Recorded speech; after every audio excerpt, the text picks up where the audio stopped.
Hi, welcome back guys. This is your friend, the Saiyan Fanfics, back with amazing fanfiction. This is the series of What If Genius Deku Develops Strongest Fire Quirk. Now before starting, please give this video a like and subscribe to the channel if you want more videos like this. Now let's get into the fanfic. Izuku Midoriya was a great mother. She would never claim to be a great person, and she would certainly never claim to be a hero, but she always strove to be the strongest pillar of love, care, and support that her darling little Izuku could ever need. So, it naturally made the predicament she was currently in that much more tenuous. Izuku had been diagnosed as quirkless earlier that day. She had her suspicions about the diagnosis primarily because her estranged brother had been a late bloomer, and the idea of judging potential quirk status on the presence of a toe joint was always ridiculous to her. Regardless, however, her son was crushed, and the ride home was nothing short of melancholic. Izuku sequestered himself in his room, and Izuku gave him the space he non-verbally requested.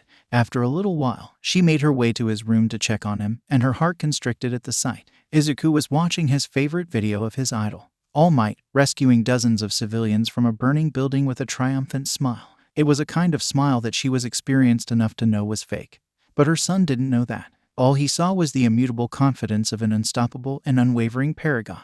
Izuku supposed that was the point, but it only served to embolden the jaded feelings she had towards the glitz and glam of the hero industry, hiding the horrible underbelly that lay underneath. No, she wasn't going to travel down that tired rabbit hole again. Her son needed her, and she would be there for him. Hearing her come in, he looked back at her with tears threatening to pour from his eyes. In a tone that was much too broken for any child, he asked, "Can I be a hero, too?" while pointing to All Might in the video. And that was the core problem, wasn't it? How was she going to tell her son that she couldn't support him? How was she going to explain to her son that she didn't believe that he could? Not because he was quirkless, but because she didn't believe in heroics anymore. How could she properly articulate that she wanted to keep her son as far away from heroics as she could because she had already seen the worst of what that part of society had to offer, and she needed to spare her child from it all? How was she going to keep her dear Izuku from becoming as jaded as she was? He could probably see the consternation on her face, because his own face sunk and the tears began to fall. Refusing to see her son fall into such despair, she made her decision.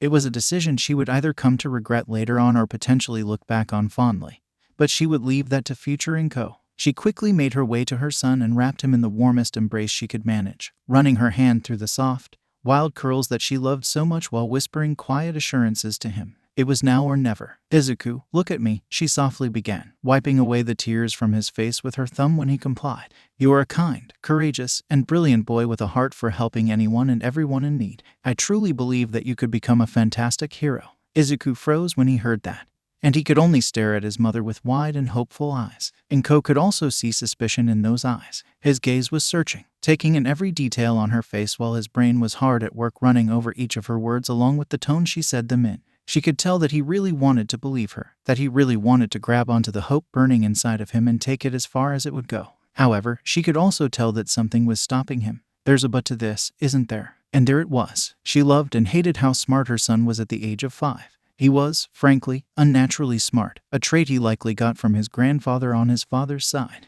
Apparently, Hisashi's father had a ridiculous intelligence quirk that was practically a complete brain mutation, and he passed part of that mutation onto Hisashi alongside weak, mildly uncontrollable fire breathing from Hisashi's mother's dragon quirk. It was a little unprecedented for quirks to interact like that in offspring, and it added to her suspicions about Izuku's quirkless status because Hisashi clearly imparted a lot of that intelligence onto his son. She wished her side of the family was that cool. She could vaguely remember her biological mother being able to float before she had to give her and her brother up for adoption, and she had no idea how attraction of small objects resulted from floating and minor telekinesis. Quirk science was weird, so there was no telling exactly what quirk factors could have come together in Izuku and how they'd even express themselves if they had. She'd have to research more on the subject. She felt Izuku's hand softly caressing her cheek, bringing her out of her internal ramblings. She sheepishly grimaced, knowing she had gone off on another one of her mental tangents. Her son, having mumble storms of his own for as long as he could talk,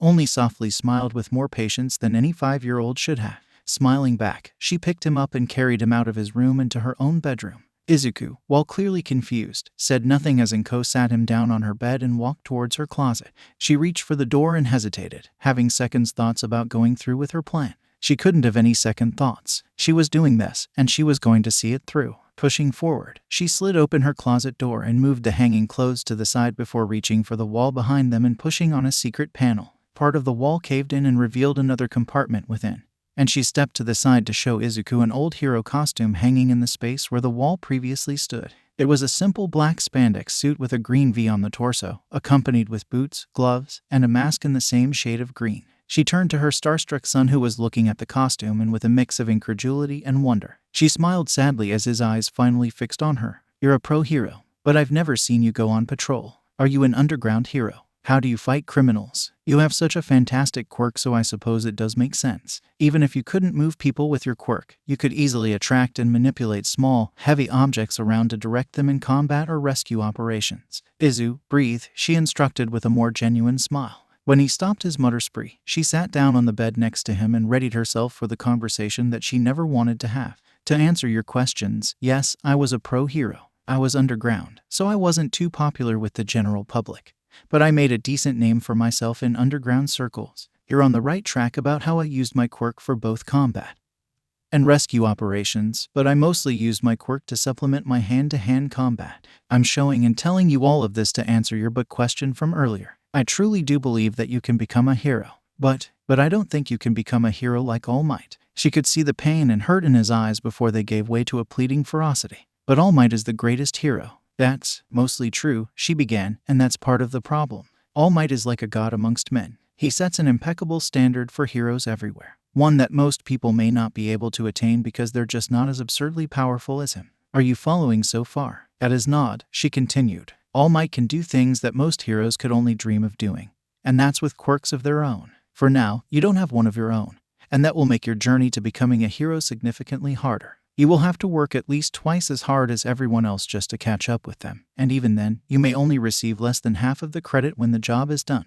And Ko wasn't going to pretend that Izuku wouldn't face any discrimination for being quirkless. It was something that he was better off knowing right away than finding out later in a less favorable manner. She paused to ensure that he was still paying attention. When she confirmed that he was, she pressed on. "It will not be an easy task, Izuku. You will have to dedicate a sizable portion of your time and energy to training and preparing for this, both physically and mentally. There's also no real guarantee that it will work out, and that's even with a quirk." She sighed. "There's the elephant in the room that you currently don't have a quirk, and while that may seem like a death sentence, it isn't in the grand scheme. Not everyone has a combat-applicable quirk, so those heroes that don't must work around that limitation to keep up with other heroes that do, as well as villains with powerful and dangerous quirks. You'll need to know how to defend yourself, how to combat any potential enemy, how to prepare for any and every situation, and when to take a step back and call for help." Seeing that he was hanging off her every word, she gave him a warm, challenging smile. "Luckily for you, you happen to have a retired pro living in your home that will happily train her son into the ground until he's the best damn hero this city has ever produced." "You said a swear," Izuku said with a smile forming onto his face that was positively infectious. She knew she made the right decision as she watched Izuku's hope return and the light in his eyes brighten in real time. "Are you ready for the sheer amount of hard work that you will have to put in to become a hero without a quirk?" she asked her son with a deadly serious tone before kneeling down to directly meet his gaze. "It's okay to say no, honey. No matter what you do, no matter what you decide on, no matter what path you take, I will always love you and be in your corner to the very end. You have my unconditional support, always." Izuku teared up again at the declaration, but they weren't pain tears like they were before. And Ko could see a steely determination form from the hope in those watery eyes of his, and she had all the answers she needed. She knew that she would soon have to test his resolve, but for now, she knew she made the right decision. "I'm gonna be the best damn hero this city has ever seen," her son declared. "You're goddamn right you are," she answered with equal fervor before pinching his nose shut. And no swearing. The two fell into laughter, and Izuku leaped into his mother's arms to give her the tightest hug he could. "Thank you, Mom," he muttered. "Of course, my little Izu," she responded. She felt him go still in her embrace for a moment before pulling away to gaze curiously at her. "You said a few times that I don't currently have a quirk, as if that might change. What did you mean by that?" And Ko could see the gears working in his brain even before she could give him an answer. He was probably already onto a few lines of thought and just wanted a potential nudge in the right direction. "Well, it's possible that you're a late bloomer or that you have a quirk that's more latent in nature than other quirks. I'm sure you've noticed that you're considerably smarter than everyone around you at your preschool." And he had definitely noticed if the way his eyes suspiciously could not meet hers in embarrassment was any indication. "The other kids just call me weird. I notice that I sometimes make the adults uncomfortable when I'm around them. I just figured I was ahead because you used to let me sit on your lap while doing work on the computer. Children should not be able to use and navigate the internet as well as you do, Izuku, nor should they be able to proofread and spell-check official documents, she said with an amused smile. Izuku's reddening cheeks were icing on the cake. However, she could feel the heat coming off of his face at his blush as if it were a fever. As quickly as she noticed it, though, it went away. She filed it away for later. There was also the fact that she'd sometimes notice faint, white wisps coming from Izuku's hair when he was really concentrated on something. But that could have just been her imagination. She'd keep a close eye on it nonetheless. Anyway, she continued, I'll have to do a bit more research on quirk science and investigate some things in our family before I can give you a definitive answer. For now, I'll handle your training without any quirks in mind. Okay, Mom, he replied before his eyes lit up again. Why did you retire, anyway? She should have expected that question. She tried to brush over the fact that she no longer did hero work and put the idea of her training him into his head as quickly as possible so that he'd focus on the training and not the other details. But she should have known better. Her son wouldn't just miss details like that. Unfortunately, she'd be sure to immerse him in the world of informatics and investigation as part of his training. Another time, sweetie, she said with a grimace. How about I make you some katsudon to celebrate your training? Izuku's eyes narrowed at her, but he reluctantly accepted the bribe to drop the subject, at least for now. She knew she wouldn't get off that easily, though. She'd have to come clean about everything later on, but she would hold out for as long as she could until he was old enough to handle it. For now, she'd sharpen him into a blade ready to deal with the most dangerous parts of heroics, both villain and hero alike. Izuku felt nothing but pain. In fact, pain was the thing he had become most familiar with over the years. For the last half-decade, Izuku's mother had, in no uncertain terms, beaten the dogshit out of him 5 days out of the week. He had undergone ruthless physical training in combat, stealth, cardio, weight training, a bit of gymnastics, and even parkour for when it would inevitably become necessary. And Izuku loved every minute of it. At age 5, Izuku was started off with something relatively light, dodge training. Inko called in a favor that an old associate from her time as a pro owed her, and she managed to secure a small training room in the city as well as a frightening amount of small, rubber balls. Izuku's objective was simple: dodge the oncoming projectiles that his mother would launch at him with an unsettling grin. It seemed simple enough until he realized that his mother had impeccable aim and the arm of a major league pitcher. What she did not tell him was that she'd be yoinking the balls behind him back into her grasp with her quirk, and he'd have to dodge those, too. It doubled his training in situational awareness. Strangely, Izuku would occasionally feel an unnatural heat in his body, usually congregating in his chest. When that heat made its appearance, Izuku felt as if the world had slowed down a bit, and the balls were suddenly easier to dodge. Those strange bursts didn't last for very long, usually for a few seconds at most, and he tended to feel even more worn out in the aftermath. He chalked it up to bursts of adrenaline until he had further information. He didn't notice the sparks and flickers of yellow that appeared in his hair when the phenomena happened, but his mother had, and she made note of them every time they did with a vindicated grin. She wouldn't tell him what she was smiling about, though. At age 10, Izuku learned firsthand what it truly meant to be quirkless, regardless of his suspicions of the accuracy of his status. This lesson came in the form of 2 distinct incidents happening on the same day, one being more pleasant than the other. The first incident began with a regular day at school for Izuku. That was, if regular involved him jumping in front of his sort of friend, Katsuki Bakugo, before the explosive blonde could continue tormenting another boy cowering on the ground. Izuku would have liked to believe that it wasn't a regular occurrence, but, "The hell are you doing, Deku?" The ash blonde growled at him with eyes filled with more annoyance than anger. "You can't just beat people down like this, Kaken." Izuku responded with a tinge of exasperation. "You've made your point already." Whatever point that even was to begin with. That, in Izuku's estimation, may not have been the right thing to say. "Oh, really?" Bakugo growled in a low, dangerous tone. "You think you're better than me? Huh? What the hell can you even do about it, you quirkless Deku?" Izuku didn't particularly want this to end in violence, but he knew that it was becoming unavoidable. A quick glance around showed that they were beginning to attract a crowd of other students, and he saw a teacher wander over to see what the ruckus was about. By then, the kid who was previously cowering had long since made his escape while Bakugo and company were distracted, so all the teacher saw was Bakugo and 2 others surrounding the unsettling kid who didn't have a quirk. So, he did what any other reasonable adult would do in that situation. He turned around and walked away. That's gotta be illegal, right? Izuku thought with a deadpan frown. He didn't dwell on it, however, as he had a more pressing issue to deal with in the form of a pissed-off Bakugo and his 2 lackeys making their way toward him. He really did not want to fight them, but it seemed inevitable. He just hoped his mother wouldn't be too upset with him. "If I have to stop you myself, that's exactly what I'll do," he said with a measure of conviction that took Bakugo slightly aback. It's what a hero would do. And that, Izuku learned, was definitely not the right thing to say. You looking down on me, you shitty, worthless nerd. Bakugo almost screamed. Guess I'll have to finally put you in your place and remind you of the goddamn pebble you are. And without any further preamble, Bakugo threw a right hook at Izuku, his fist crackling with small explosions from his quirk, resigning himself to his fate. Izuku quickly sidestepped the punch and snapped a firm hold onto the blonde's arm, flipping him over his hip and slamming Bakugo to the ground with a thud. Bakugo was frozen. Deku, the weak, defenseless nerd, had actually reversed his attack. Deku could actually defend himself. It was a shock to his system and caused him to freeze and only stare up at the boy above him, and he did not like what he saw. Meanwhile, Izuku has felt the world slow down once again. The familiar heat was making itself known in his chest, but it also felt like twinges of it were spreading throughout his body. That was certainly new. He'd think about that later, though. In his periphery, he saw several grotesquely long fingers lunge for him at a crawling pace. Sidestepping once more, he seized the boy's long fingers and employed one of the tactics his mother had drilled into him. Ruthlessly attack joints if your opponent was dumb enough to leave them exposed, and with a pop that made everyone in the area wince. That was exactly what he did. He still could not rest, though, as his final opponent was trying to lunge at him from his other side. The portly boy with minimally effective wings tried to use the barest of glides his quirk allowed to get the drop on Izuku. The heat in his chest left him, but the heat in the rest of his body remained.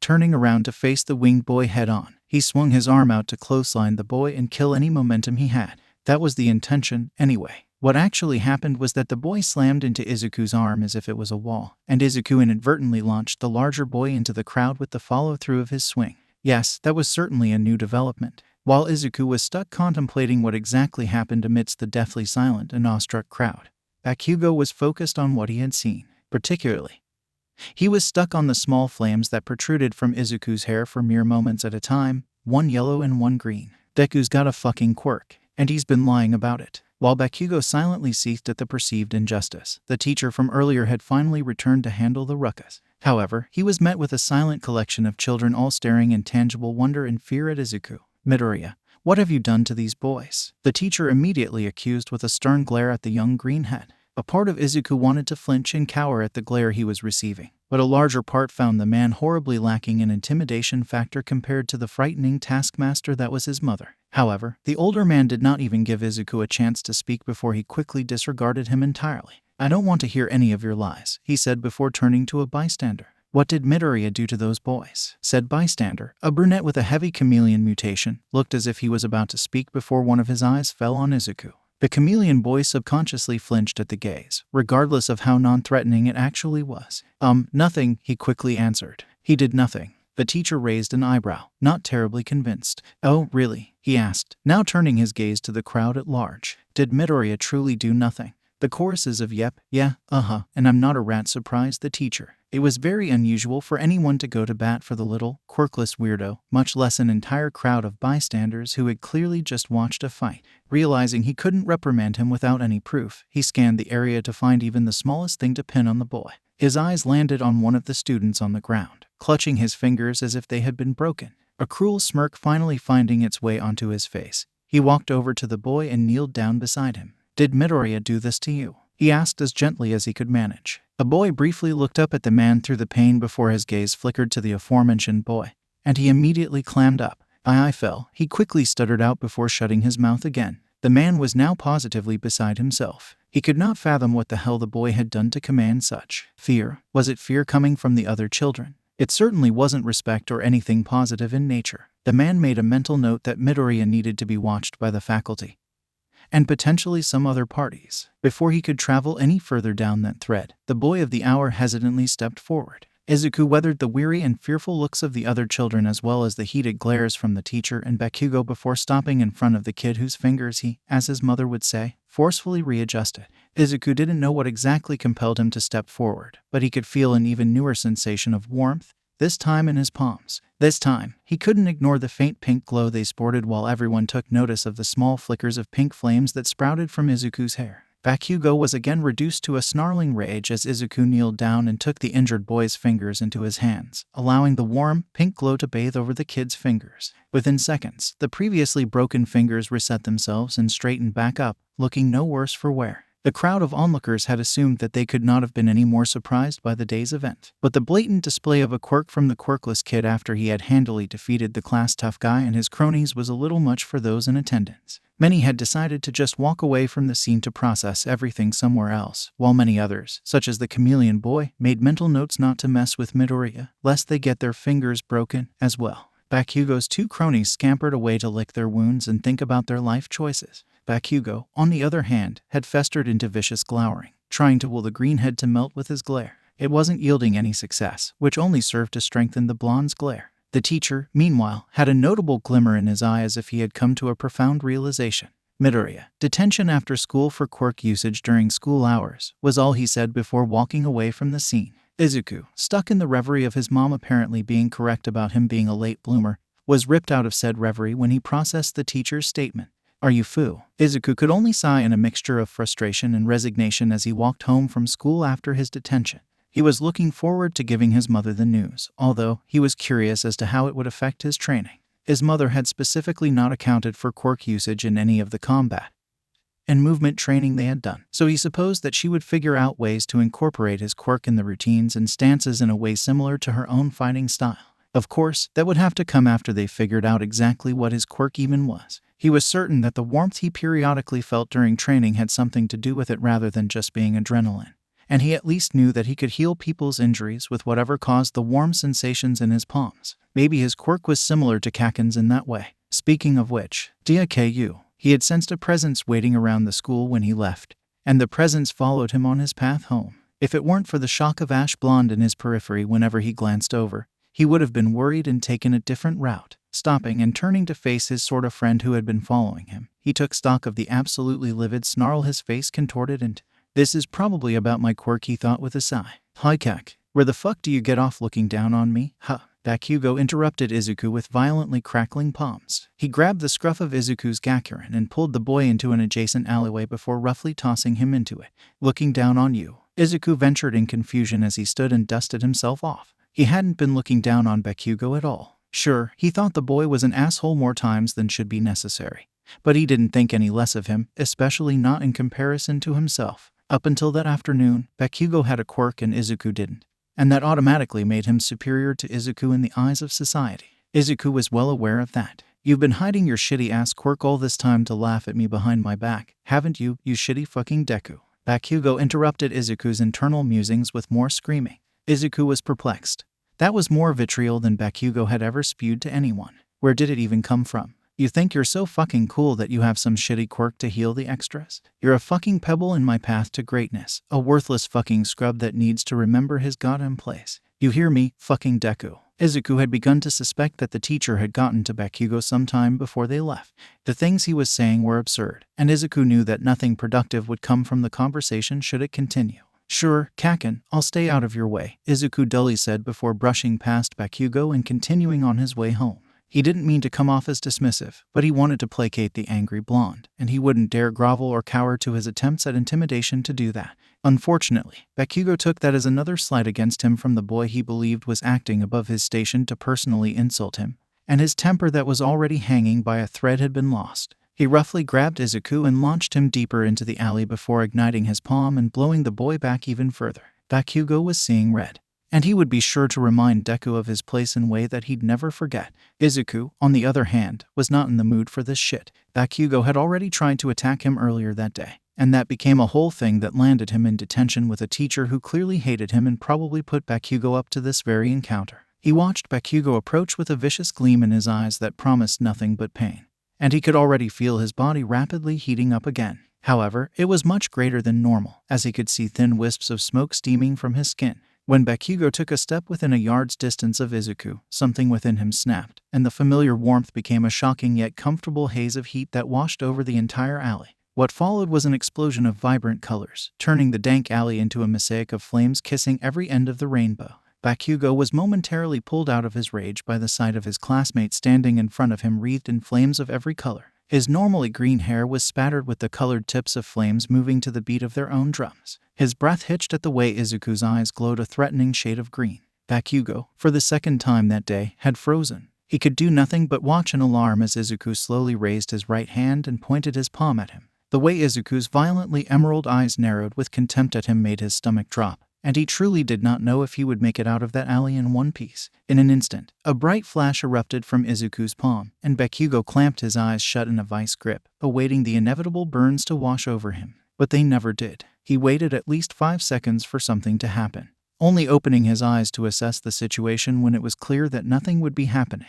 Izuku was gone, the only evidence that he was even there being the glossy rainbow burned into the concrete where he once stood. Bakugo took a moment to catch his breath before quickly leaving the alley and making a beeline for his home, pushing past the nosy extras who came to investigate the explosions. Izuku sat on the fire escape of one of the buildings looking down at the alley. He would have given himself a rightful pat on the back for using a fake blast as a diversion to make his escape up the walls and out of the sight, but he was still reeling from the, he supposed, true activation of his quirk. He stared down at his right hand, eyes fixed on the beautiful fire that encased it. It was like nothing he'd ever seen before. Endeavor's powerful, sun-like flames were one thing, but the malleable stained glass portrait in his hand was breathtaking. The warmth and inexplicable bounce of speed and strength now also made a great deal more sense. Putting the flames out, he hurried up to the roof of the building and down the fire escape on the other side to book it home and show his mother. She was right all along about his quirk. And now, a whole new dimension had been added to both his arsenal and the kind of training they could do together. Finally arriving at his complex,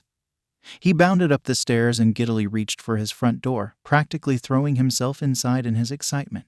"Mom, you were right. I have a..." He paused at the sight of 2 policemen and a man in a beige trench coat in his living room. His mother was sitting on their couch and looked more exhausted than Izuku had ever seen her. "Izuku, welcome home, honey," his mother said with a smile that didn't quite reach her eyes. "What's going on?" he questioned, carefully examining the police in his home. Said policeman and the man in the trench coat looked to Inko, and she nodded. Taking that as his cue, the man in the trench coat looked back toward Izuku. "Hello Midoriya, I'm Detective Tsukachi. We were only here to verify the events of what transpired here earlier today. It's a blessing that you weren't home for it." Inko cut back in before Izuku's worry could start to overtake him. "Your father came home. That was good, bad?" Izuku wasn't entirely sure given the context of their current situation. He hadn't seen his father since shortly before his diagnosis. As far as he knew, his father worked overseas and sent money back every month.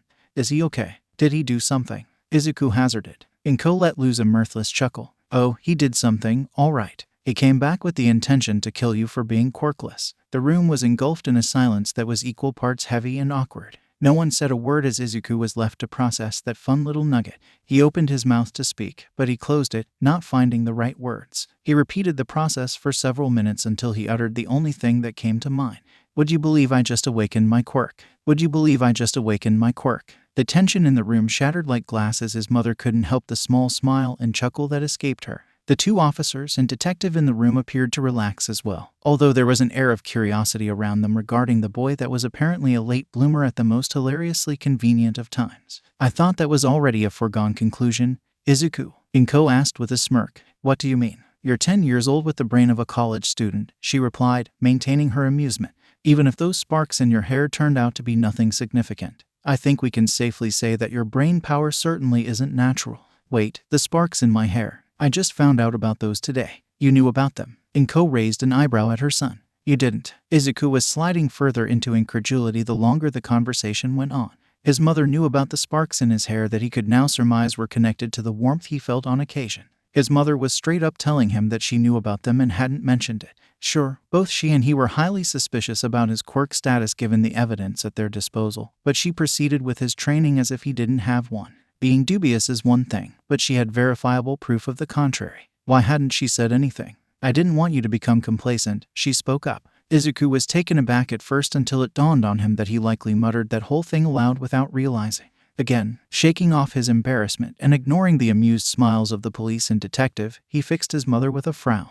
"You thought I would become complacent if I knew I had a quirk." Inko's face softened. "Izuku, the basis of your training was to prepare you for the arduous task of becoming a pro hero without the use of a quirk. If the extent of your quirk was enhanced intelligence and sparky hair, that objective wouldn't have changed, but your motivation to improve despite lacking a quirk may have been truncated, even if only subconsciously." Her smirk returned. "Besides, I've been teaching you to use your brain in a fight, and going by how scuffed your Gakurin looks, it seems to be coming in handy." Okay, Izuku could concede that point. He didn't have to like it, but he did understand. "If I may interrupt," Detective Tsukachi spoke up. not wanting to ruin, frankly, entertaining discussion between mother and son but still needing to conclude his business there. Had your husband, ex-husband now, ever expressed any overtly or suspiciously Quirkish sympathies before today? Ex-husband? What do you mean by ex? Izuku hesitantly queried. If his father truly returned with the express intentions of killing him, he'd understand why his mother would preemptively declare him as her ex-husband before even filing for. Oh, honey, Hisashi doesn't exist anymore, Inko softly answered. Okay, what? He quickly composed himself and locked eyes with his mother. You mean, he's dead? Izuku couldn't decide on feeling relief or grief at the revelation. A little more than dead, one of the police officers mumbled just loudly enough for everyone to hear. His partner elbowed him in the ribs and shot him a glare, to which he shot a deadpan stare in return. Am I wrong? What would you call someone literally being torn apart by their atoms and then dispersed into the open air? Yeah, but you could at least be tactful about it, the second officer hissed back. The kid just lost his father, a father who was trying to kill him. The officer maintained his deadpan. The sound of the detective clearing his throat and the venomous glare he was shooting them ended the bickering before it could continue any further. Meanwhile, Izuku had effectively blue-screened at the details of his father Hisashi's death. His bewildered eyes met the green of his mother's in a silent conversation between the two. She solemnly nodded to confirm that he did indeed hear them correctly. You atomized him. He finally managed to get out. He was threatening you. Izuku waited for any further explanation, but one never came. Right. He knew she was ruthless, especially during training, and he knew of her past as an underground pro-hero. But that newest bit of information only confirmed one thing to him. His mother was fucking terrifying. He was thankfully saved by the detective rising from his seat and speaking up again. I think we can conclude things here, for now. We've gotten all the information we need, and you no doubt want to spend some time with your son. Thank you for your time, Mrs. Midoriya. We'll contact you again if we need to go over anything else. With a bow, the detective left with the two policemen in tow, leaving the Midoriya duo to themselves in their living room. Izuku sighed and melted into the couch next to his mother, and he leaned into her touch when she softly ran her hand through his hair. How are you feeling, son? She asked with a hint of trepidation. Izuku exhaled, feeling as though he was releasing all of the events of the day. In a word, exhausted. That's certainly understandable, she said with a soft smile. Why don't you tell me about your quirk? It was as if a switch was flipped within the boy as his eyes lit up with excitement. He practically launched off of the couch and started moving the coffee table and any other wooden piece of furniture a healthy distance away from him. Standing in the middle of the room, he reached for the familiar warmth inside of him, and he ignited in a pillar of multicolored flames. Inko was mesmerized at the sight. She hadn't anticipated his quirk to be so beautiful, she mumbled aloud without taking her eyes off of him. Izuku preened at the praise, and his flames began to take on a crimson hue across the board. That was surprising enough to the duo, but the resulting increase in temperature alarmed them. Izuku panicked when he saw the footprints he was burning into the carpet, and he quickly cut off his quirk. He had no idea what had happened. When he first awakened the quirk, the flames were brilliant and powerful, but he was also actively projecting them to keep Bakugo at bay. They weren't burning nearly as brightly just then, but they transitioned to a solid red when his mother complimented them, and they felt even hotter than they were earlier that day without even increasing in size. Were the flames tied to his emotions? It seemed like too much of a hair trigger to be the case, and why transition to purely red when he was feeling happy? Could he access other colors individually? Would it make a difference? The red flames were demonstrably hotter than the multicolored fire. Would that be the case with the others? He was snapped out of his thoughts by his mother struggling to suppress her giggle fit. It immediately dawned on him what happened. I said all of that out loud, didn't I? He asked with a sheepish scratch to the back of his head. You really are my son, she said with a warm smile, noting the white embers wafting from his hair. The smile then tightened into a thin line. There was one thing you said, though, about projecting your flames to keep Bakugo at bay. What did you mean by that, exactly? Izuku, now knowing his mother could literally atomize a human and sensing potential danger, told her about everything that happened that day. He told her about the initial scuffle with Bakugo. He told her about his teacher's blatant bigotry.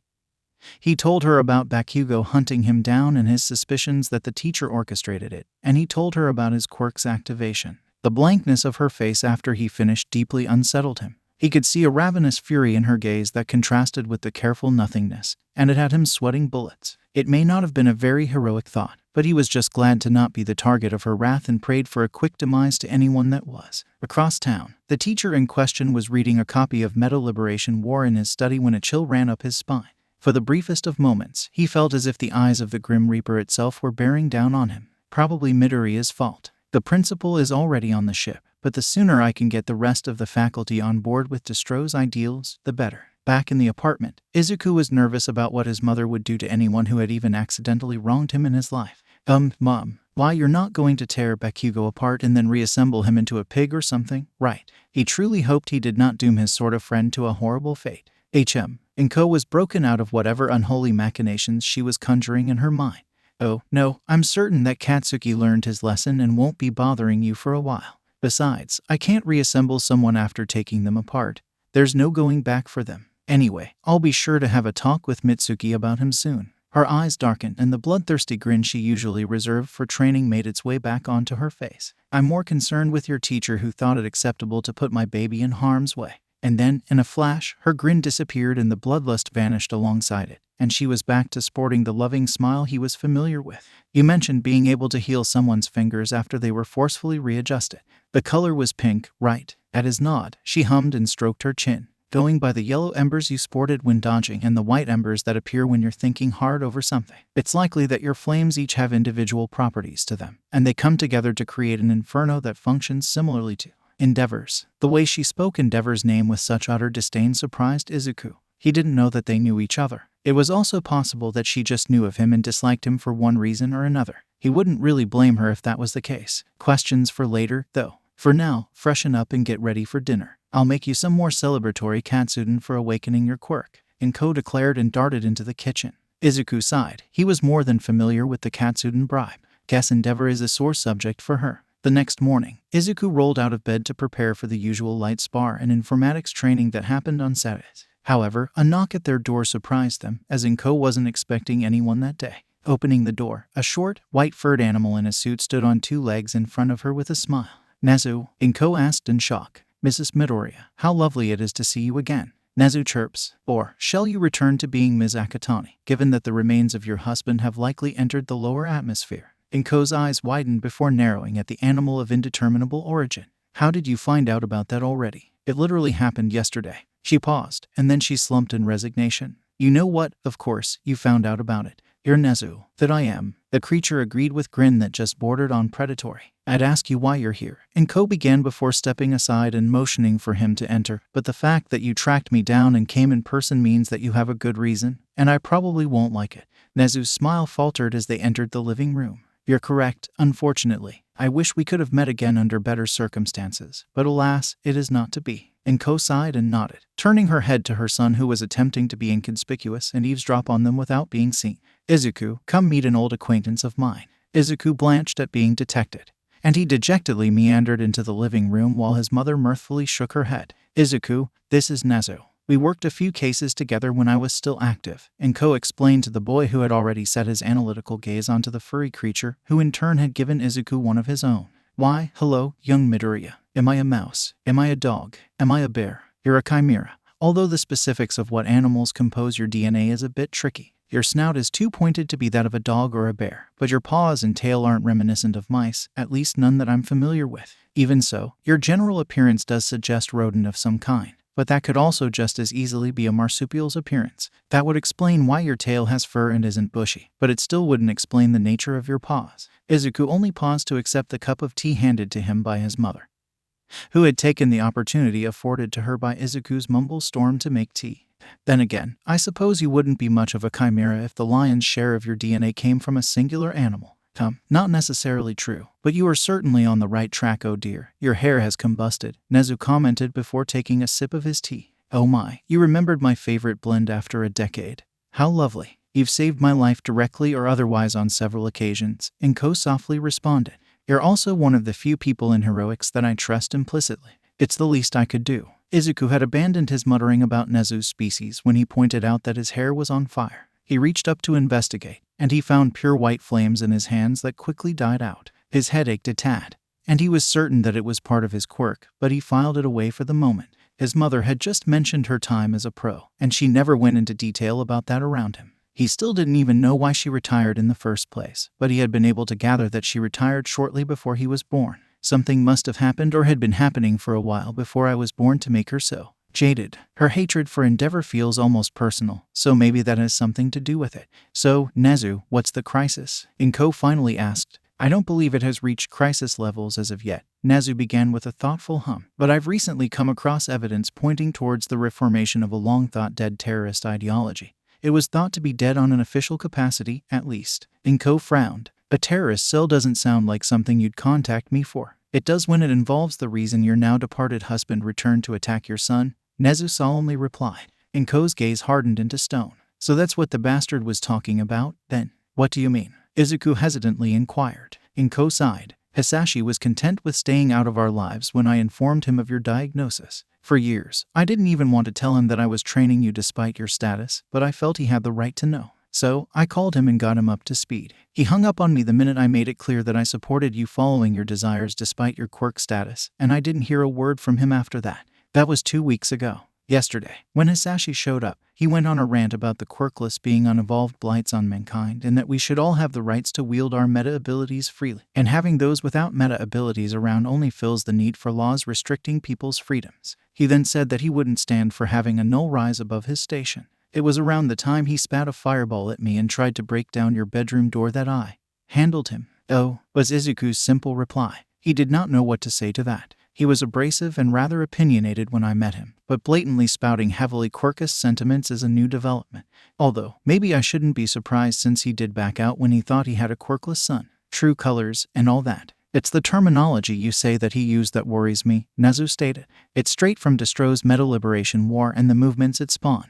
I thought Destro wrote that book after he was imprisoned? Inko asked. He did, and the bulk of his army was rounded up either and imprisoned or killed officially. Anyway, but many of the sentiments surrounding quirk liberation in his biography remained in a portion of society. That portion has only grown and festered over the years. While not outright supporters of Destro, there are several factions that align themselves with the basic premise of the original Meta Liberation Army. For the moment, they're small pockets of pro-quirk activists, small-time villains, and terrorists leading indoctrination campaigns to bolster their numbers. And you think Hisashi fell victim to one of those? It is a possibility, I'm afraid. Inko sighed once more and ran a hand through her hair. Just great. Things can't ever be so simple. She paused, and she refocused her gaze onto the chimera. So, a collection of potential terrorists and cultists are festering around the country. That does sound concerning, but I wouldn't imagine it would be alarming for you. I've had some of my employees and some other unaffiliated heroes go undercover in a few of those cells, and they all came back with information that suggests a common thread between them, a singular benefactor sponsoring each cell, Nezu responded. Anyone of note? Potentially too much note. How so? They all led back to disposable shell companies of Detonarat, and with that, Inko was stressed. Her stress level had steadily been climbing over the course of the conversation. And the revelation that quirk supremacists were being funded by the already shady lifestyle support company worth billions didn't help matters one bit. However, something else stuck out to the former pro-hero. Earlier, you specified that they align with the ideals of the original Meta Liberation Army. Is there another Meta Liberation Army that we should know about? Inko hesitantly ventured. Nezu did not immediately respond, choosing instead to take a sip of his tea. Inko did not like that at all, as it was one of the creature's tells that he was stressed as well. Anything that had Nezu stressed was a high-priority threat that needed to be dealt with. I have my suspicions, Nezu carefully started. There has been a notable presence of Detonarat within Deka City as of late, and the CEO himself has spent quite a bit of time there. Not enough time to draw suspicion, but enough time to draw a few disturbing conclusions if you know what to look for. Deka, Inko tried to jog her memory. That's the weird city up in the sticks, right? Tens of thousands of people there who tend not to move out to anywhere else. Inko paled. Potentially tens of thousands of isolated people living within an MLA indoctrination camp. Nezu answered with a solemn nod. An army being gathered right under our noses. A heavy silence followed as the horrifying implications were readily apparent to all occupants, Izuku included. His brain was in overdrive trying to account for any and all possibilities and any ways to prevent a war from starting. His thoughts sped up, and he started running through several ideas, theories, and plans at a ridiculous pace. Young Midoriya, your hair has combusted again. Izuku did not flinch this time, as the white flame encompassed even more of his hair. Inko was mildly alarmed while Nezu was curious at the development. Izuku, paying no mind to either, mentally rewinded several instances at his school where the adults openly praised strong quirks and promoted a might makes right mentality while shunning and paying less attention to those with weaker quirks or anyone deemed to have less potential. How they treated him, the only quirkless student, went without saying. Looking up, the white-hot fire sitting atop his head flared a brief moment before Izuku met the gaze of the two adults. I think our school district is one of these indoctrination zones, he bluntly stated. Inko's eyes widened at the declaration, and Nezu hummed in consideration. How did you come to that conclusion, Midoriya? One of my teachers likely put a student with a strong quirk up to assaulting me after giving me detention yesterday. It was, ironically, why I wasn't home for my fat Hisashi's return. Inko's eyes widened even further as it sank in for her as well. You believe that man is part of this whole operation? He's a cog in a larger machine, but yes, I've caught glimpses of what's in his and others' teachers' desks, and I might have seen a copy of Metal Liberation War in one or two of them, but that might just be confirmation bias at work. I can't say for sure. What I can say, however, is that in instances where I'm sent to the principal's office for one fabricated reason or another, I've seen some of the things he has on display. I doubt he keeps anything truly incriminating in his office, but he does have a strange mask that only goes over your eyes on his desk. I asked him about it once, and he said that it was a memento of an old revolutionary he studied in graduate school. He didn't explain any further, but he likely believed that a child as young as I am wouldn't ever be able to put the pieces together, so he didn't seem too bothered about letting that much slip. Can you draw the mask? Nezu asked. Yes, Izuku answered. I'll go grab a notebook before whatever is going on with my quirk dies down and I get the worst migraine of my life. He left to his room, and in no time at all, he returned with a notebook and quickly began sketching away. Nezu tilted his head to read what was written in the cover, and the phrase hero analyzes for the future Vol. 8 grabbed his attention. Izuku looked to be finishing up, so he elected to put a pin in that thought for the moment. Upon finishing, he handed the notebook over to Nezu. And sure enough, it was Destro's mask exactly as it was printed on Metal Liberation War. He and Inko shared a glance and had a silent conversation. Izuku, meanwhile, immediately felt the effects of his quirk when the white fire on his head finally petered out, and the searing migraine came in with an ungodly vengeance. He slumped over on the couch and clutched at his head, causing his mother to leap from her seat and rush to his side. Izuku, are you all right? She worriedly prodded. Yes, he managed before taking a breath. I just need to not think for a bit. You overexerted your quirk. She fretted over him while Nezu took a look through the rest of the notebook, a growing look of intrigue developing on his face. The young boy had detailed analysis of pro heroes and their quirks, including their strengths, weaknesses, how they could cover those weaknesses, and what improvements they could make with their quirks or support gear to think about trying out. A disturbing smile twisted onto the animal hybrid's face. Inko momentarily stilled, feeling the unrestrained glee in her comrade. That was never a good sign.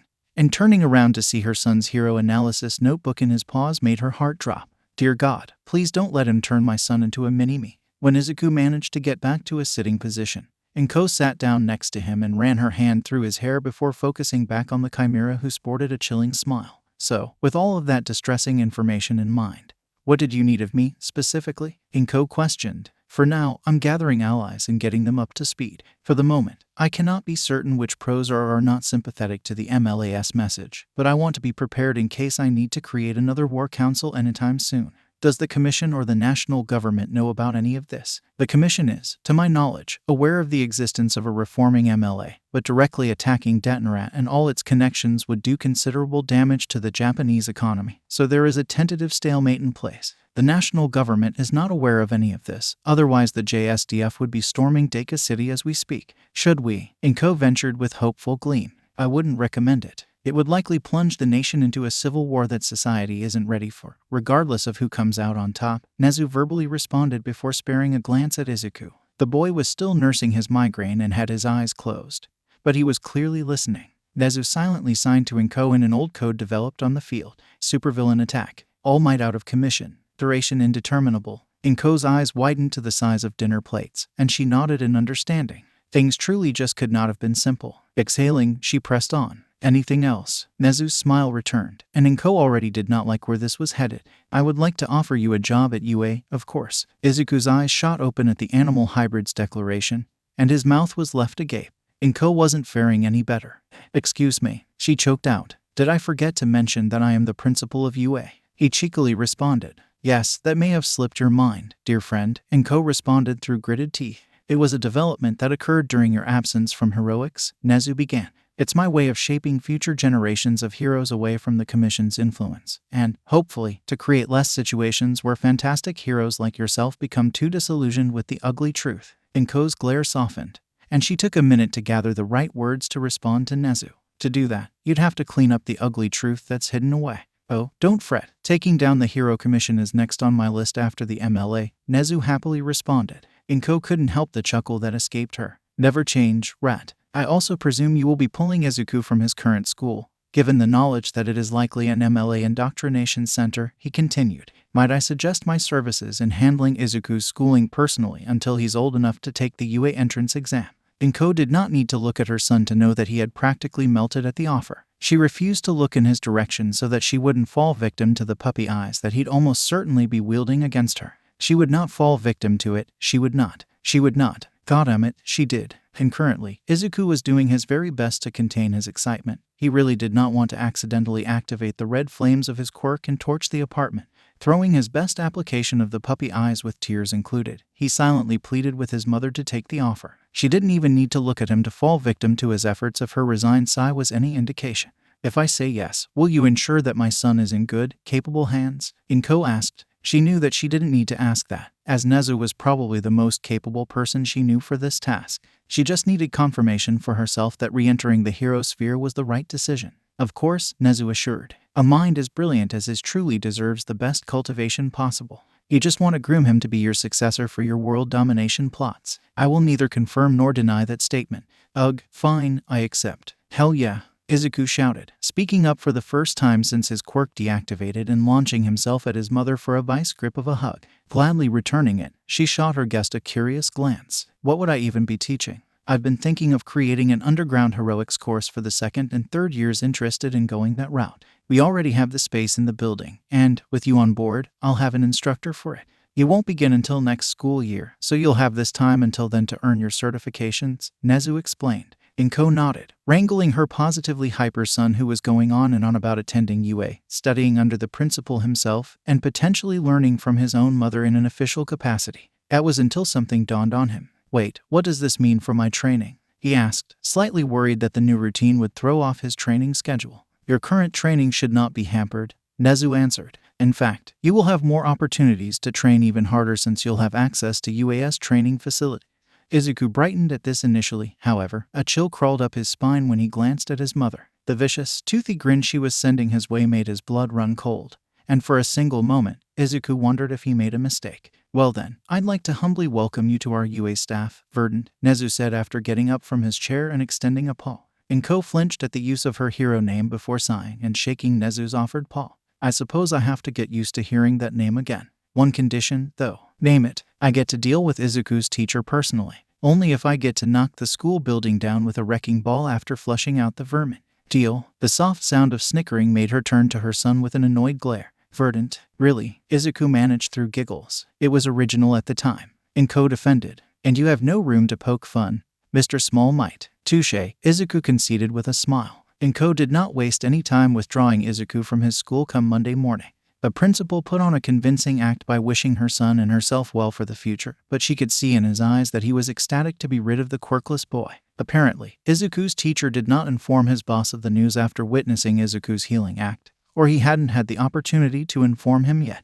It didn't really matter to Inko. The school would burn and that teacher would feel her wrath all the same. She did use that meeting as an opportunity to scope out anything incriminating in the principal's office, though. It was a little more Spartan than her son had described, which was likely a result of her presence. The replica of Destro's mask was still present in a display case, though, so either he was too proud to hide that, or he was confident that a worrywart housewife wouldn't recognize it or pay it much attention. She'd have to make sure she got a picture of his face when everything came crashing down on him. No one fucked with her son. Speaking of, she still needed to call Mitsuki about what happened between their respective sons. She didn't know if Katsuki had mentioned anything about it to her, but she hadn't called or texted her about it at all, so Inko figured that Katsuki's pride was a little wounded. She didn't want to hold anything against her best friend's son.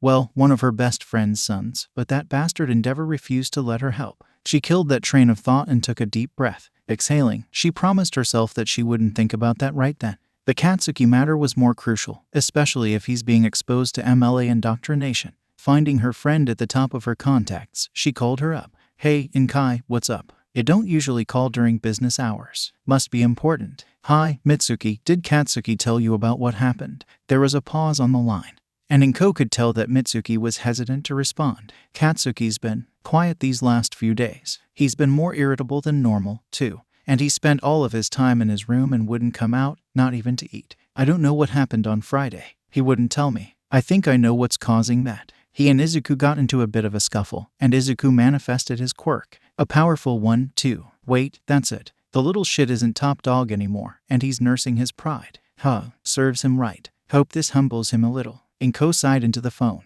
Yeah, but I wish that were the end of it. Did something happen to little Izu? Inko's voice became as hard as steel. No, the school, though, is a different story. There was another silence on the line. You're bringing out the hero voice. This must be serious. Izuku told me that Katsuki tried to viciously assault him in an alleyway after detention. After hearing Mitsuki gasp, she quickly continued. He thinks that one of the teachers specifically influenced Katsuki to do it, and I have reason to believe him. Oh my god, Inko, I'm so sorry. I had no idea that it was this bad. Inko filed that strange comment away for later. It's fine, Mitsuki. I mean, it isn't, and I wish it hadn't happened. But I don't blame Katsuki, at least not entirely. It's the main reason I'm calling, actually. The school district is poisoned. What do you mean? It's a rather long story, but let's just say that a collection of old-school quirk supremacists are trying to amass a considerable following in the country, and they've got hands in a bunch of places, school districts included, to start converting impressionable people. Our school district is one of them. Holy shit, do I even want to know how you got that information?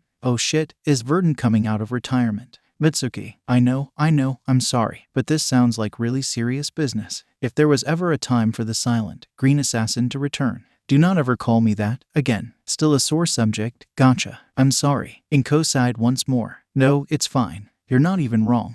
I just haven't accepted it yet. Regardless, we're getting off track. Right. Should I move Katsuki to a new district? That would be best for now. We still need to figure out just how far this influence has spread, though. I doubt this district is the only one in the city in need of a purge. So keep an eye out for anything fishy, and I'll keep an ear to the ground for any further developments. I'll follow your lead, Pro. Inko's long-suffering sigh only vindicated Mitsuki's smirk. I'll just tell him the principle's a pedo if he asks questions. What are you planning to do for Izuku? Can't say. Better that I don't say. Actually, hero business and all that. So you are getting back into the game? Huh, reluctantly, and only in an educator's capacity, but yes. At Mitsuki's inquisitive hum, she explained, I was offered a job by the principal of UA. Given current events and potential future events, it was better that I took it. Ominous statements aside, I'm happy for you, Inko. She hesitated. I'm sure she would be, too. She's not dead, Mitsuki. I know. But I also know that you're not going to tell her any of this. Are you? Only if you want me to.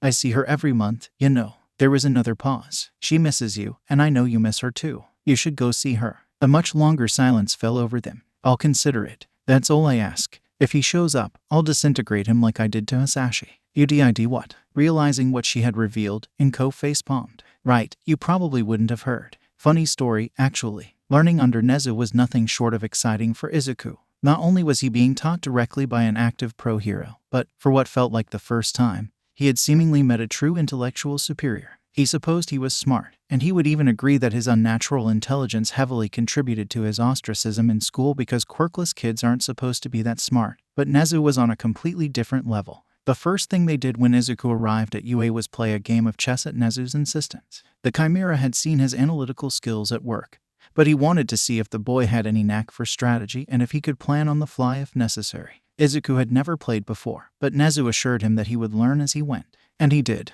He didn't win, of course. They played 6 games and Nezu handily defeated him each time, but each game was progressively more challenging for the super genius animal. He would even admit to second-guessing a move on 1 or 2 occasions. Nezu very much enjoyed picking Izuku's brain afterward, giving him hypothetical scenarios and mock investigations to work through. He also formulated a plan for continuing the informatics training that the boy's mother started him on and potentially getting him some practical experience in the field, creating a general middle school curriculum for him to complete with child's play.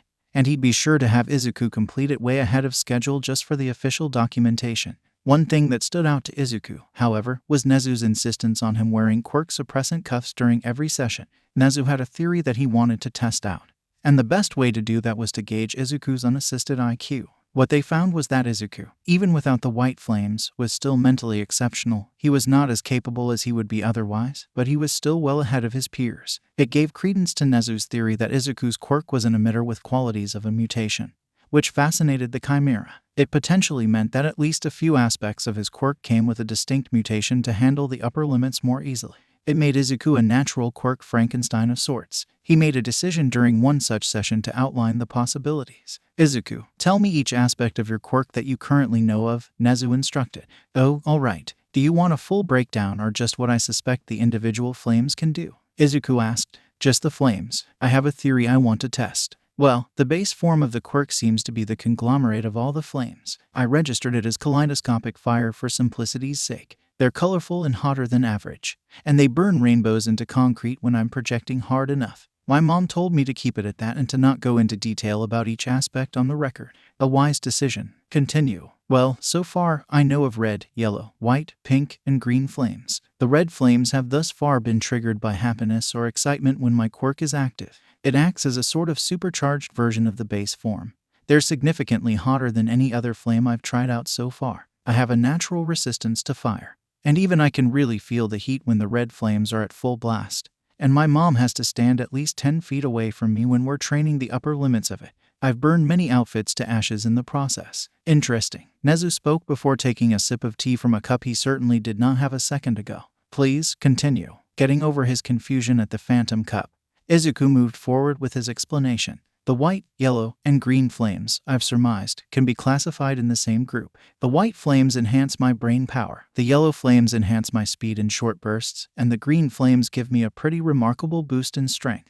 The downsides are that overusing them give me a migraine, strain my heart, and tear up my muscles, respectively. They all function like supercharged adrenaline. Fascinating. And the pink. I can heal injuries at the cost of my stamina. I've only had one opportunity to try it out on someone else, and it was just mending a few broken fingers, but I didn't notice any scarring or anything to suggest advanced healing. In fact, his fingers sort of straightened themselves back to their prior state as if the damage was being reversed rather than healed. It's sort of like the inverse of Recovery Girl's quirk, I guess. Nezu considered that point for a moment. Do you believe it to be within your capabilities to rebuild organs? Currently, no. It was a delayed reaction, but even healing those fingers took a lot out of me later on. Tending to the pain that the 3 other flames cause me takes more stamina than I'd like to admit, as well. I'd probably drain myself of everything I have and drop dead before I make any significant progress in an operation like that, at least right now. Nezu nodded and hummed in thought. I believe your quirk comes with a set of mutations that allow you to handle the strain of the individual flames better than most would.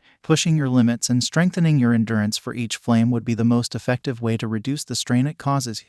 I'll be sure to inform your mother about it so she can incorporate it into your training. Izuku maintained a calm facade on the outside, but he was internally sweating bullets. If Nezu was able to see through the mask, he didn't mention it. On a similar note, I'll set up some time for you to shadow Recovery Girl during the day so that you get some practice with the healing aspect of your fire. There are not nearly enough field medics in heroics today. Is that because healing quirks are rare? Or is it that those with healing quirks usually just end up going into medicine rather than heroics? Izuku asked. A little of both. Recovery Girl is an anomaly amongst anomalies. Nezu chirped with a smile, and then his eyes flickered to a screen at the edge of his desk. Ah, he's right on time. Before Izuku could ask what the principal meant, there was a knock at the door. One enthusiastic come in from the Chimera later, and the door opened to reveal a scraggly man with long black hair, a solid black outfit, and a long, white scarf. The man's eyes found Izuku immediately, and they narrowed in confusion. Aizawa, I'm glad you could make it, Nezu said with his trademark unsettling smile. You were expecting me? Aizawa queried, and then he immediately deflated. Of course you were. Why am I even asking? It's good to ask logical questions, Aizawa. There are never any logical answers when you're involved. Aizawa huffed before pointing to Izuku. Who's the kid? He's my newest student, Izuku Midoriya. Aizawa narrowed his eyes even further at Izuku, seemingly trying to dissect him for everything he was worth. Izuku tried not to squirm under his gaze. He really did. He seems a little young to be a student here, Aizawa blandly pointed out. That's because he isn't yet. He still has a few more years until he can apply and become my official protege, Nezu answered. I doubt that's why you came here, however. Sparring a final glance at Izuku as if he were trying to remember a vaguely familiar face, Aizawa turned back to his boss. You hired a new teacher halfway through the year. I just wanted to figure out why. I haven't met them yet, before you ask. Nezu took a sip of tea from a cup that Aizawa swore he did not have just a second prior. Things are happening out in our small world, and it's important to prepare for potential worst-case scenarios. Cryptic, and doesn't tell me anything, Aizawa grunted. Does the name Verdant mean anything to you? Nezu posed. The sudden widening of Aizawa's eyes told Nezu and Izuku that it did. Now, Izuku was interested. His mom told him that she wasn't particularly popular publicly, but she was known well enough in the underground. Izuku didn't really recognize the man in front of him, but he knew that pro heroes taught at UA, so he assumed that he was an underground hero as well. Maybe they worked together in the past. She's part of why I even got into underground heroics. She dropped off the face of the planet a little over a decade ago, and a lot of people assume that she's dead. Why?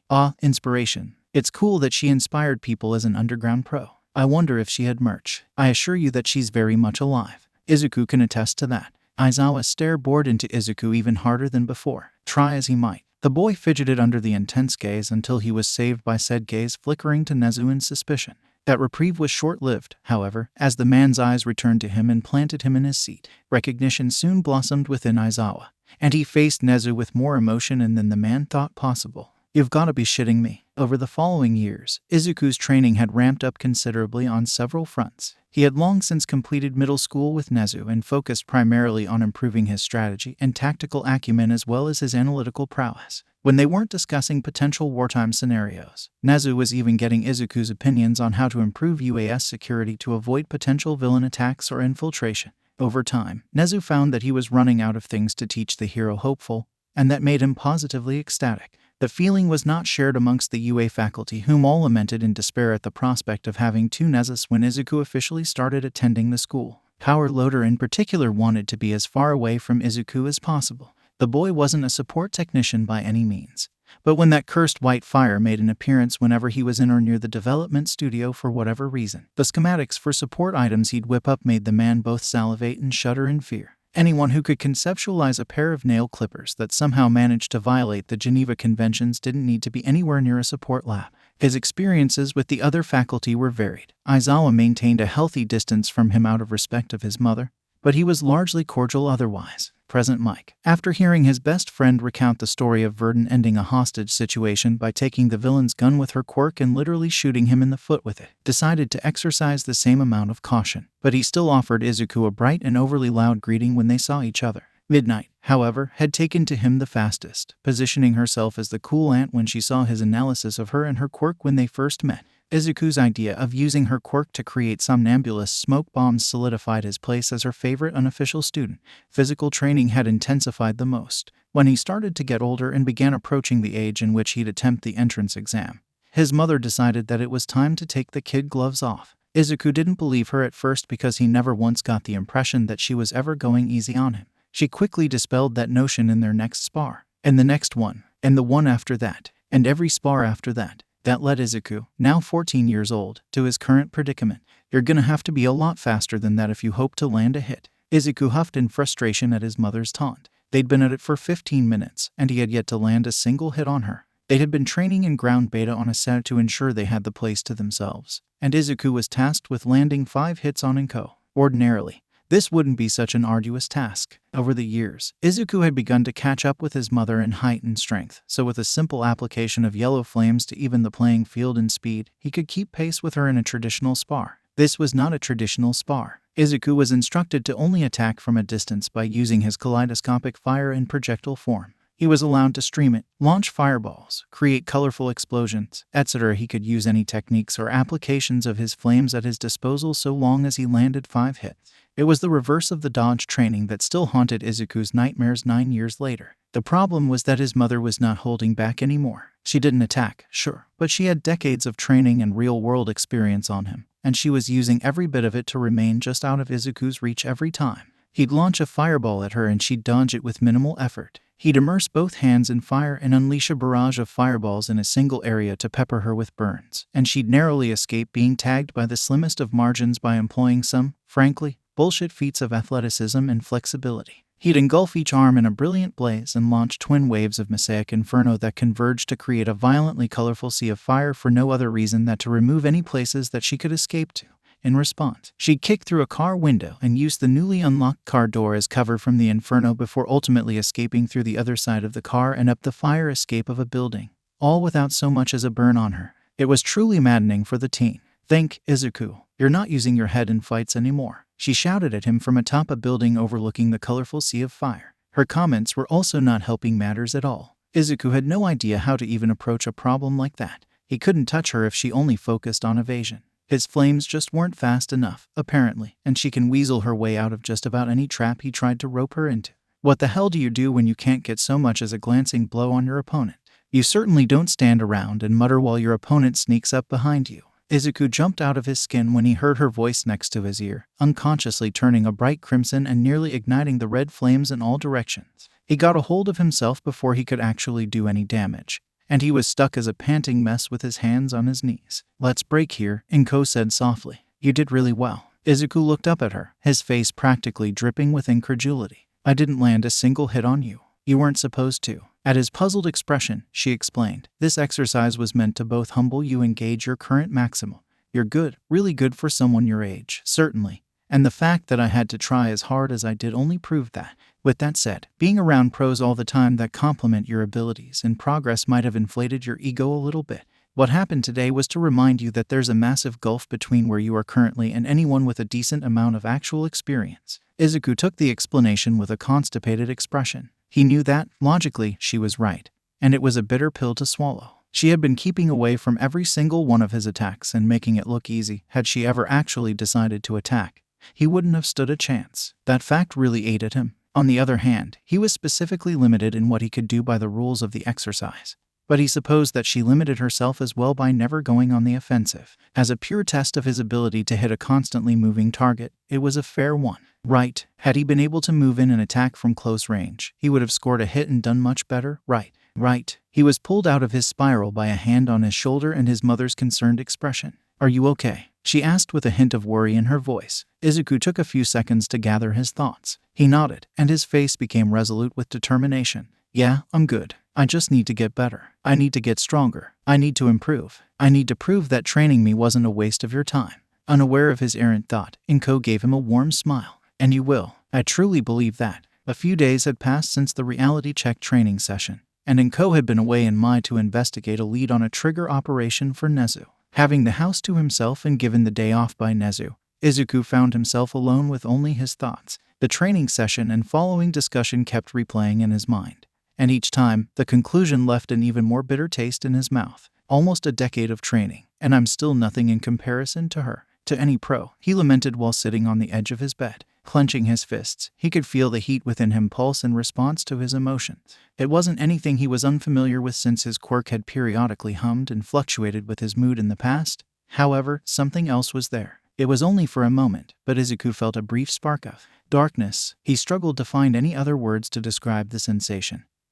But he felt a twinge of black within the spark. It was gone as soon as it appeared, and it did not feel particularly inviting to him, which made him wary. With a huff, he decided to go for a jog through the neighborhood to clear his mind of any self-doubt and quirk-related nonsense. Not having any particular destination in mind, he set off into the cool, spring morning. He ended up slowing down near Dagaba Beach, and on a whim, he changed direction and entered the unofficial dumping grounds. Meandering through the piles of trash for a few minutes, he took in the sorry state of the polluted beach. He then exited the garbage fortress and returned to the roadside, getting an overview of the place. Anyone wanting a nice view of the ocean would be sorely disappointed. Someone really needs to come clean this place, he muttered to no one. "They really do," spoke a voice next to him. It took everything Izuku had to not jump out of his skin. He turned his head and fixed the new arrival with a pointed glare. "Either my situational awareness has really become piss poor, or you have experience sneaking up on young teenagers," Izuku said with a little more bite than was probably necessary. The man proceeded to hack a concerning amount of blood at Izuku's statement. "Oh my god, I'm sorry. I didn't mean to startle you so badly that I'd harm you. Are you okay? Here, let me help." Izuku frantically sputtered out while trying to apply a hand bathed in pink fire to the man's chest. The man tried to assure Izuku that he was fine, sparing curious glances at the strange fire in the boy's hand.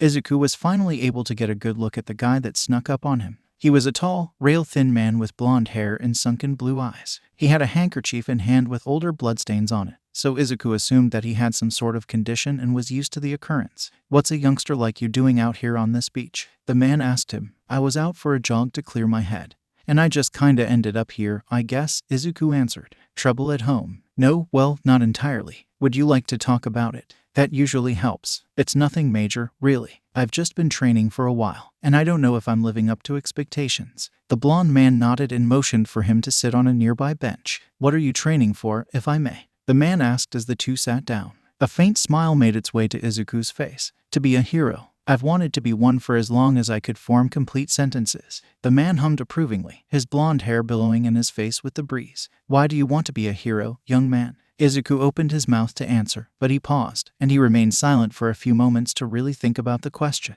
His first instinct was to say that he wanted to be the best damn hero to come out of Musutafu like he declared when he was 5.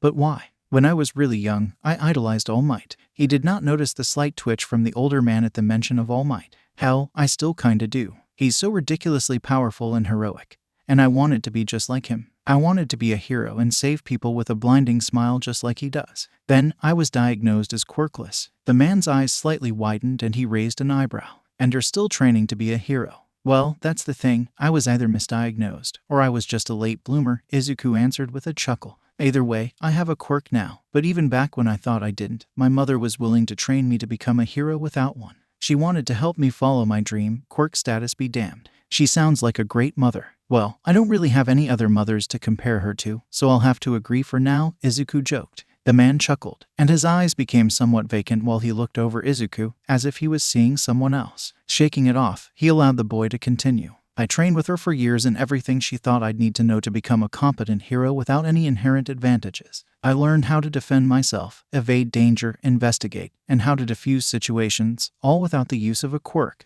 And then my quirk came in, and everything changed, I guess. I could no longer become the best quirkless hero ever, so I had to pivot to just being the best hero ever. But why? I still want to save people with a smile and instill a sense of hope with my presence like All Might. But isn't that something every hero should aspire to do? He paused. I guess I really want to be a pillar for those at the bottom of society, like the quirkless and the mistreated. But can I really live up to a goal like that when I don't even know if I can live up to my own mom's legacy? Legacy? His mom must be a retired pro, then. I wonder if I've heard of her, the man mused to himself. Izuku sighed. What am I even training for, you know? Sometimes I feel like I'm making no tangible progress, while the end goal still feels as nebulous as ever. I don't want the effort my mom put into me to go to waste. And I want to feel like I'm doing all of this for something, you know. I do, the man softly replied. I'm certain that your mother would be proud of you regardless of what kind of hero you become. Yeah, Izuku conceded with a chuckle, she would. She always would. I just don't often feel like I deserve it these last few years. He stood up from the bench and started to stretch his back and shoulders. Well, I have 10 months until the UA entrance exam. I guess I have until then to figure it out. You will, the man assured him with a smile. I'm sure of it. You already have the makings of an excellent hero if you're asking these questions now rather than later on. Izuku, for some reason he couldn't at all identify, momentarily felt weightless at the praise. It was strange, but he paid it no further mind. Thank you, you can call me Yagi. Okay, thank you Mr. Yagi. My name's Izuku Midoriya. Keep an eye out for that name in the future. Feeling reinvigorated, Izuku waved a small goodbye and continued his jog back in the direction of his home. Yagi watched him leave with a small, fun smile. That boy reminds me so much of Sensei. I wonder if he's the one. Internally, Yagi could feel one for all seemingly hum in agreement. And longing. Wait a minute friends, I have one request to all of you. Please support and give kudos to the author and make sure to comment. Love from Saiyan Fanfics YT. So he will not feel any regrets for giving us permission to upload his fanfics, and the fanfic link is in the description. Inko stood with Nezu on her shoulder across the street from a school that was swarmed by a collection of police, curious civilians, and the media. The duo of retired pro hero and Chimera watched as another set of teachers was escorted from the building in handcuffs. The reporters on scene scrambling to get statements from anyone they could about the developing series of school districts that had been infiltrated by Quirkist terrorists. The two were drinking celebratory slushies at another MLA scheme foil. This school was the last of the 12th district across Japan that had been seized, and they were beginning to realize just how insidious the issue had truly been. Once one went down, several more accidentally revealed themselves by going on high alert. Occasionally, some teachers that either weren't buying into the scheme or had suspicions of a conspiracy going on within the faculty sent in anonymous reports about their schools. The former led to a lot more indoctrination plots being revealed, whereas the latter still brought some to light but often unearthed even more unsavory happenings. There was one particular school in Hiroshima that was discovered to not be a quirk supremacy racket, but it instead groomed those with decently powerful quirks toward the path of heroics. And then if they failed the entrance exam to their school of choice, they would be kidnapped and sold off to a mystery buyer. Nezu had yet to identify who was buying the kids, try as he might. The two watched on as the media converged on another set of police with guilty staff members in tow. We're working our way up to Deka, right? Inko asked, taking another sip from her slushie. Eventually, Nezu confirmed. I don't doubt that attacking the small cells of extremists and the school districts they've infected have tipped them off, so it wouldn't surprise me if they've sequestered themselves in Deka and ramped up their timeline. Do we have to worry about any stragglers making their way over there to join their ranks? Inko questioned. Not likely, Nezu began. So far, interrogations haven't revealed anything about Detnaret or any modern iterations of the MLA. Those who have been questioned only revealed their connections to various Quirk supremacy groups. Some even had ties to the creature rejection clan of all things. And as such, the crackdowns appear as a nationwide move against Quirk discrimination of any kind rather than a specific move against a terrorist group. And that's the story the media is running with, Inko sighed. It appears so. So, no great loss for the MLA either way. At least we took down their undercover immersive propaganda machine. Although, I'm curious as to what the point of it all was if they weren't creating soldiers with it. Nezu hummed in consideration while taking a sip from his tea slushy. Staging an insurrection and sparking an inevitable civil war for an antiquated ideology is one thing. Doing so with a population who are already sympathetic to the fundamental principles of the ideology is another thing entirely. These indoctrination camps were just set up to preemptively get the populace amenable to their cause for when they do decide to move. It makes it a much more difficult battle for the government to fight. Well, I suppose anti-discrimination isn't exactly Quirk liberation, so they're no closer now to that goal than they were before our crusade, Inko concluded. Perhaps, but I'm not naive enough to think that they can't work with this. Fighting discrimination against mutation quirks is somewhat tangential to Quirk liberation. There's enough of a thread there to latch onto if they have a competent PR team. Let's hope they don't. Inko slumped, finishing her slushy. We all done here. Indeed, let us return to UA. The entrance exam needs planning. The Chimera excitedly chirped. About that, Inko began and she started the trek back to UA with her boss still on her shoulder. Is Izuku taking the recommendation exam? Nezu hummed in consideration once more at the question. I considered it at first given his circumstances, but his admittance into the hero course is a foregone conclusion at this point. There are only 4 available spots for recommended applicants.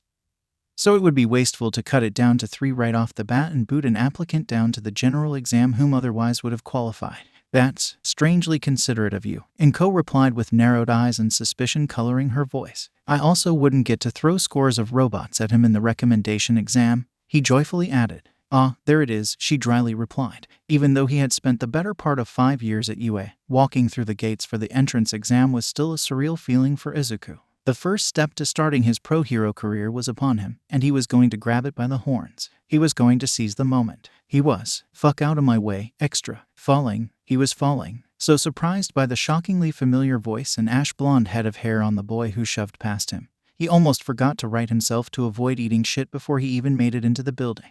However, a hand hurriedly slapped his shoulder before he could stop his fall, and he felt gravity leave him. The end result was Izuku floating just above the ground in a perpetual loop of front flips due to the inertia he carried with him. Oh no, a high-pitched voice beside him intoned before his steady path toward the building was halted. Izuku saw the upside-down figure of a girl with auburn brown, shoulder-length hair attempting to right him. Upon doing so, she tapped her fingertips together, and Izuku felt gravity return to him. What a fascinating quirk, he thought while appraising the girl. Sorry, I hope you don't mind me using my quirk on you. It would have been a bad omen if you fell, is all. I didn't notice you already had it covered, though, she nervously sped out with a sheepish smile. It's fine, Izuku absent-mindedly responded. Your quirk is so cool, how does it work? Oh, the girl was a little flustered at the excitement she could see in his eyes directed at her, or, more likely, her quirk. It's called zero gravity. I can remove the gravity of anything I touch with 5 fingers and then restore it by putting my fingers on both hands together. My name's Ochako Uraraka, by the way. Ochako was not anticipating her day to begin like this. She was simultaneously pumped and cripplingly nervous about taking the entrance exam for the best hero school in the nation. And when she left her mostly bare apartment that morning, she didn't know what to expect. Obviously, she'd be taking a written test and some sort of physical exam.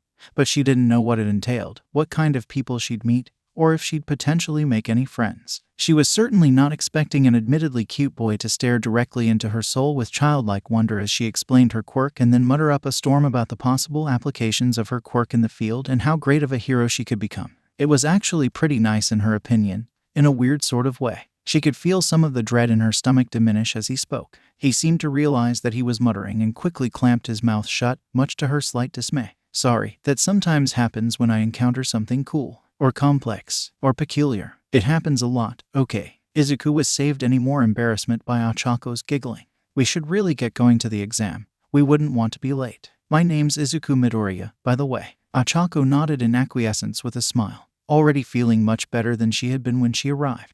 The two entered the building and registered, making light conversation along the way to the testing rooms, which primarily consisted of Ochako carrying the brunt of the conversation with Izuku stumbling along as best as he could. If she noticed, she didn't mention it, and Izuku was grateful. She was bubbly enough for the both of them. Along the way, Ochako noticed that he hadn't once looked at the map they were given to get to the testing rooms. Have you been here before? You know your way around pretty well, she asked with curiosity coloring her already rosy cheeks. Izuku was not prepared for that question, and it must have shown in his face because Ochako quickly tried to backpedal. Oh, you don't have to say if you don't want to, she said while frantically waving her hands. No, it's fine, he clumsily assured. He did not expect to have to reveal the fact that he was trained at UA already. Frankly, he wasn't planning on saying anything about it unless it came up, and he really didn't want to potentially scare away the first person his age that he had spoken more than a few words to in years. But he felt that taking the out she gave him and not answering the question would be a little suspicious.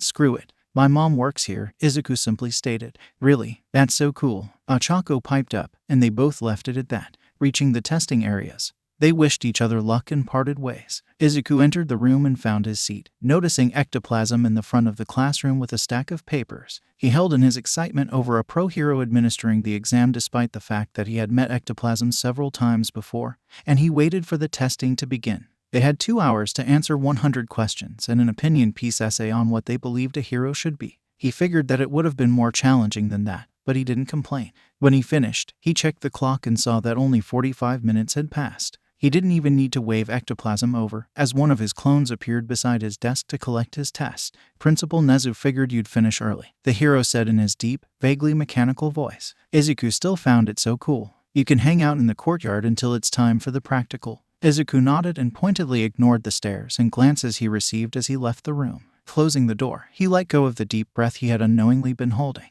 Being around other kids was something he'd really have to get used to again. Finding a bench to sit down on in the courtyard, Izuku decided to kill the next hour and 15 minutes by reading hero news. He saw the usual stuff: recent debuts, big takedowns of villains and other criminals, gossip surrounding heroes in the top 10, etc. However, one particular headline caught his eye: Sludge villain still at large in Musutafu. His interest piqued. He read the article that detailed a criminal made of sludge who robbed a store and evaded capture from All Might's in Musutafu. Continuing to read, the article went on to explain that the sludge villain, as they're calling him, escaped detection by entering the body of a civilian and disappearing into the crowd, likely killing them in the process. Since then, there was a string of robberies and murders that police were connecting to the sludge villain, using the body of his victim and potentially swapping into others when necessary. While that's comforting, Izuku sardonically said to himself, I'll tell Mom to be on the lookout. He scrolled a little further and another headline caught his attention. Is UA parading child soldiers rather than creating heroes? The fuck? He questioned, skimming through the article for its author and publisher, Shidos Kazuki, Shueisha Publishing. Should I tell Nezu about this? He considered it for a moment before shaking his head. No, he's probably already seen this. If not, I shouldn't trouble him with some random hit piece. Getting lost in the hero news for the next hour was easy enough, and the time for him to make his way towards the auditorium was approaching. Looking up from his phone, he unconsciously activated his quirk and lit his hand ablaze with the familiar rainbow of flame. Manipulating and fanning the flame in his hands to kill a little more time, he felt a pair of eyes on him, and he turned to the left to see someone else with him in the courtyard. She had black, shoulder-length hair that was similar in style to Uraraka's but longer. She wore a stoic expression, but Izuku could somewhat make out a bit of curiosity in her gaze. I guess she wasn't expecting anyone else to finish early either, he thought as they returned each other's unblinking stare. Oddly enough, there wasn't any awkward tension amid the silence. Her eyes traveled to his hand, and they fixed themselves on the unique fire he wielded. Conversely, his eyes traveled to her right hand to see a handful of what he could make out to be sand. He noticed her eyes on his hand and she realized that his eyes were on hers, and they came to a silent agreement. Izuku fanned and brightened the flame. Meanwhile, the girl picked up a small rock with her left hand and enlarged it to the point where it barely fit in her hand. Pocketing the sand, the girl shrunk the rock back to its original size and seemed to hesitate for a moment. Then she nodded to herself and approached Izuku with her phone in hand. Curious about her intentions, he killed the flame and watched her make her way toward him. She stopped beside the bench, sat down on the edge with a measure of distance between them, and she handed him her phone with the new contact page open. Izuku was momentarily dumbstruck before everything clicked, and he gingerly took the phone and added himself to her contacts before handing it back to her. She silently took it, and then she flew into the fastest, most furious texting speed that Izuku had ever witnessed. His phone vibrated, and he saw that he had a text from an unknown number. "Hi, I'm Yui Kodai. Sorry about all of this. I'm not great with social interaction. Your quirk is really cool." Izuku was taken aback for the 4th time since he got to the courtyard, but he didn't mind it this time around. Rather than answering her verbally and potentially make her feel awkward or obligated to speak up, he responded to her text in kind. "It's nice to meet you too, Kodai. Don't worry, I was pretty much homeschooled, so my social skills aren't the best, either. Your quirk is amazing. Is that what the sand in your pocket is for?" Yui's phone vibrated, and a small smile broke through her stoic visage. She replied to his text within seconds. Izuku really needed to learn how the hell she typed so quickly. "Thank you, and yes, I can enlarge the grains to create a barrage of projectiles, or I could just toss sand in someone's eyes. Depends on how I'm feeling." Failing to fight back a snort at her text, Izuku checked the time and saw that they only had 10 minutes to make it to the auditorium. "We should start heading back to the building. The practical will be starting soon." She simply responded in agreement. She stood up to make her way back, but she stopped and appeared to deliberate something in her head. Making up her mind, she turned around to face him. "You can call me Yui," she finally said before turning away once more and walking back into the building. Izuku stared in mild shock at the development before the same small smile formed onto his own face. Upon reaching the auditorium, Izuku checked the note card that had his seat number, and he found it in the back next to a boy with purple hair even wilder than his own and bags under his eyes to a level he had only seen on Mr. Aizawa. The boy spared him a lazy, cold glance before refocusing on the stage. Izuku thought about saying hi and potentially making a third friend that day, but the other boy didn't look like he was in the mood. He kept his excitement in check when Present Mike showed up, and he made sure not to mutter aloud to keep from annoying the boy next to him. Pretty soon, the rules were explained and the examinees were loaded up onto buses to be sent off to the exam zones. Izuku was trying to keep the nerves at bay to varying degrees of success. He knew that he wasn't unprepared, but the idea of everything he trained all those years for finally coming to a head in the coming exam naturally put him on edge a bit. He hoped that Uraraka or Yui were doing okay. At the starting zone of their exam, Izuku was running through his stretches when he spotted Uraraka on the other side warming up as well. She was slightly trembling, so it was clear to him that she wasn't doing any better than him on the nervousness front. He elected to go over and attempt to ease her nerves, but movement in his periphery made him tense up. Certain that it wasn't a threat, he allowed the hand of a taller boy with glasses to clamp down onto his shoulder. Giving the taller boy a curious look, he saw the other boy looking down at him with a stern countenance. "That girl looks like she's busy preparing for the exam," the boy started, his glare tightening on Izuku. "Do you intend to distract her and the other real participants here? Are you perhaps an impediment planted by the school to hinder us during the exam?" Taking a moment to recognize the boy as the one from the auditorium that interrupted Present Mike, Izuku quirked an eyebrow at him. "Do you see the worst in everyone, or are you just really intense?" At the taller boy's aghast sputtering, he continued, ignoring the many pairs of eyes that were watching the scene unfold. "I know the girl over there, she's a friend. She seemed nervous, so I was going to try to help ease her mind for the exam. Also," he pried the boy's hand off of his shoulder, "I saw you coming, and I figured you weren't a threat, so I didn't do anything to you when you grabbed me. Had I not seen you, I can't promise that the bones in your hand would still be in working order. Don't sneak up on people in a bid to intimidate them. It's bad for your health. Now, I'm going to go encourage my friend to do her best on this exam. Is that okay with you?" Not waiting for a reply from the completely mortified boy, Izuku turned back around and walked away from him and the wide-eyed stares of the other participants. He had no idea where the hell all that even came from. He figured that he'd spent way too much time with his mother over the years. "Start," blared the voice of Present Mike over the intercom as the gate to the training ground swung open. Izuku flew into action, darting toward Uraraka and tapping her on the back to snap her out of the shared stupor that everyone was in at the sudden announcement. "What are you all waiting for?" Present Mike came over the intercom again. "There are no countdowns in the real world. Those two up front have the right idea." The collection of examinees looked to see Izuku blasting off in a vibrant blaze with Ochako hurriedly bounding in behind him before they all rushed in themselves. Izuku, bathed in the familiar heat of his quirk, launched himself toward a group of one-pointers and blasted each one with a fireball, quickly disabling them before bounding off again into the heart of the city. Scores of foe villains attempted to intercept him in all manner of ways, but Izuku was ready for them. Pausing his base flames and igniting a bright yellow, he dodged and weaved through the rubber bullets, claws, pincers, and the occasional missile with Nezu's face on it. He'd be sure to have a talk with the principal after the exam about that last one. Letting green fire overtake his arms, he launched himself toward the robots and cleaved right through them, not paying any particular attention to their point values. Without a moment's hesitation, he grabbed a large panel from one of the robots he'd taken down and batted another robot away with it. Then he pivoted to block a third foe villain's attack from behind with that same panel, pushing the panel into the robot. The emerald flames engulfed his legs for him to jump and drive his heel into the head of the machine, disabling it in an explosion. Reaching the ground, he let the green flames die down and swallowed the pain he began to feel in his muscles, igniting his base flames again to relax some of the pain away for the moment.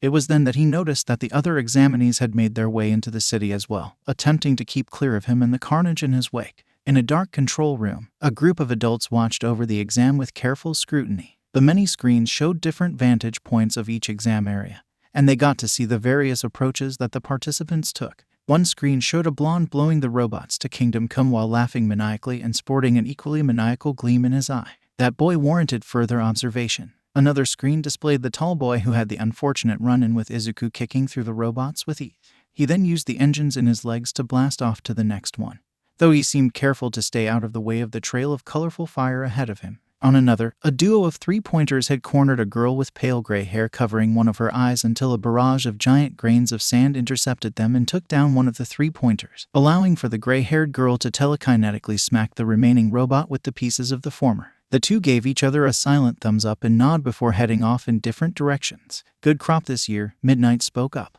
"A lot of hot-blooded action around." "Behave," Aizawa tiredly commanded, also keeping a close eye on the screen, or, rather, one screen in particular. He wasn't the only one, either. 3 other people had an eye on one particular screen, and that screen showed Izuku leaving a trail of mangled parts and whimsical fire in his wake. Nezu watched on with his usual smile. Yagi watched quietly and attentively, and Inko watched with an unmistakable smile full of pride for her son. That pride grew even more when he seemingly bounced from building to building onto a light post before diving into the middle of a group of foe villains that were ganging up on a short boy with purple balls for hair. The boy was clearly being overwhelmed, and when one of them opened fire with rubber bullets on the boy's blind spot, Izuku leaped in and blocked the boy from harm with his own body. If that wasn't crazy enough, Izuku's colorful fire had become a solid orange and flattened out into a seemingly solid barrier that the bullets bounced right off of.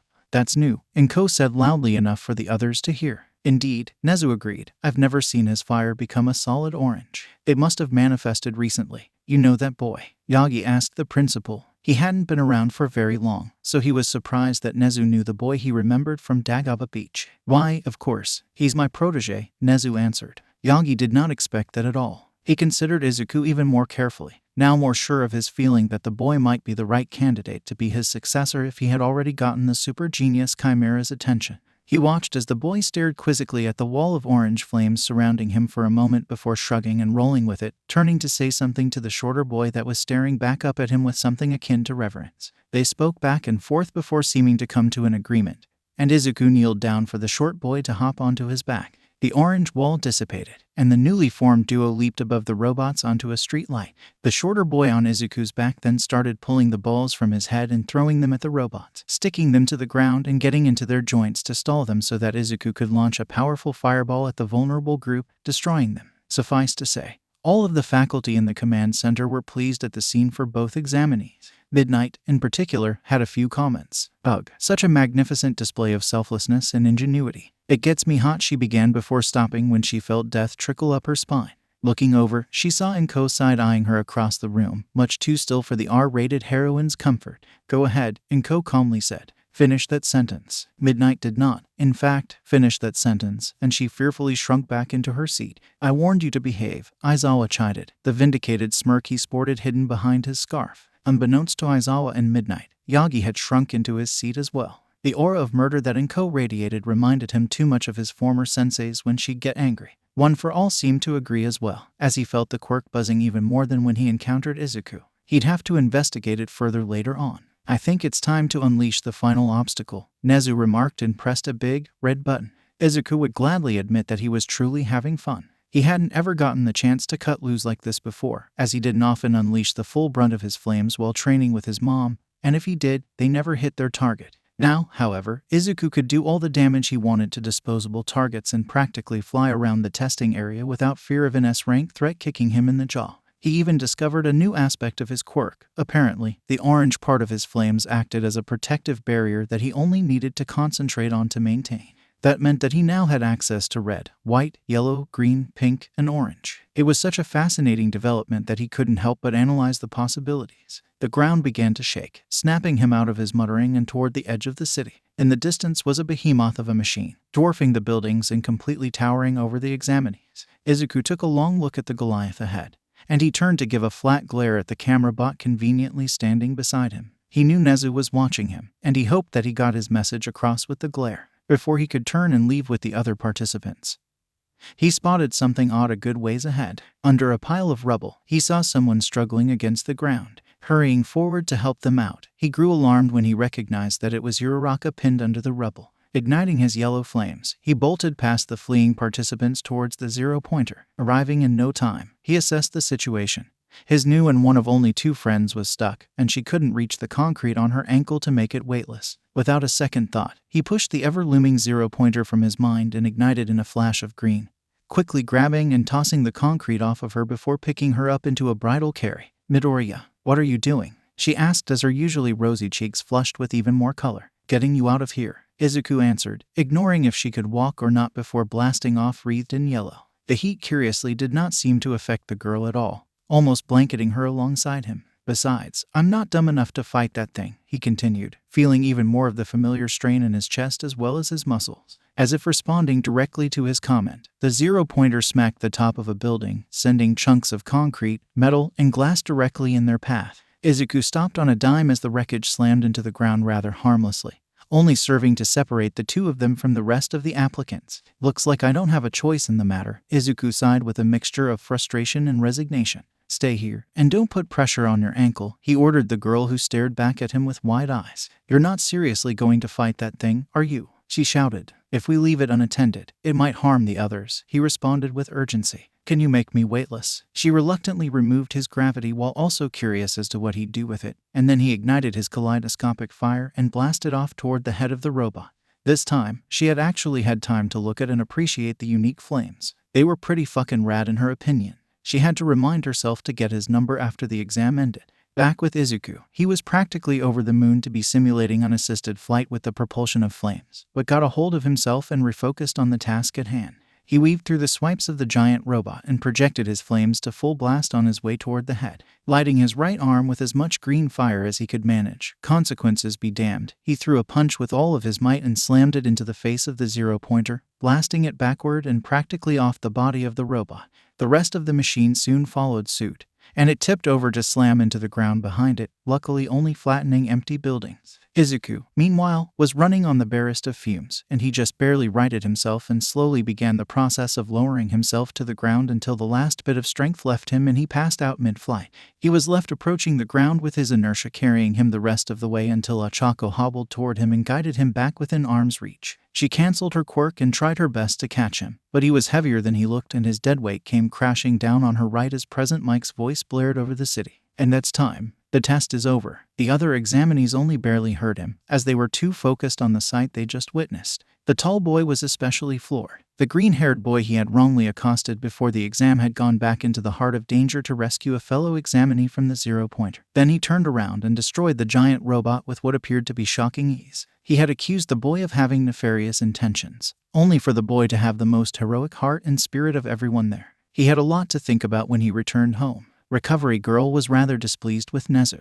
The brutishness of the exam that encouraged reckless kids to be even more reckless was one thing, but she knew the chaotic gremlin had a hand in the destructiveness of this particular zone's zero-pointer. He wanted to make it entertaining for himself and for Midoriya, and it would certainly give poor Inko a heart attack. She just hoped she would make it back in time to see the mama bear throttling the chimera for his stunt. Making her way through the crowd and healing injuries where they were present, she found the man of the hour himself. Or, rather, she found him passed out laying across another examinee who was practically dying from her blush. Shaking her head in amusement, the youthful heroine made her way towards the duo. "Are you youngsters okay?" the old woman asked Ochako, who looked relieved to have literally anything else to focus on. "I think I twisted my ankle under some debris. He passed out though, you should look at him first." She worriedly fretted over the unconscious boy. Kneeling to examine him, she noted that he was breathing normally but felt even warmer than usual. Don't worry, it's just quirk exhaustion. It happens when he overuses his flames. I can't do much for it, though. Hand me your hand so I can fix up your ankle." The younger girl complied, and Recovery Girl kissed her on the hand, zapping her of whatever energy she had left while mending her busted ankle. Ochako would have stumbled had she not still been pinned under the unconscious Izuku, so she only laid her head back on the ground and absent-mindedly took the gummies the medic handed her. Meanwhile, a team of medic bots came with a stretcher, and they lifted the boy off of her and onto the stretcher to cart him away. Recovery Girl quickly followed behind them. Maybe if she was fast, she could catch the end of the beatdown. You furry little dipshit. What in the 9 levels of fuck were you thinking? The faculty of UA were hiding behind the farthest table away from the livid mother, unleashing hell on their principal, and rightfully so. He knowingly endangered her son with a giant robot to test him. Do you have any idea just how badly hurt he could have gotten? Inko broke her throttling of her boss and comrade to allow him to respond. His snout returned to its original white from the blue it had been previously, and he cleared his throat. I wouldn't have orchestrated it if I didn't think he could handle it, but the other examinees could have been caught in the crossfire. Unlikely, as the zero-pointer was specifically programmed to neglect the other examinees and focus on Midoriya when it spotted him. That doesn't make it any better. In fact, that actually makes it worse. Yagi, against his better judgment, decided to interrupt to take some of the heat away from the principal's admittedly worrying decision. If I may. No, you may not. Inko silenced him, and he quickly returned to his place next to an absolutely quivering power loader. He suspected that she would find out that power loader had been the one to actually program the zero-pointer under Nezu's direction any minute now. Izuku awoke to nothing but pain. For a scant few seconds, he assumed he was back training with his mom since waking up in pain was a familiar occurrence afterward. However, the white walls and ceiling he woke up to told him that he wasn't in his room. You're awake. An old, familiar voice came from beside him. He looked over to see the short frame of Recovery Girl next to his bed giving him a kind smile. That smile vanished and a stern frown took its place. I should be scolding you for overdoing it again, but I can't fault you entirely since Nezu intentionally put you in position to do so. And from what I saw when I watched the footage back, you did prioritize rescue and tried to avoid fighting until you simply couldn't. Izuku sighed in relief at narrowly avoiding a whack on the head from Recovery Girl's syringe cane. With that said, Recovery Girl continued before lightly whacking him on the head with her cane. He had spoken too soon. You were on the brink of tearing your muscles apart, young man. And she was right. Izuku could definitely feel it. His entire body was sore, and his right arm in particular felt like it went through a meat grinder. He knew that pushing his green flames as far as they could go for that punch was incredibly risky. But he didn't have a lot of options, and he figured that he could reset whatever damage there was with his pink flames. You overused your quirk in that last bit against the zero-pointer. You're not supposed to fly like that regardless of how little gravity you have, Recovery Girl said while fighting back a chuckle at the thought. And pulling your green fire on your arm could have done severe damage that you wouldn't have been able to immediately heal from. Your body may be immune to overheating, but you were completely drained of stamina, so neither my quirk nor your own pink fire could have done much for you without killing you. Oh, Izuku mumbled an embarrassed realization. Oh is right, she said with a shake of her head, and she reached over and kissed his arm. He felt her quirk at work, zapping some of the energy he had and greatly easing the pain he felt throughout his body. You're not likely to be in a manufactured situation like this again. But there will be times where you will push yourself much further than your limits will safely allow for one reason or another. You did well to do no lasting damage this time around, but please be careful in the future. It was your muscles this time, but overdoing your yellow flames could stop your heart or your white flames could give you a brain aneurysm, both of which are exponentially more severe, especially out on the field. Izuku was silent in thought at her words, missing the doctor's muttering about reckless damn rodents and Inko would burn this school to the ground if anything happened to her boy. He hadn't considered what would actually happen if he really went overboard with his quirk. The migraines from his white flames were usually enough of a deterrent, but the fight against the zero-pointer was the first time he truly went beyond plus ultra, and he supposed that there were consequences for that. Since you're awake and in relatively good health, I can let your mother in, Recovery Girl stated, snapping Izuku out of his thoughts. She didn't get the chance to, however, and the door slammed open with his mother rushing into the room and practically diving into his bed to hug him to death. I'm so glad you're okay. She practically cried. I can't believe my son is so cool. Izuku was expecting an emotional reaction along these lines when his mother showed up,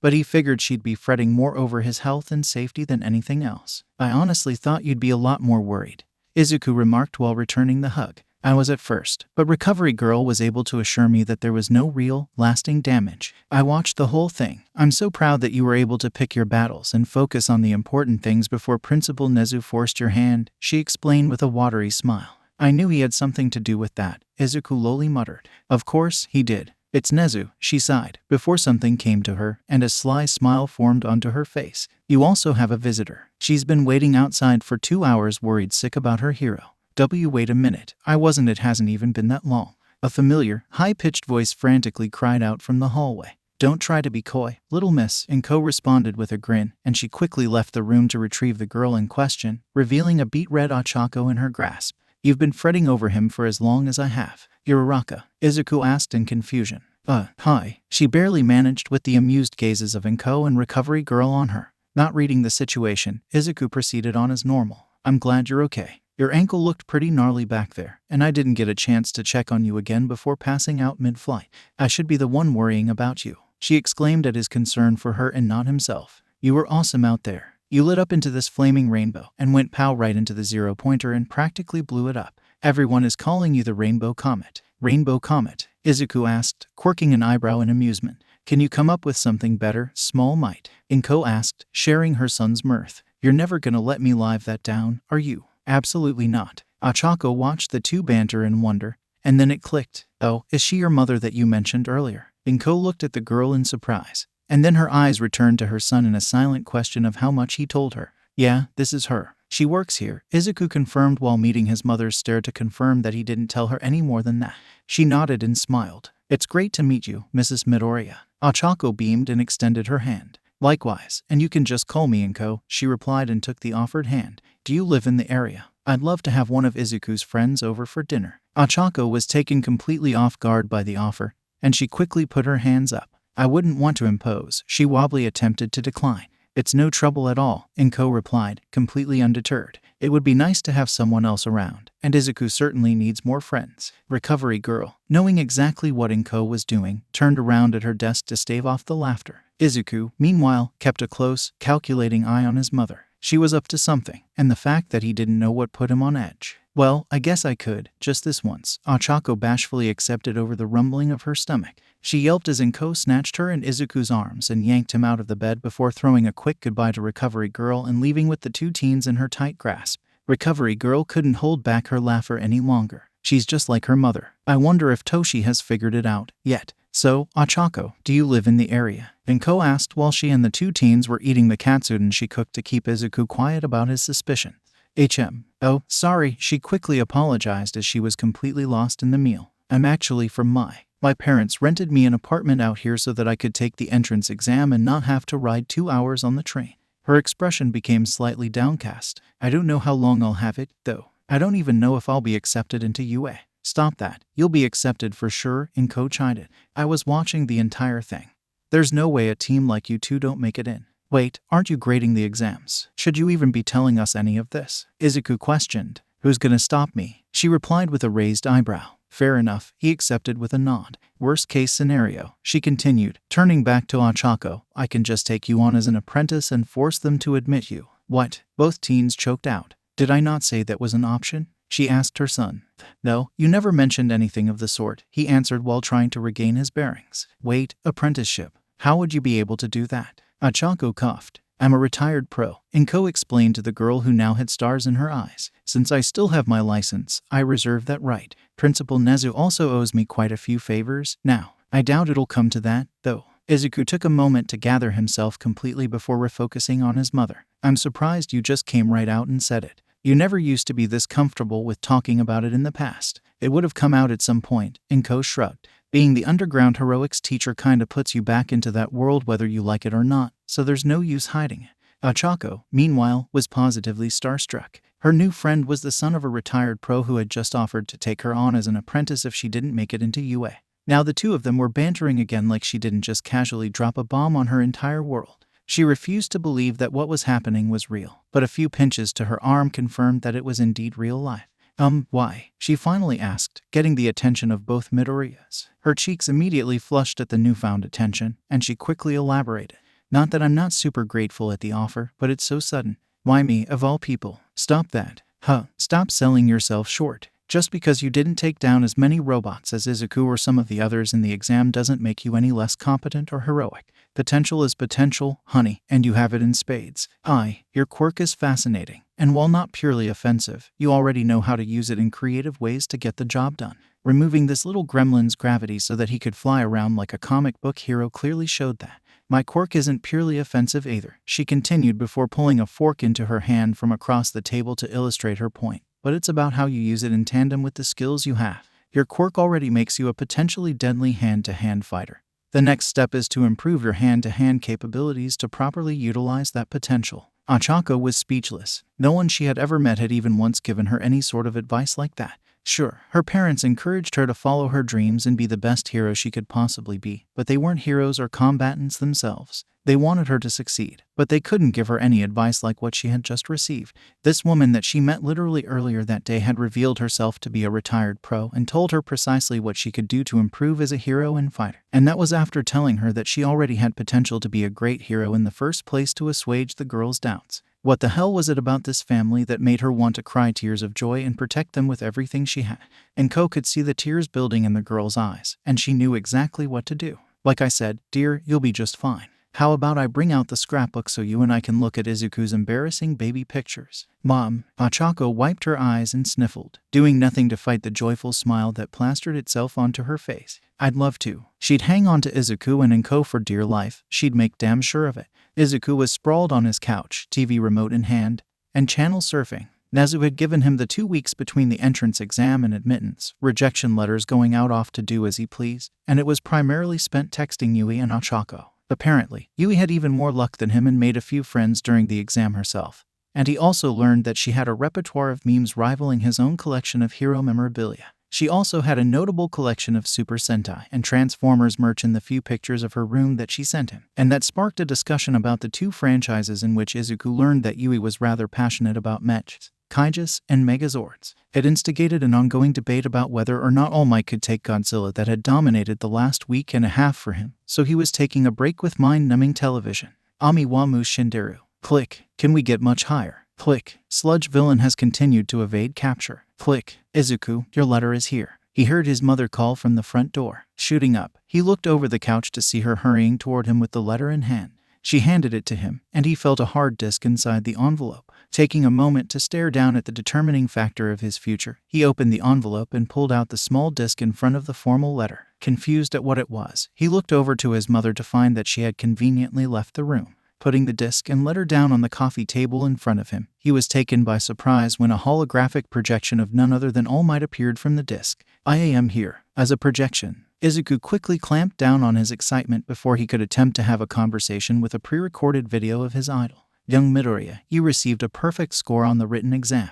That alone would guarantee you admittance to the school in the General Studies Department, but your story does not end here. In the practical exam, you racked up a total of 57 villain points. Geez, was it really that much? He asked himself. It certainly was. All Might responded with his giant smile, and the video continued before Izuku could question any further. That alone would have gotten you ranked 8th in total points scored. But what kind of hero school would we be if your ability to destroy robots was the only thing we graded on? We were also looking at the content of your character when placed in a situation to help another, even at the cost of yourself. Your many instances of helping and rescuing your fellow examinees, especially when you didn't have to, truly displayed that you have the heart of a hero, and as such, you were rewarded 75 rescue points. 75. Izuku incredulously shouted. Yes, 75. That adds up to 132 total points scored. That comfortably puts you in first place. It is my pleasure to say welcome to your hero academia, young Midoriya. The projection faded, and Izuku sat on the couch with only the low sounds of the TV in the background. It was all starting to catch up to him, and a giant smile crept onto his face. I fucking did it, he shouted in pure elation. Language, young man, came the stern response of his mother from the other room, but the effect was muted when she poked her head into the living room bearing a kind, proud smile. Izuku felt like he was walking on air, and he immediately went to text his two newest friends to ask them if they got their letters. He saw that they had apparently gotten theirs a little before him, as they both sent him texts declaring that they were accepted and asked him what class he was in. Figuring that the formal acceptance letter had that information, he checked to find out that he was in class 1A. He was happy that Ochako appeared to be with him, but he was a little bummed that Yui was in 1B. Suddenly, one particular detail occurred to him. During the projection, a list of the rankings from the entrance exam appeared on screen. Turning on the device and fast-forwarding to the end, He stopped the recording on the results. He was in first with his 57 villain points and 75 rescue points, and he noticed that Ochako was in fourth with 28 villain points and 45 rescue points, likely from her helping him take down the zero-pointer and then catching him afterward. But a single name stood out to him. Katsuki Bakugo, second place with 77 villain points and 0 rescue points. Bakugo was there, Izuku quietly said to himself. And, if he was being honest with himself, of course Bakugo was. It was his dream to be the best hero ever and become even better than All Might. And there was no better way to accomplish that than by attending the best hero school in the nation and All Might's own alma mater. It came as no surprise to the green-haired boy that Bakugo trained exceptionally hard for it, as his score of 77 villain points made clear. But that brought a specific event back to his memory. "Fuck out of my way, extra." There was something familiar about that voice and hair to Izuku at the time, but meeting Ochako pushed it from his mind.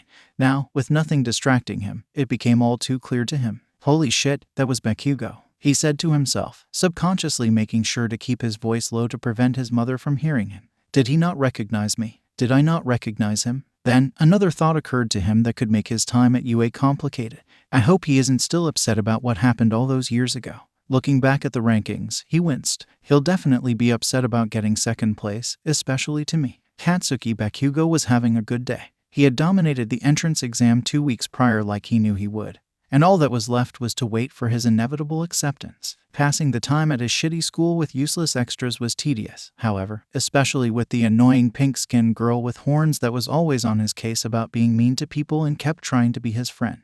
He didn't need friends. He was a winner. He would be the best damn hero ever. So, when the letter from UA finally came in the mail, he knew it was simply a formality. He destroyed the most robots in his zone, and the written test was a piece of cake. The envelope contained a disc and a formal letter, so he pressed play on the disc, and a holographic projection of All Might appeared. Now, he was stoked. All Might himself was telling him how well he did. It was clearly the first step on his path to surpassing All Might, and no one would stop him. That is why it is my pleasure to inform you that you scored 77 villain points. Hell yeah, 77 points. That earned you second place in the total rankings. Bakugo's brain stalled at that declaration. He didn't hear a word of All Might welcoming him to UA and the projection finally shutting off. His mind was stuck on the simple, almost alien detail of him getting second place. He grabbed the disc and rewound it if for no other reason than to ensure he hadn't misheard. Surely, he did not annihilate the competition with gusto just to come in second, right?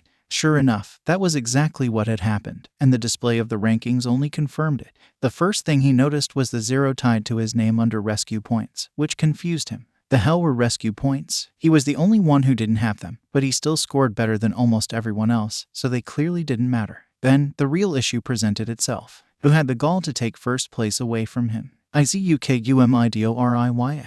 Bakugo's brain stalled for a second time. Deku, the nerd, had shown off his quirk and then dropped off the face of the earth. He still remembered that day, the look in the nerd's eyes when he looked down on him with contempt surrounded by flames of all colors. Then, he was just gone. He never showed up to school again.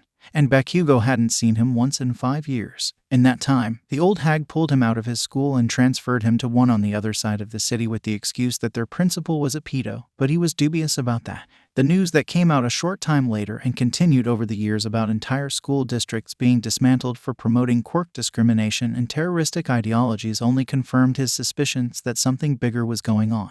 That news, however, recontextualized his last meeting with Deku. That day, he was so angry that the nerd had hidden his quirk from him and pretended to be weak just to laugh at him behind his back. And he let that useless teacher get into his head and fanned his anger, pointing him towards Deku to remind him of his place. However, with the knowledge that the principal was arrested and that teacher went on the run, as well as his own mother screaming at him about what he did to the nerd, it forced him to sit down and reevaluate exactly what was going on at that school. Deku was quirkless, or, at least, he thought he was up until they were 10. Everyone else thought he was, too, so they treated him as such. Even the adults treated him differently, but that might have been due in part to Deku being freakishly smart since that made the adults uncomfortable. A few even walked on eggshells around him as if they had something to hide, but the students mostly just made him a pariah for being the weird kid without a quirk. Was that by design? Did the adults and teachers try to set Deku up? They never said or did anything when anyone messed with him, and Deku never really seemed to care much about it, which pissed people off even more and compelled them to mess with him even harder. Was the whole school in on trying to wipe the quirkless off the map? Was that useless teacher riling him up that day for that sole purpose? Was that teacher using him to hurt Deku? Bakugo snarled, small explosions crackling in his palms as he seethed at the thought. Those teachers were using him and kissing up to him for their bullshit quirk supremacy. They used him to attack a kid for not having a quirk just to further their own warped agendas. Those fuckers. He seethed. No one uses me as their fucking patsy. Bakugo was certain that if the school hadn't already been knocked down with a wrecking ball driven by a talking rat, he'd march down there himself and blow them all to kingdom come. He didn't need the help of any stupid terrorists. Damn it. He'd be the best without them trying to kiss his ass and give him shortcuts. And Deku wasn't safe, either. The nerd had a quirk, and it was powerful, wherever the hell he was during the last 5 years.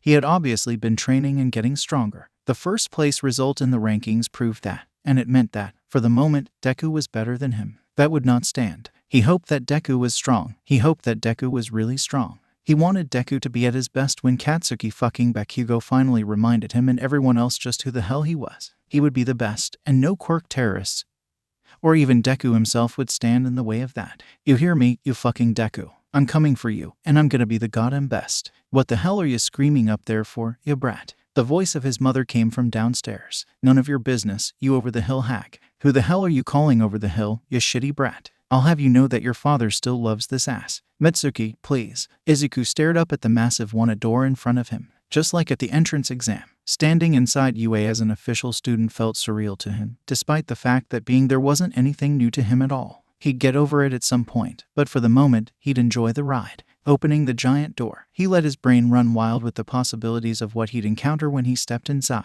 What would his classmates be like? Who would be his homeroom teacher? Was All Might actually teaching at UA? And, if so, why didn't Nezu tell him? Would the school year prove to be an exciting one? Was Ochako waiting for him behind the door to surprise him? Something she'd been attempting to do ever so often since the entrance exam to no success. Remove your feet from the desk this instant.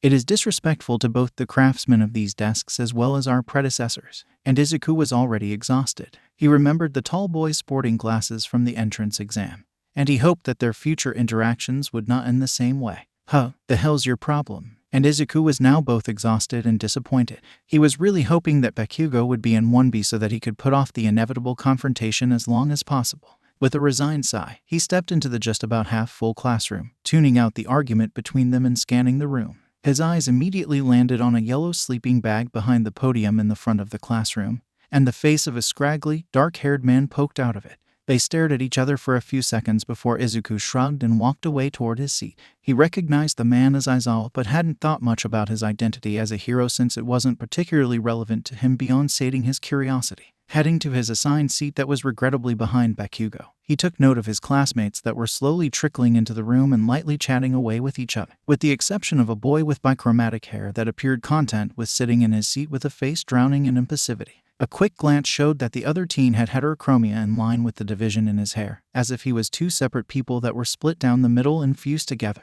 How would that even work? Deku. A low growl from Bakugo pulled him out of his thoughts before he could descend into muttering, slowly meeting the intense, piercing red eyes of the blonde filled with barely restrained indignation. Izuku was at a complete loss for what to say to him. Their last meeting hadn't been stellar, and it had been half a decade since then. He had no idea if Bakugo hated his guts and wanted to kill him or if he was actually a misguided tsundere the entire time that just couldn't properly express his feelings. He truly didn't know which one frightened him more. Izuku was spared the fate of finding out for the moment by the tall boy teleporting next to him and bowing at a perfect 90-degree angle. I must apologize for my behavior at the entrance exam, he solemnly began. It was unbecoming of a proper hero to cast judgment upon you before even speaking to you. My name is Tenya Ida.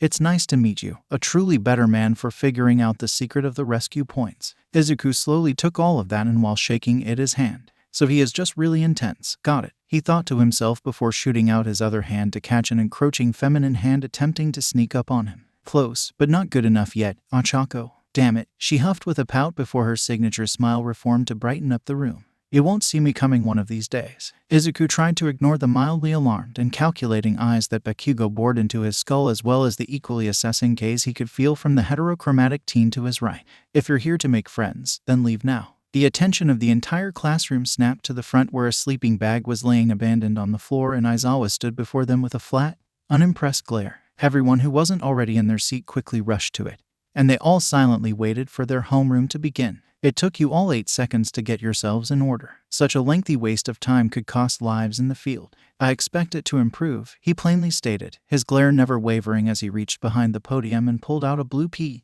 uniform. I'm your homeroom teacher, Shota Aizawa. Put these on and follow me to the PE fields. The Department of Education mandates that students not use their quirks when conducting fitness tests in middle school. Aizawa began in his signature straightforward manner. It's illogical. It gives the impression that everyone is equal when that just isn't the case, for better or for worse. Today, we'll be conducting a quirk apprehension test. Mr. Aizawa, what about orientation? Ochako questioned. UA is a non-traditional school in many aspects, one of them being that it allows teachers to preside as they see fit. Heroes don't have time for frivolous matters like those, he responded, and his eyes shifted to Izuku. Midoriya, you placed first in the entrance exam.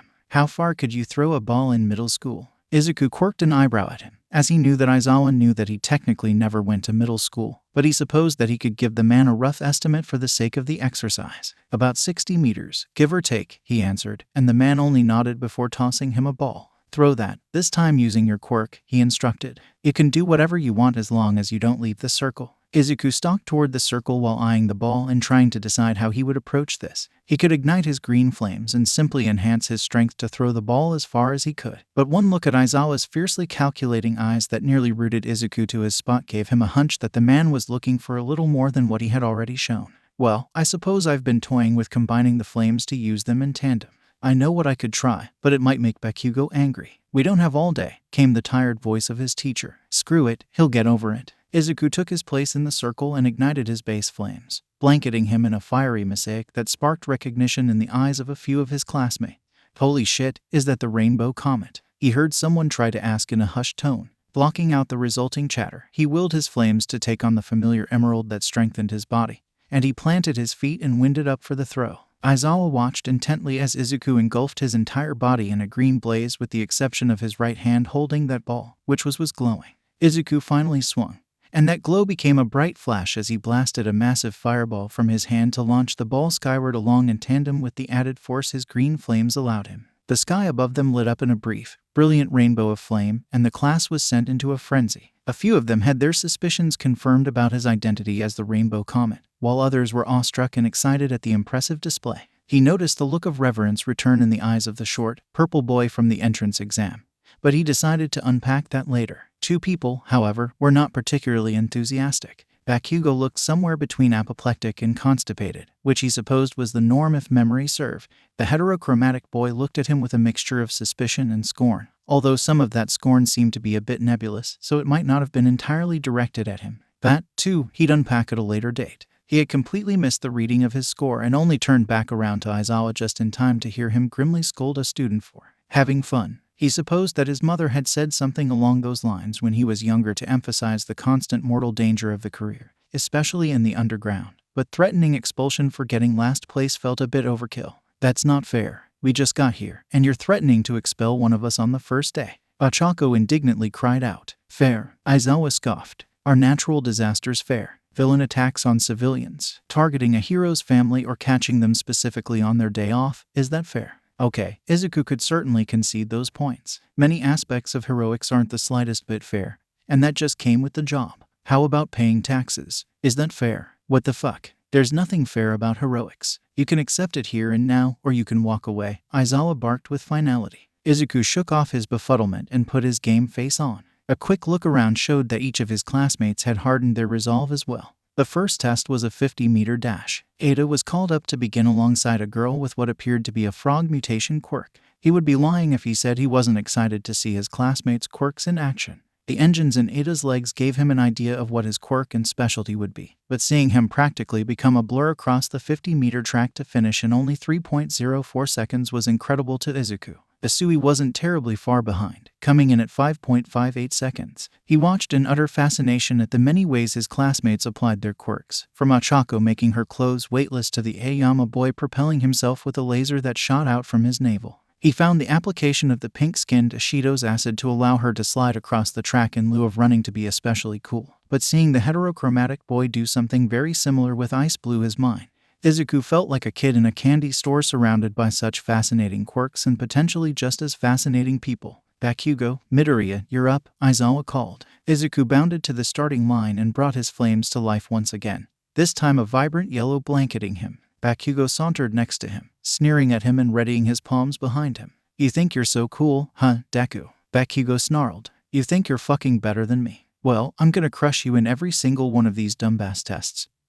And remind you that I'm the goddamn best. Bakugo was met with only confusion from his classmate, and that pissed him right off. He growled, resolving to let his actions do the talking and blow him out of the water. The starting signal abruptly sounded, and Bakugo wasted no time igniting his palms to launch himself across the length of the track. A vicious grin stretched across his face as he blasted himself forward, and he could almost taste the victory ahead of him. Then, an inexplicable flash of yellow lit up his periphery as the golden blur cleared the track a full second before he reached the finish line. Midoriya, 3.13 seconds. Bakugo, 4.13 seconds, Aizawa dully announced. Bakugo's brain stalled once again, which was happening far too often for his tastes when the green head was involved. He watched in pregnant silence as the other teen was congratulated by the round-faced girl from earlier for getting the second fastest time. A violent spark popped within him, but he choked it down. It was his own fault. He underestimated Deku, and he paid for it. That would not happen again. The tests went by rather quickly for Izuku, and he was pleasantly surprised that each test was dominated by a different person, giving him ample opportunity to see their quirks in action in the various situations they were presented. The grip strength test was simple enough for him with an application of green fire, but the masked boy with 6 arms went completely unmatched. The seated toe touches and sit-ups were light work for him, and he was only matched in either event respectively by a Shido and a floating gym uniform. Wait, what? He took a closer look at the floating uniform in question, and it occurred to him that she must have been invisible. That really intrigued him, and he made a mental note to learn more about her quirk at some point. Moving right along, his years of dodge training helped immensely in the repeated sidesteps, trauma notwithstanding. But the short boy with balls for hair was the undisputed leader in that event by using his quirk as trampolines to bounce between. The ball throw was next, and Izuku was allowed to sit back and watch the others take a stab at it. There were only a few standouts. Bakugo unleashed a massive explosion while yelling "die," and was promptly seething that his impressive score of 705.2 meters was apparently less than his own score. He was really interested when he saw a tall girl with long, black hair and a unique, spiked ponytail pull an entire cannon from her midsection and launch the ball with it. Her name, Yaoyorozu, rang a few bells to him with the Yaoyorozu Company, the largest developer of pharmaceuticals and medical instruments in Japan. He would be sure to add her to the list of fascinating quirks to learn more about. Then there was Ochako, who just negated the gravity of the ball and tossed it into orbit. He couldn't help but return the triumphant smile she sent his way upon their teacher, giving her a score of infinity. The final assessment was a long-distance run around a track in which Izuku assumed that he would lead the pack. That assumption was swiftly stomped out when Yaoyorozu whipped out an electric scooter with her quirk, and he numbly accepted that he would just be competing for second place. Along the way, however, he couldn't ignore the many scornful glances he got from the heterochromatic boy whose name he remembered being Todoroki. Wait, Todoroki, as in Endeavor's kid Todoroki. Did whatever beef he and my mother have get passed down to his son or something? And why did he have an ice quirk rather than fire? Or maybe he has both and just doesn't use his fire. Is that why he feels like two people fused into one? So wrapped up in his thoughts, he completely missed the almost rabid yelling from Bakugo about beating him and proving that he was better. The lack of a response only further infuriated the explosive blonde. After the assessment was completed and Aizawa stepped away to compile the scores and rank his students, Izuku made his way towards the Yaoyorozu girl with a single mission in mind. She laid her onyx eyes on him in surprise and curiosity, and that was enough to almost halt the burst of confidence that carried him toward her in the first place. Ochako spotted him and curiously watched the scene unfold. Yaoyorozu, he queried. Yes, she tentatively answered. Midoriya, right. Yes, this may seem rather forward, but I was really fascinated with seeing your quirk in action. Could you explain it for me? Lightly flushing at the question and sudden attention, she nodded. I can convert the lipids in my body into any material I know the chemical formula for and create whatever I need, provided I'm not creating a living organism.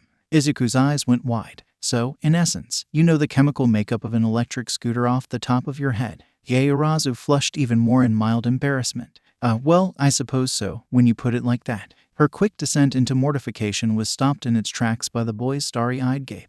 That is so obscenely cool, Izuku giddily remarked. You could make literally any non-living thing for any situation with just your lipids. Granted, I assume complexity is certainly a factor, and you said you can't create living beings, but could you make organic matter? Like simple compounds such as water or even something like wood? The boy shot into a mumble storm, and the taller girl was surprisingly able to keep up with the rapid-fire inquiry.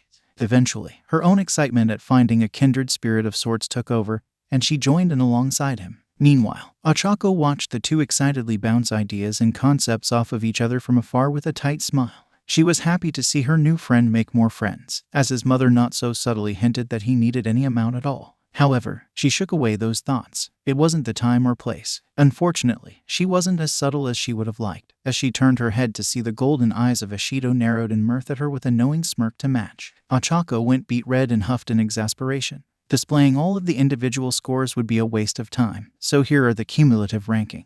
Aizawa drawled and displayed a holographic list from the device he used to measure their scores. Izuku checked the list and was surprised to find his name all the way in second place behind Yaoyorozu, with Todoroki, Bakugo, and Ida rounding out the top 5. He perused a little bit further and found Ochako in 11th place, and both breathed a sigh of relief. Sitting at the very bottom spot was Minta, and Izuku legitimately felt bad for the boy that he might have helped get to the hero course in the first place. The look of horrified despair on the diminutive boy's face said it all. By the way, no one's getting expelled. Aizawa's dry delivery cut through the silence and garnered the rapt attention of the class. It was a logical ruse to push you all to do your best. You're all safe. For now. The class immediately deflated, and a few of the more social teens perked back up to talk amongst each other. Bakugo, meanwhile, stared daggers at the list. Deku had beaten him once again. He had beaten him in just about every assessment, actually. Deku was the better man today, and that was okay. Well, it wasn't actually okay, but it would have to be. He would get his opportunity to face Deku one-on-one and finally put things to rest by proving he's the greatest once and for all. Izuku, blissfully unaware of any of that, contemplated speaking to Todoroki. He didn't want to start off on the wrong foot with the boy on account of his father, but the two-toned teen didn't seem particularly receptive to conversation with anyone, so he decided to leave it alone for the moment.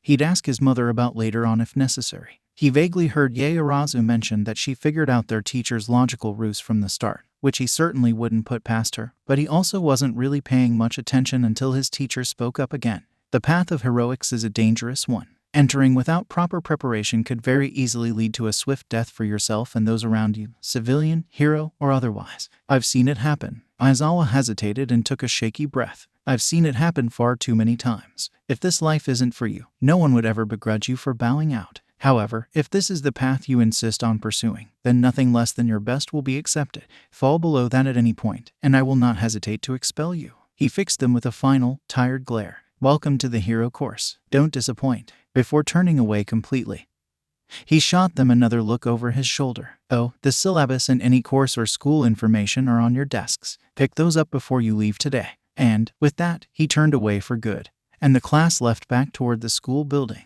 Aizawa hung around the PE grounds for a little while until a tall, skinny figure made his presence known. You know, stalking Verdant's son is the easiest way to end up in a full-body cast. Yagi hacked up a glob of blood at the comment, and he struggled to regain his composure. I'm not stalking him. He paused, searching for the right words that wouldn't expose the secret of his quirk. He interests me. If you think that makes it sound any better, it really doesn't, Aizawa replied with a quirked eyebrow. Whatever your reasons, just don't get caught. Power Loader is only just now getting over his limp, and I doubt she'd let you off nearly as easily as him. He's a pretty advanced kid, Yagi responded, ignoring the previous line of conversation entirely. He's got a lot of potential. They all do, Aizawa replied. Him more than others, though. He has a measure of control in both his quirk and his movements that not many third years even have yet. I've noticed. There's something else about him, though, in the way he behaves. From my observation, he just feels different than the other children. Aizawa did not immediately reply. The silence held between them for a little bit as the teacher thought hard about what he wanted to say.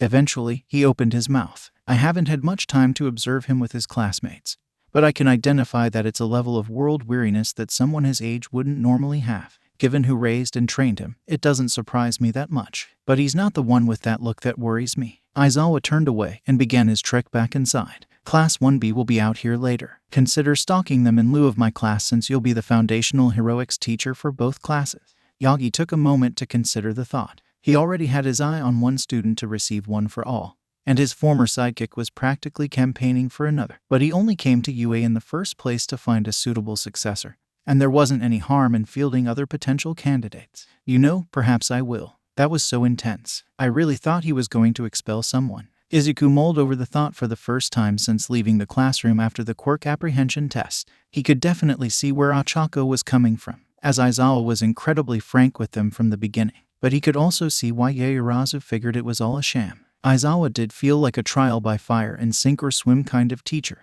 Whether or not that was a good thing had yet to be determined. I must agree, the voice of Ida spoke up beside them. It was unbecoming of him to deceive us like that as our instructor. How can we be certain that we can trust him going forward? I don't entirely believe that it was a ruse, Izuku quietly spoke up, gaining the attention of the other two. What do you mean? Ochako asked. I don't think that he went into that exercise with the intent of expelling whoever came in last place. Someone had to come in last. That's just how things work. That said, if what he told us after the assessments was any indication, I do think he was more than willing to expel anyone he felt didn't have what it took to be a hero or wasn't putting in 100% effort. He explained, receiving thoughtful looks in return. So, we got lucky, Ochako lamented. I wouldn't call it luck. We all worked hard, and he acknowledged that, Izuku replied with a light smile. That is correct, Midoriya. Ever the insightful one, I see, Ida complimented. Something occurred to Ochako at the mention of Izuku's surname. Oh, that reminds me. Do you know that angry blonde kid in our class? He kept calling you Deku under his breath whenever he looked in your direction. It was honestly kinda funny at first, but it got a little weird. I'm curious as well, Ida added. He seemed to be personally affronted at your existence. Oh, right, Izuku sighed. That's Bakugo. We practically grew up together until we were about 10. Izuku paused, wondering if he should go into detail about what happened between them and what precipitated as a result. He sighed and shrugged, figuring there was no need to keep it close to the chest anymore. To explain what happened between us, I'd first have to ask if either of you are familiar with the shutdowns of school districts and hundreds of arrests made in those districts over the years. The confusion in their eyes became recognition, and Ida nodded while Ochako answered. I heard about that. It was all over the news for a while that a ton of school districts across the country were promoting discriminatory and terrorist propaganda. Her face scrunched and she took on a thinking pose. I read some theories that it was all a big conspiracy to indoctrinate the youth into subscribing to an old, Quirkist ideology and eventually join in an uprising to institute a society based around that ideology. But I don't know how much I believe that. On his train ride home, Todoroki's head snapped up, much to the confusion of those around him at the sudden movement. Another conspiracy was afoot, and he would get to the bottom of it after he determined if his father ever stepped out on his mother before he was born. Midoriya's existence seemed too suspicious to him. Izuku was trying his absolute hardest to keep from sweating at his friend's comment. Uraraka, that's preposterous. While unpleasant, systemic discrimination in the education system isn't automatically indicative of a conspiracy to incite an uprising, Ida declared with frantic chops of his hand. I know that. It's just a wild theory I came across, she relented. Right, Izuku shakily agreed. He certainly wasn't going to confirm or deny any theories. So he was glad for Ida's rejection of the premise and moved on. Well, the school district we were in was among those districts. I'm a late bloomer, so, at the time, people thought I was quirkless, and that made me a target. Ochako and Ida gasped, but they remained quiet and allowed him to continue. Bakugo was kinda mean to me back then, but no more than anyone else was, I guess. I still wholeheartedly believe that the teachers were influencing him and everyone else, but I digress. We were friends when we were young, and he misread the kanji in my name to be Deku instead of Izuku. When he manifested his quirk and I didn't, Deku transitioned from a run-of-the-mill nickname to an insult that meant useless. I was the useless kid without a quirk. Izuku hadn't noticed that he was tearing up the more he explained. And it was only the concerned face of Ochako and her hand taking his that made him aware, and he quickly blinked the unshed tears away. It bewildered him, beyond his training. He had never thought much about his time before his quirk officially manifested, and he took everything that had happened to him during that period in stride. Or, at least, he thought he did. Composing himself, he gave Ochako's hand a light squeeze and sent her a small, thankful smile before continuing. I finally manifested my quirk when I was 10.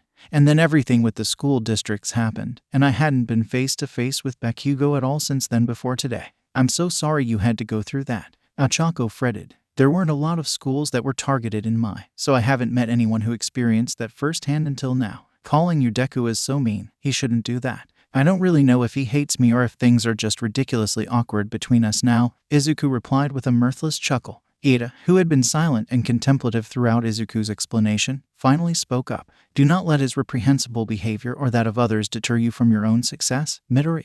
You've done well to overcome these struggles and persevere in spite of them, so I'm confident that it will be easy to continue doing so, he offered with a kind smile. Izuku, tearing up again, nodded and wiped his tears away before they could fall. He wouldn't break down in front of his friends, and he did count Ida as a friend, even after their rough start. He nodded, silently thanking them both and motioning to continue on with their walk toward the train station.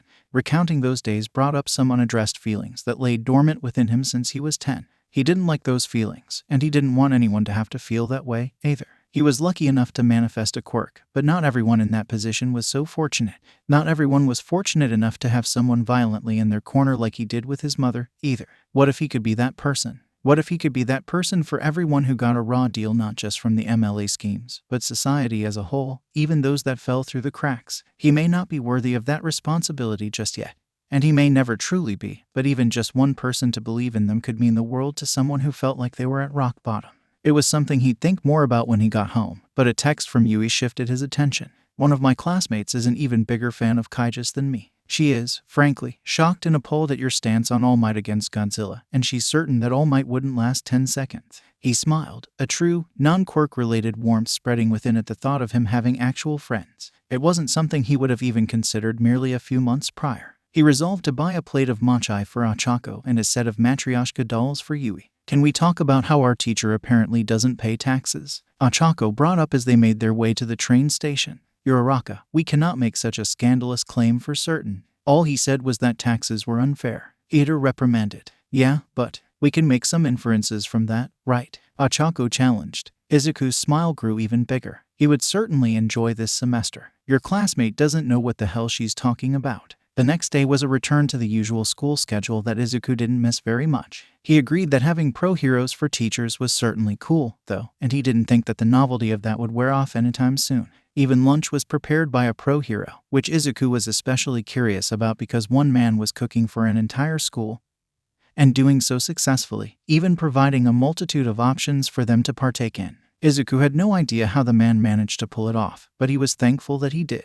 The only real deviation from traditional schooling was after lunch when the time came for their foundational heroics class. No one knew who their teacher was going to be, and the class was rife with speculation. Izuku had his own suspicions, but he kept quiet about them. There had to have been a reason that Nezu elected not to tell him about All Might teaching at UA, and their dedicated heroics class being the only one with a teacher unaccounted for was too convenient for him to overlook. Yo, Midoriya, who do you think our teacher's gonna be? He looked over to the boy seated to his immediate right, Hantashiro, looking back at him with his perpetual grin. He made a side note to learn more about his quirk later. Meanwhile, he figured he could have a bit of fun with his classmate. All Might was his simple reply. He expected to catch Zero off guard with the admittedly ridiculous answer and not elaborate any further to mess with him. What he did not expect was for the entire class to stop and look in his direction. Now, with 19 pairs of eyes on him, one being an especially scrutinizing red-eyed glare, Izuku found himself a deer in headlights. He could even feel the invisible gaze of Hagakure fixed on him 2 seats ahead.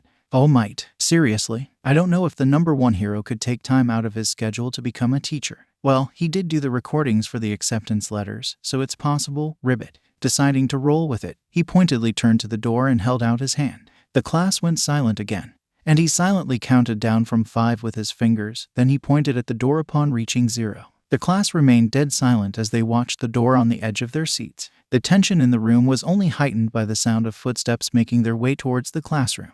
And then, nothing happened. The class waited in silence for a little while longer to see just who would come through the door. When the door hadn't opened after another 5 seconds, Bakugo turned back to Izuku with a mocking sneer. Ha, you nerd. There's no way All Might himself. I am. A familiar voice boomed from outside of the room, coming through the door like a normal person. Holy shit, it's All Might. Midoriya was right. Is that his Silver Age costume? Izuku slowly craned his head to face the dumbfounded expression of Bakugo, and he gave him a dry smirk before doing a small bow. It was worth it to the greenhead to see the blonde valiantly fight off blowing a gasket in his seat. All Might pressed a button on a remote, and a panel in the wall opened to reveal a set of lockers with numbers corresponding to their seats. After they grabbed the cases containing their costumes, they were herded to the locker rooms to get changed for their first practical lesson in heroics. Izuku sat on a bench and stared down at the unopened case holding his costume. When he first drew up a design at the age of 4, it was heavily inspired by All Might. It even included a cowl with 2 long appendages that were supposed to be reminiscent of All Might's 2 signature locks of hair. As he grew and his hero worship of All Might slowly diminished into something less fanatical, he revisited and reworked the costume idea. He wanted to keep the influence of All Might, as the insurmountable mountain of a man was still his hero, but he also wanted to pay homage to his mother's costume for her efforts in getting him to this point in the first place.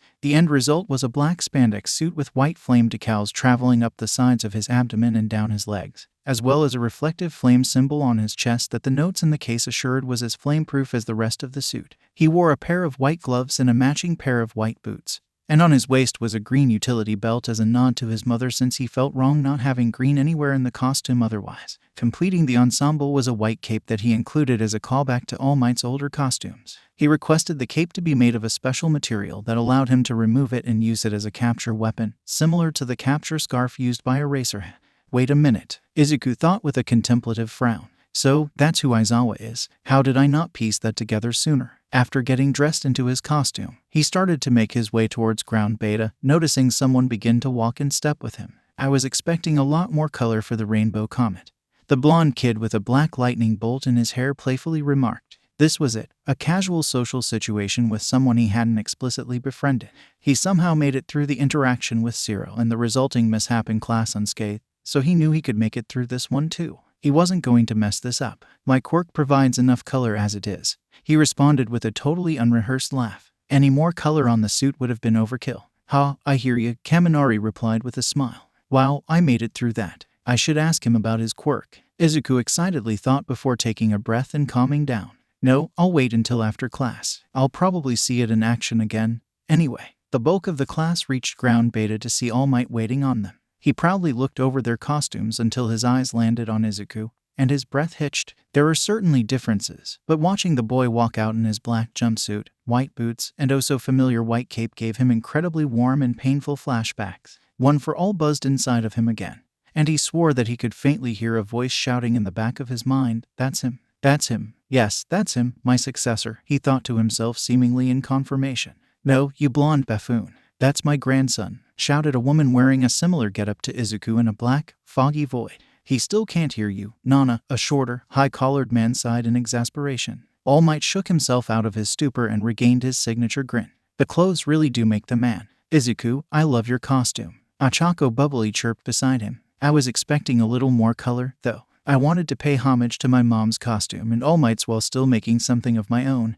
He chuckled. "I'm not sure how much I love the cape, though, now that I'm wearing it. Your costume is really cool, too. I can definitely see the space motif you're going for." Achako beamed at the recognition, and then her smile faltered a bit. "I'm glad you noticed. I wanted something a little more puffy, though, sorta like 13's suit. This one's a little skin tight." Then, something occurred to her. "I've never seen your mom's costume. It's like mine, but greener and no cape," Izuku answered simply. Izuku could have sworn that he caught the eye of Gyro, but she quickly looked away, so he pushed it out of his mind. "Costume," were the simultaneous thoughts of Bakugo and Todoroki as they overheard that bit of the conversation. Since when was Auntie Inko a fucking hero? So, his mother is a pro. That would provide a motive and an opportunity. All Might cut into their radically different rumination by explaining what their first class would be, a battle trial. He explained that the class would be divided into teams of 2. The teams would face off against each other in a mock scenario where one team played the role of villains holding a large bomb within a building, and the other team would play the role of heroes attempting to thwart them. He held out a box for them to draw lots for what team they'd be a part of,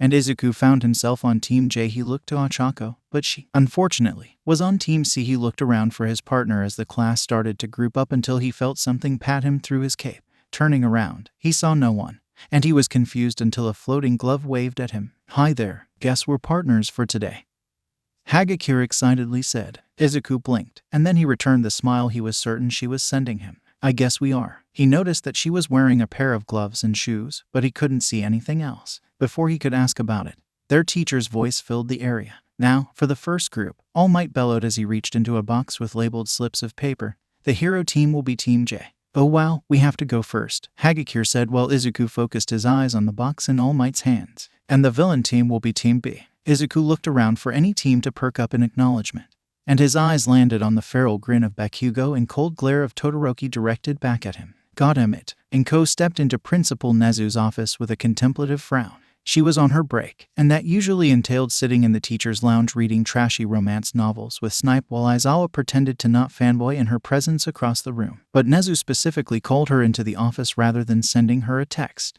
That likely meant that whatever it was, he didn't want a written record of it. "You wanted to see me, sir?" Inko questioned with a raised eyebrow. "You may drop the formalities for this meeting," Nezu assured. "Today, we are equals once again." "So, this is about a case, then," Inko quickly surmised. "That case in particular, yes," he confirmed. Inko's frown deepened. "You have a new lead." Nezu nodded and pulled out several articles from his desk. "It's a tenuous one, but I feel there's something here." Within the past year and a half, there has been a steady uptick in hit pieces directed at UA, its staff, and myself as the principal. It ranged from simple things like expulsions potentially creating vigilantes and villains, to not so simple things like singling out UA for creating child soldiers to fight for the public's amusement in the sports festival. Inko took a careful look through the articles in concern until one thing stood out to her. These are all from the same publisher. So, you noticed. Nezu nodded with a smile. At first, I wasn't sure if it was just a single writer or publisher with an axe to grind against UA for one reason or another, but I do love a good investigation. A further look into the Shueisha publishing didn't reveal anything out of the ordinary, which I expected. However, a look into their executive director and occasional writer, Chitos Kazuki, unearthed some interesting details. Do tell, Inko said while sitting down across from him. When I had people go undercover into different Quirkus groups I suspected were being financially supported, one of them was a larger group primarily congregating on a message board that had monthly meetups for demonstrations and recruitment. Nezu took a sip of tea from a cup that Inko was certain wasn't there initially, but she learned years ago to stop questioning it.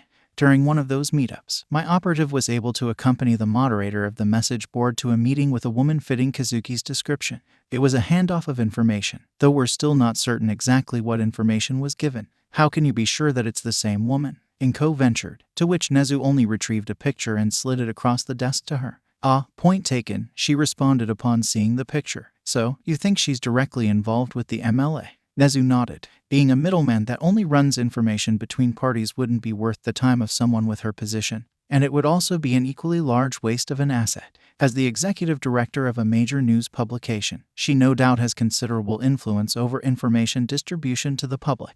And that means the MLA already had a steady influence on information flow irrespective of their indoctrination schemes. Inko added, that definitely recontextualizes all of the news that comes out of there. It also means that UA is directly in their crosshairs if these hit pieces are any indication. A small, dangerous smile bearing more teeth than Inko was comfortable with developed onto Nezu's face. Yes, I suppose we are. Inko would be lying if she said she didn't begin to sweat at his predatory tone. It appears that war may come sooner than we had anticipated. So that's the story between me and Bakugo, and that's why I'm fairly sure that he's going to abandon the bomb entirely to come directly after me. Izuku finished explaining with a sigh. Oh no, I'm sorry for making you relive all of that, Hagakure exclaimed, frantically waving her gloved hands. It's fine, he quickly assured her. I'm getting past it, and it's better to know these things now before they potentially result in disaster later on. Well, we have a few minutes left. Got a plan in that green noggin of yours? Izuku's smile returned with an edge to it. I do, actually. I take it that you're pretty good at sneaking around. She nodded, but when he stayed silent, she remembered that he couldn't see her, so she gave him a thumbs up. Right, well, I'd normally suggest that you sneak your way through the building and locate the bomb while I keep Bakugo busy, but Todoroki has a pretty powerful ice quirk, and I'm not certain how far it reaches, given your costume situation. You might catch hypothermia if you're frozen and I'm not around to thaw you out and heat you back up. So, you just want to stay around and keep me warm, huh? She playfully teased. Basically, he casually replied. She huffed, lamenting her failed attempt to get a rise out of him. What about all explodey? How hard can you hit? Pretty hard. Izuku hummed in consideration. Punch me in the gut as hard as you can. Ooh, are you sure? She hesitantly questioned. Yes, I've seen Bakugo take a hard hit and keep on going on pure spite and hatred alone. He's no doubt gotten tougher since then, so I just want to measure what we're working with, he responded. Give it all you got, I can take it. Okay, she reluctantly accepted. Izuku flexed his abs and mentally prepared himself for the coming blow. He didn't want to underestimate the girl, so he readied himself for a hit as if he himself was throwing it. He was not at all prepared to be folded over an invisible arm with a gloved fist firmly planted in his stomach. His eyes were bulging out of his skull, and he just barely kept his very soul from being ejected from his body on impact. He fell to his knees and hacked his life away while Hagakure apologetically fretted over him. Holy hell, it feels like I just got hit by a Texas smash. Izuku struggled between breaths, and he flashed her a wobbly grin. You've got a mean straight punch. Well, when your whole thing is being invisible, you gotta develop some other talents to keep up. She sheepishly chuckled with a not-so-insignificant measure of pride. I think we'll be just fine, Izuku told her with a confident smile. Your 10-minute prep time has concluded. All Might's voice blared over their earpieces. Go, listen up, Mr. Freeze. I'm hunting down Deku and beating him into the ground. I don't care what you do, just stay out of my way. Bakugo snarled at Todoroki. Todoroki's impassive stare did not falter for a second as he walked past Bakugo and placed his right hand on the wall. There won't even be a fight, and I don't need your help. Bakugo might have been intimidated by his chilly tone if not for the ridiculously goofy ice prosthetic covering his left side with a glowing red eye. Instead, he just felt even more annoyed. That annoyance became shock when Todoroki froze the entire building in an instant. Turning away from him, Todoroki calmly walked towards the door amidst Bakugo's silence. "They're done. Let's capture them and get this over with," he coldly instructed. That snapped Bakugo out of his stupor, and his annoyance returned tenfold. "Don't fucking order me around, Ice Terminator." Izuku felt the sudden, abrasive cold before his quirk activated on instinct with a flash of orange, and the hallway they were in glaciered in the blink of an eye. As if on a mental command, the hallway was blanketed in a deep crimson, and the red flames of his quirk quickly melted the surrounding ice. Looking over to check on his partner, he was greeted with the sight of Hagakure wrapped in a snug-looking blanket of orange fire. If her head movements were any indication, she was just as confused as he was. "Huh, I forgot I could do that," Izuku calmly stated. "You forgot," Hagakure shouted. "I thought your quirk was just colorful fire that lets you move fast sometimes. What even is this?" Izuku could tell from her hands curiously probing and examining the orange fire blanketing her that her tone was less accusatory and more excitedly inquisitive. "Well, I can separate my quirk into individual flames that each allow me to do different things," he answered. "It's kind of a lot to explain, so I'll just say that red gives me even more intense heat in localized areas, and I've only ever used orange once at the entrance exam. I think it forms barriers that I can protect people with, but it activates subconsciously thus far. That is so fucking cool. My grandson is so fucking cool." The vestiges of One for All were watching the battle trial through the unwitting eyes and ears of All Might, and they could hear Izuku's explanation to go along with the showcase of his quirk. Nana was positively over the moon with pride at her grandson, while Ann and Degoro Banjo were shaking their heads in amused exasperation. Banjo could definitely concede that Nana's grandson had looked pretty cool up to that point, though. Hikage Shinomori and Yoichi Shigaraki, however, were watching the scene with critical eyes, Yoichi especially. "Is that?" Hikage began. "Singularity," Yoichi finished. "Looks like it." "Sheesh," Hikage sighed. "You think 8th is going to try to pass it on to him?" "I certainly hope not," Yoichi replied. "Two quirks reaching singularity within one person? I'd rather Nana not have to watch her successor clean the remains of her grandson off of the floor and walls." Izuku retracted the protective orange shield and focused his quirk in melting a path down the hall for the two. It didn't take long for them to realize that Todoroki had frozen the entire building. "Hey, Midori," Hagakure spoke up. Momentarily taken aback by the nickname, Izuku stumbled. "Midori, you've poured your heart and soul to me in our first conversation and saved me from being frozen, and I've folded you over my fist for science. I think we've already advanced to being best friends today." "That's fair," Izuku conceded with a chuckle. "I don't have a cool nickname for you yet, unfortunately. Just Toru is fine." "Roger that. What did you need?" "Well, since Todoroki froze the building, how likely is it that he thinks we're frozen too and left the bomb unguarded to capture us?" Izuku froze for a moment as he hadn't considered that, and his eyes lit up with another plan. "How well do you think you can sneak around on ice?" "I used to train by silently navigating through a room covered in broken glass. Ice will be child's play," Toru confidently replied. "Awesome. I'll find a large enough room and make a ton of noise to draw them to my position while you find the bomb." "Aye aye, Captain," Toru said with a mock salute and scampered off down the hall. Izuku made his way down the hall in the other direction, passing through the corridors to find an empty room that was suitable enough for the distraction. He knew that he'd likely end up taking on both Bakugo and Todoroki, so he needed room to dodge explosions and more glaciers. He wasn't sure if they'd work well together, however, but he'd make them pay for it if they didn't. Finally finding an optimal room, he ignited his red flames and melted the ice, even subliming it directly into steam at points. The room was filled with steam and slippery patches of mostly melted ice, and Izuku's flames of ruby transitioned to emerald like Gen 3, and he clapped his hands together as hard as he could to both clear the room and create a thunderous boom to draw his two opponents to his location.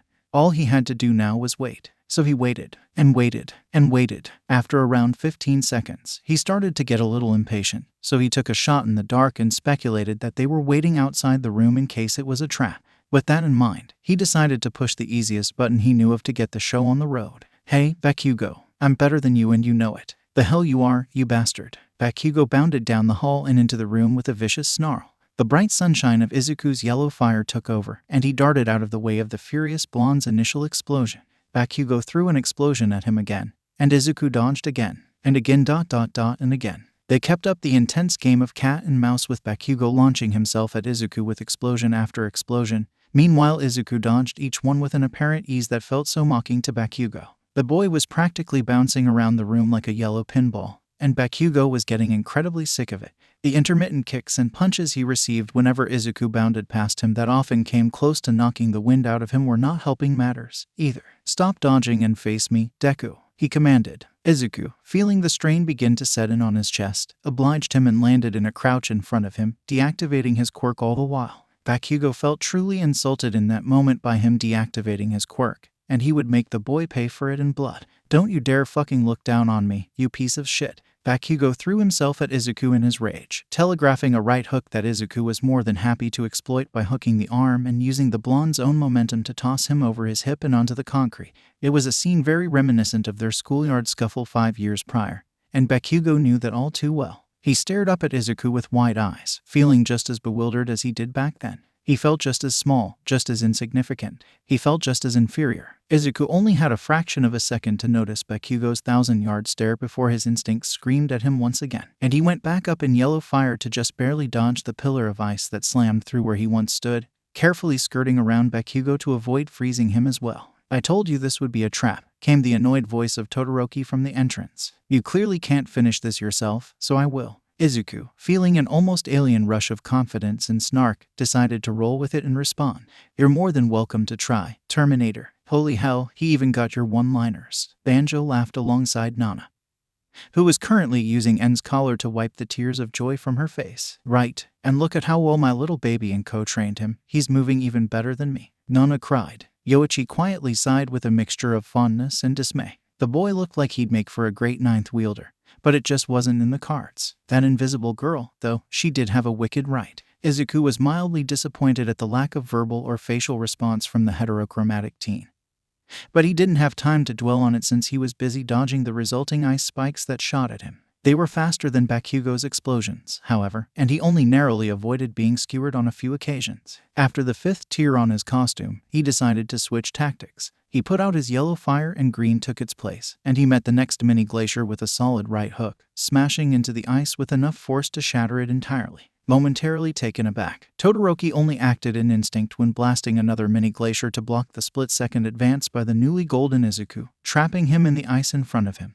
Putting his confusion at the boy's constant changing of color and powers aside, he exhaled his tension away at a seemingly apprehended foe. That relief was short-lived, though, as the ice flashed red and practically blew apart with the green head forcing his way out shrouded in crimson fire. The heat became too much for even him to deal with, and he quickly backed off. Or, rather, he backed off as quickly as he could manage since the frostbite from overusing his ice started to hit him. The sluggishness would come to bite him, as he received a left hook to the jaw and a boot to the sternum in rapid succession for his trouble. Midoriya was beginning to become a truly troublesome opponent.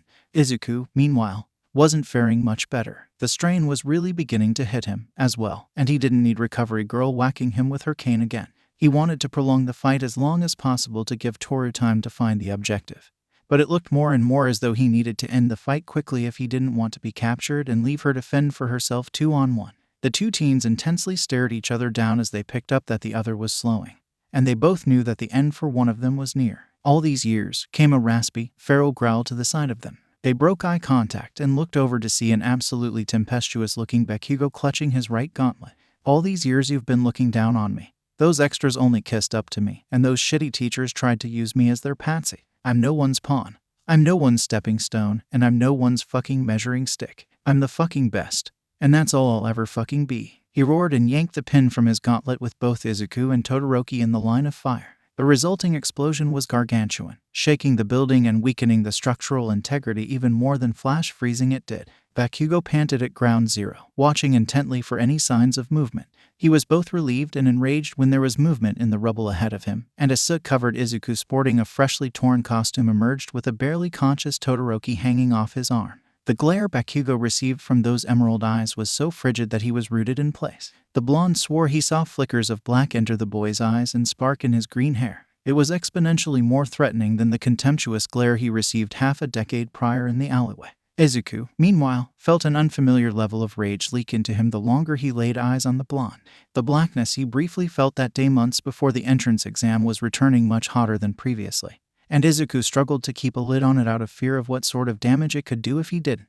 Then, a chunk of ice slammed down onto the back of Bakugo's head, and he limply fell into unconsciousness. Izuku's surprise gave him the opportunity he needed to swallow that blackness and lock it away again. He looked over to the limp form of Bakugo to find capture tape floating above him and proceed to wrap around the boy. Midori, what the hell happened down here? The voice of Toru shouted from above Bakugo's captured form. Toru, he asked in confusion. I thought you were looking for the bomb. I felt that massive explosion and figured you might need help, she frantically reasoned. Ah, that, he bemusedly chuckled. You came at the perfect time. I am absolutely spent. I can see that. You're barely standing up straight with him unconscious on your arm, she giggled. Izuku looked over to see that Todoroki was indeed slumped over in unconsciousness. Huh, so he is. He removed his cape with his free hand and appeared to twirl it, forming it into a thinner piece of fabric that wrapped tightly around Todoroki. Hero team wins, came the shocked voice of All Might through their earpieces. Awesome, Izuku breathed out. Please catch me, he said before slipping into unconsciousness himself and falling forward with Toru scrambling to keep him from hitting the ground. The control room was silent. The entire class, teacher included, could only stare at the screen, mouths agape.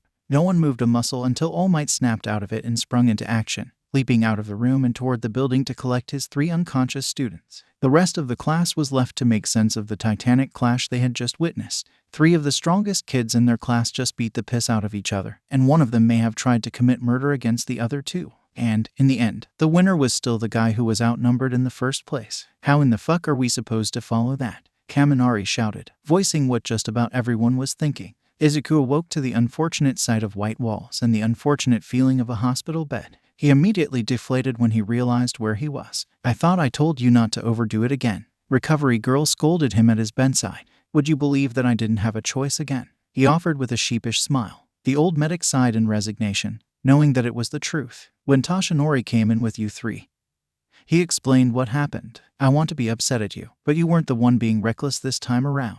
Her face scrunched in frustration. He should have stopped the match, and Bakugo shouldn't have gone as far as he did. But we're here now, and from what Toshinori told me, you seem to know restraint again this time around, so I'll give you props for that. Izuku was just glad that he wouldn't be getting whacked in the head. You're thinking too loudly. Young man, recovery girl smirked after lightly whacking him with her cane. Her smile then softened to a kind one. You didn't go overboard and hurt yourself with your quirk, so all you needed was some rest to regain your stamina. You're good to go. Thanks, recovery girl. Izuku returned her smile and shuffled out of bed and out of the room. He noticed that he passed the unconscious figures of Todoroki and Bakugo on his way out, but he didn't stop to check on them. He had faith in recovery girl, and he also had a sinking feeling that Bakugo would be in some shit when he awoke, which he wanted no part of. He made it back to ground beta in time for the rest of the class to be headed back to the locker rooms, and he was immediately tackled by an invisible missile. Midori, you're okay, Toru gleefully shouted. Izuku momentarily blue-screened at being hugged with no warning by the one person other than his mother who can consistently sneak up on him, largely because she was still practically naked.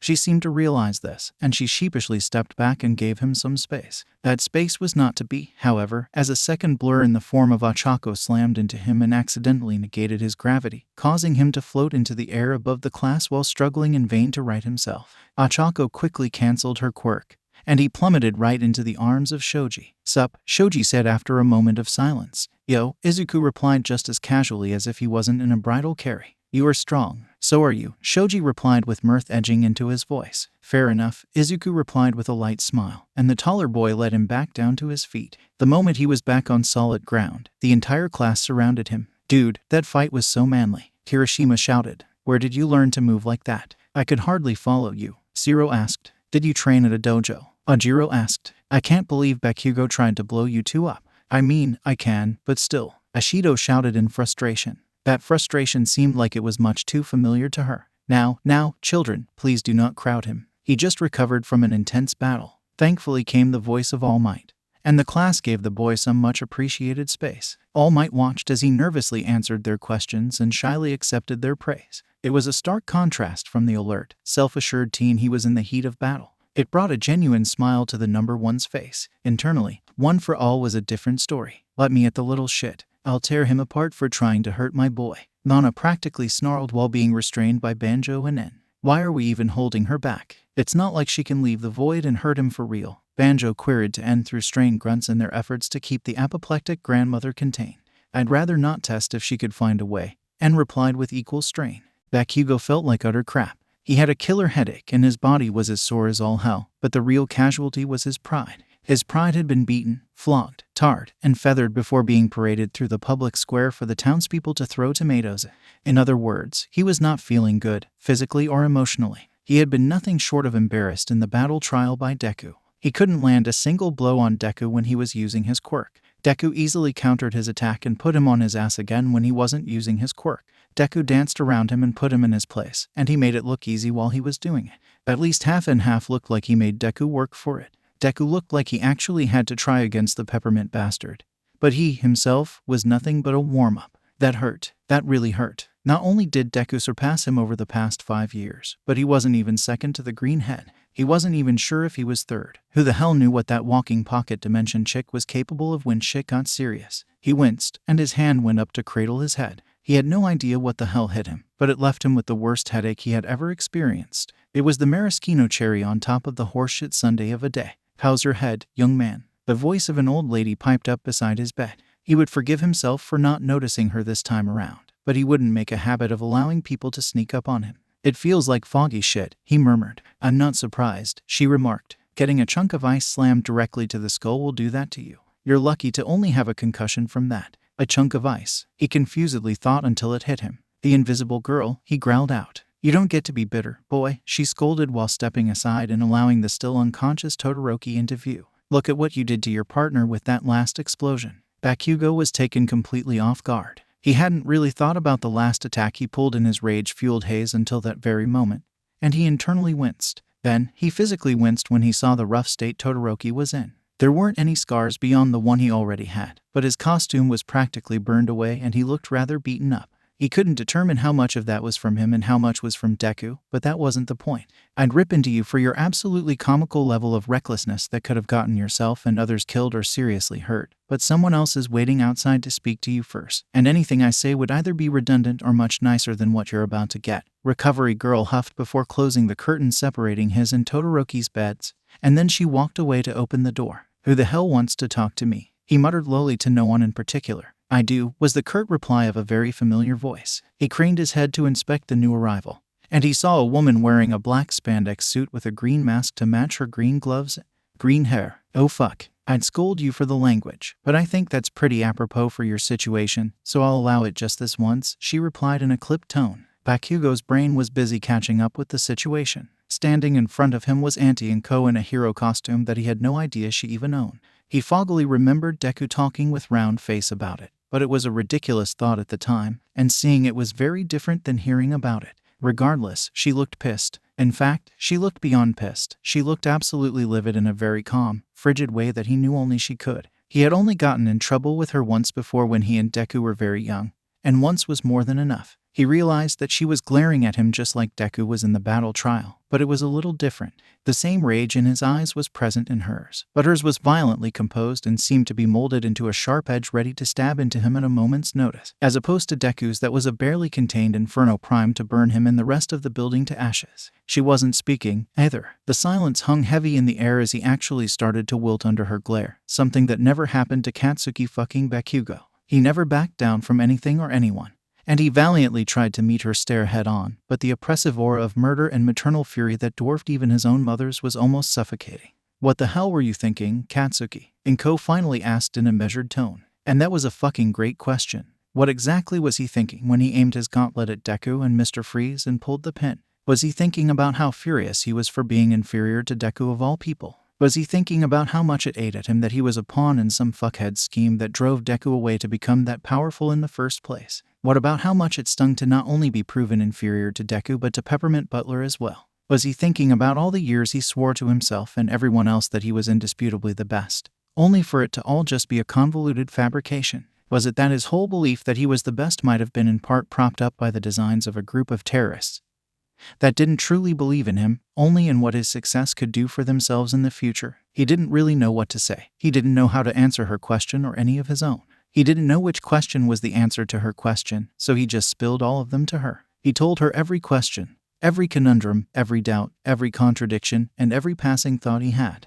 Inko remained silent throughout the entire explanation. In all honesty, it was less of an explanation and more of the blonde unloading years of bottled-up insecurities that he'd been holding on to since he was 10. Her glare had softened over the course of his venting, but her face was still kept carefully blank. He couldn't read her face at all for what she was thinking, and it made him nervous, but he was already neck-deep in flushing whatever was left of his pride. When he was finished, or, more accurately, when he had nothing left inside of him to spill, his mouth snapped shut, and the two stared at each other for what felt like hours to the blonde. If the clock was to be believed, it had only been 2 minutes. "Katsuki," she finally spoke up. "I'm going to tell you a story, and I want you to be silent and not interrupt until I'm finished. I'll tell you when I'm finished. Understood?" He nodded, and she grabbed a lone chair to sit down in. "When I was in high school, I didn't have many friends. Truth be told, I had 2 of them. You can probably make a guess as to who one of them was. But that isn't the point. My 2 friends were all I really had. I'm not sure if Izuku ever told you, but I'm adopted. My adoptive parents were loving, certainly, but it was also very clear that they adopted in the first place out of the aesthetic of having a complete family unit. They were well off, so they could afford to do it and not really think about it, and they weren't always emotionally available people. For a long time, my 2 best friends were the center of my world.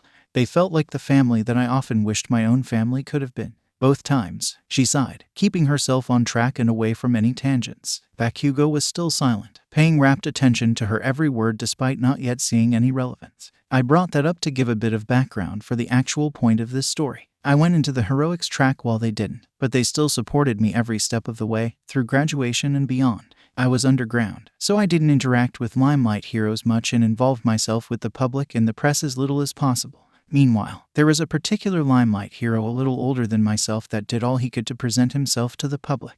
He was powerful, too. Still is. Back then, he was everywhere apprehending criminals, rescuing civilians, taking down villains like candy, and he made a flashy show of his strength all the while. I remember him saying at some point that civilians were not points to be earned, and he didn't do any of it for the fame, the wealth, or the notoriety. He just wanted to be the best. He wanted to be number 1. He wanted to step out of the shadow and finally surpass one man, All Might. Bakugo was still silent, but he wasn't so confused anymore. Beginning aside, he was starting to see why she was telling him this story.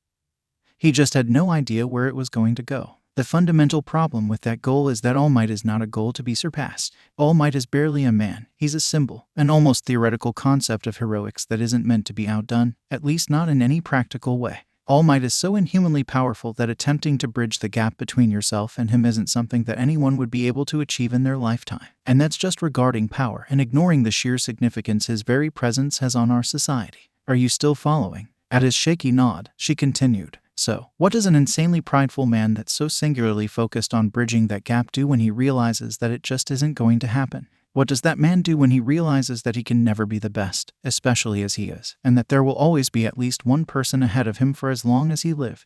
Bakugo wasn't sure if the question was rhetorical or if she was legitimately asking him what he thought a man like that would do. He didn't answer either way. She hadn't yet told him that she was finished. What happened was that the man did not let go of his ambitions. He stubbornly held onto them for dear life, even at the cost of those around him. All that mattered to him was surpassing All Might. And if he couldn't do it himself, he would just pass the buck. That came in the form of a cute little homemade eugenics project he cooked up. What the fuck? Bakugo couldn't help but spit out, immediately recoiling when he realized that he interrupted her. Inko only chuckled without a trace of mirth in her tone. What the fuck is right, she bitterly lamented. He, in his infinite wisdom, figured that he could overcome the weaknesses of his quirk by selectively breeding the weaknesses out of it, creating a perfect offspring that had all of the power and benefits of his own quirk without the mitigating factors that would limit them. Inko's face soured and her tone took a hateful, razor-sharp edge. To do that, however, he needed a proper specimen. He needed someone with biological counters to the roadblocks he faced in his bid for number 1.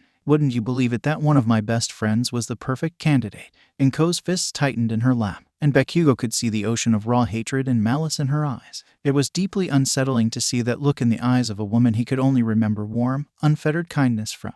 He went about, courting her, and I use that term very loosely. He practically wined and dined her parents into an arranged marriage, and the end result was that he got his disgusting little project off the ground. When the first attempt proved to be a failure, he discarded the adorable little twins with quirks that only functioned well together but would never function separately. He tried again, and it failed again, so he moved on again. His own children were nothing but tools to him that were disposable when they weren't able to be what he wanted them to be, which was the golden little miracle baby that would grow up to surpass All Might so that he could live vicariously through them. There was no love, no affection, and no real connection, at least from his end. I don't know what happened with the last child, my friend and I.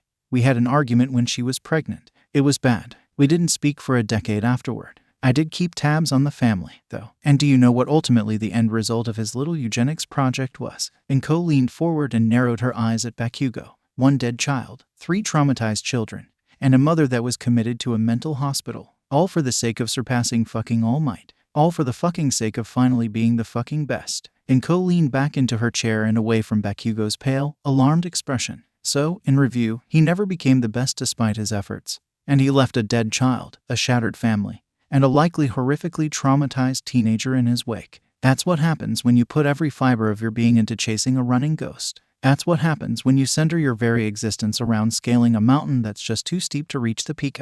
Bakugo felt as though Inko was performing an autopsy on his soul with just her piercing gaze.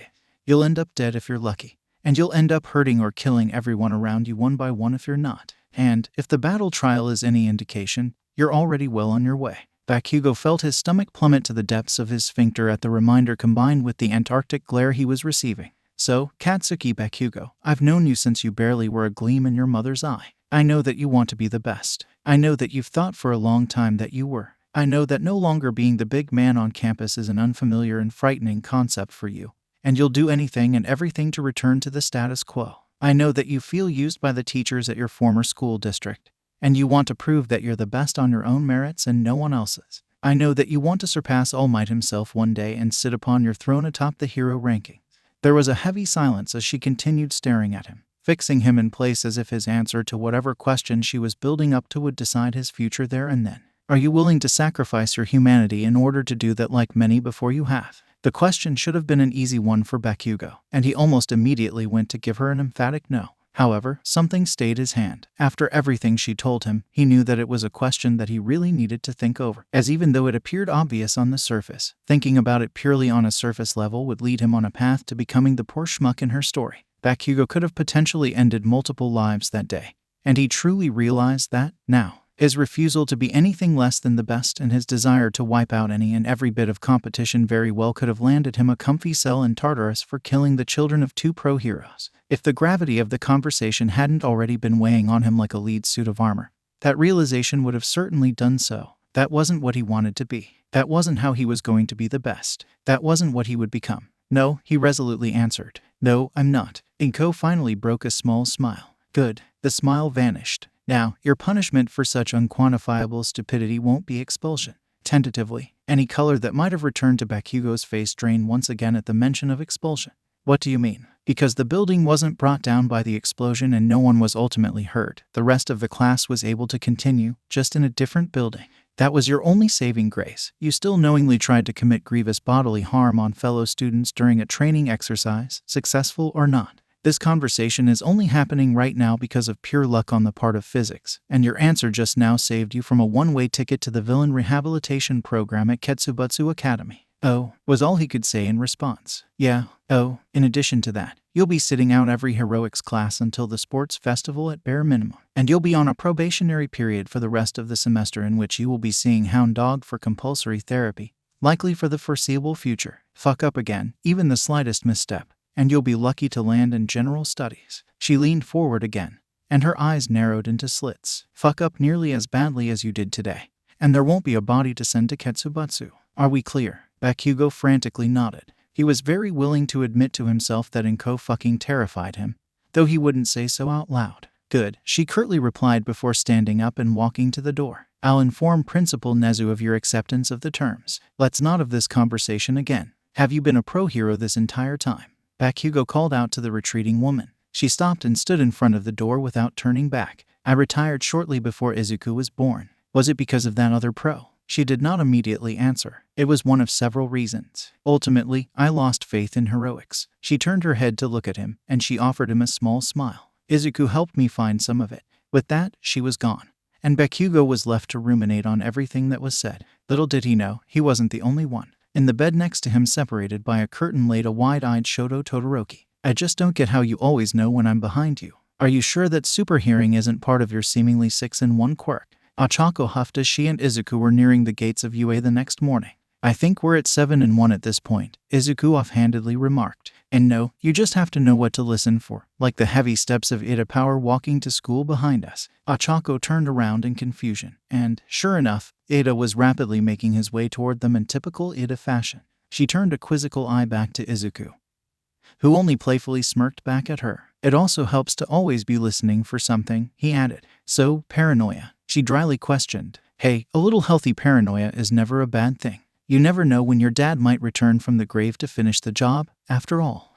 What? She did not get an answer or the opportunity to press that alarming detail as Ida caught up with them and attempted to quickly herd them towards their school. It was merely an attempt, however, as the gates of the building were surrounded by a sea of reporters. Cameras and microphones were being shoved into the faces of any and every student that passed through for the slim possibility that they could get a scoop, update, or any morsel of information on the rumors of All Might teaching at the high school. The three friends struggled to navigate their way through the rush of ravenous press until the sight of their homeroom teacher filled them with hope that they'd survive the onslaught. However, through the cavalcade of questions about All Might's teaching status, if he was a competent teacher, or if Lunch Rush's blood was 50% cocaine like the rumors claimed, one particular question stood out to Izuku. UA claimed to have lifted the restrictions on quirkless applicants and now allows quirkless students to enroll. Is that true? Izuku stopped in his tracks, and he turned to the woman who posed the question. She had pale blue skin, lilac hair, and green eyes with sunken, black sclera. She was giving him a smile that was filled with genuine curiosity, but something about it gave him an inkling of warning in his gut. Well, I haven't personally encountered any yet, but I doubt that anyone who is quirkless would seek to out themselves, especially if they came from a district that was shut down, he answered. He almost missed the slight twitch in her eye at the mention of the district shutdowns, but it was so brief that he questioned if he imagined it in the first place. Care to expand on that? She questioned further without missing a beat. Izuku internally debated on if he should continue the impromptu interview or continue on to class. Most of the other reporters were busy hounding other students and teachers, but he did notice that a scant few had turned their attention to him. Screw it. They came for a story, so let's give them one. Looking the woman in the eye, he spoke. Yes, actually, I think I can speak from a unique position, as I also came from a district that was torn apart and shut down for quirkism and discrimination. And I had the unfortunate situation of being a late bloomer. I spent the majority of my life believing that I was quirkless. Her eyes widened a fraction, and the curiosity that was already written on her face seemed to double. A few of the other reporters leaned in closer as well at the development.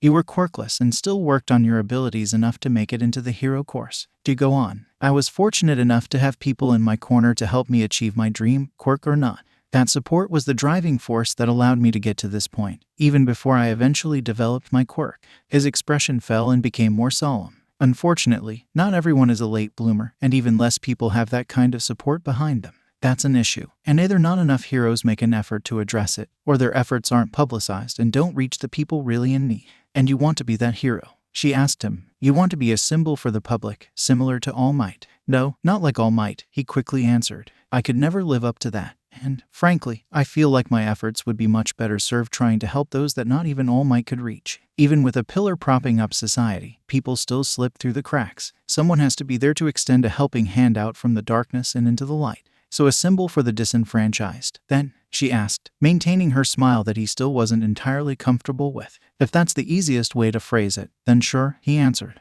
Well, I'd love to interview you for Shueisha in a few years when you've graduated. She chirped a little too enthusiastically. Before he could respond, a white cloth wrapped around him and started tugging him backward towards the gates of UA.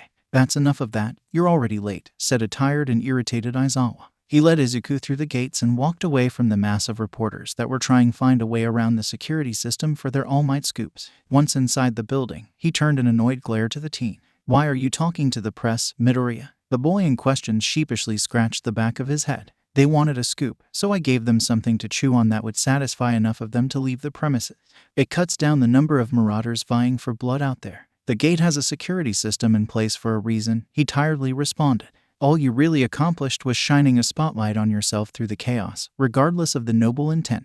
You heard what I said? Izuku asked with a quirked eyebrow. Yes, and even if I hadn't, it'll most likely be on the internet later today. Now, again, you're late, so get to class. But we're going to the same place, so if I'm late, doesn't that mean you're late too? The long-suffering sigh that escaped the scraggly man's lips was enough for Izuku to dart through the halls and arrive at 1A's door, dodging the reprimand from Ida about his tardiness when he stepped inside. He noticed the smoldering yet contemplative look on Bakugo's face that was fixed downward onto his desk. He also noticed the way that Todoroki looked at him with a mixture of bitterness, contempt, and another emotion that he couldn't really identify. Aizawa entered the room shortly after him, and he addressed the room after they got quiet. 5 seconds. Better, but still not great. Anyway, I reviewed the footage from the battle trials yesterday. Most of you did well enough, although there's room for improvement for all of you. We'll be going over them individually later today during your heroics class, and I'll give you each proper feedback then. His eyes fixed themselves onto Bakugo with a glare. I trust you've already been given your official punishment, so I'll only say that if you try anything as monumentally stupid as that again, I'll expel you before Verdun even has the chance to break your limbs. Am I understood?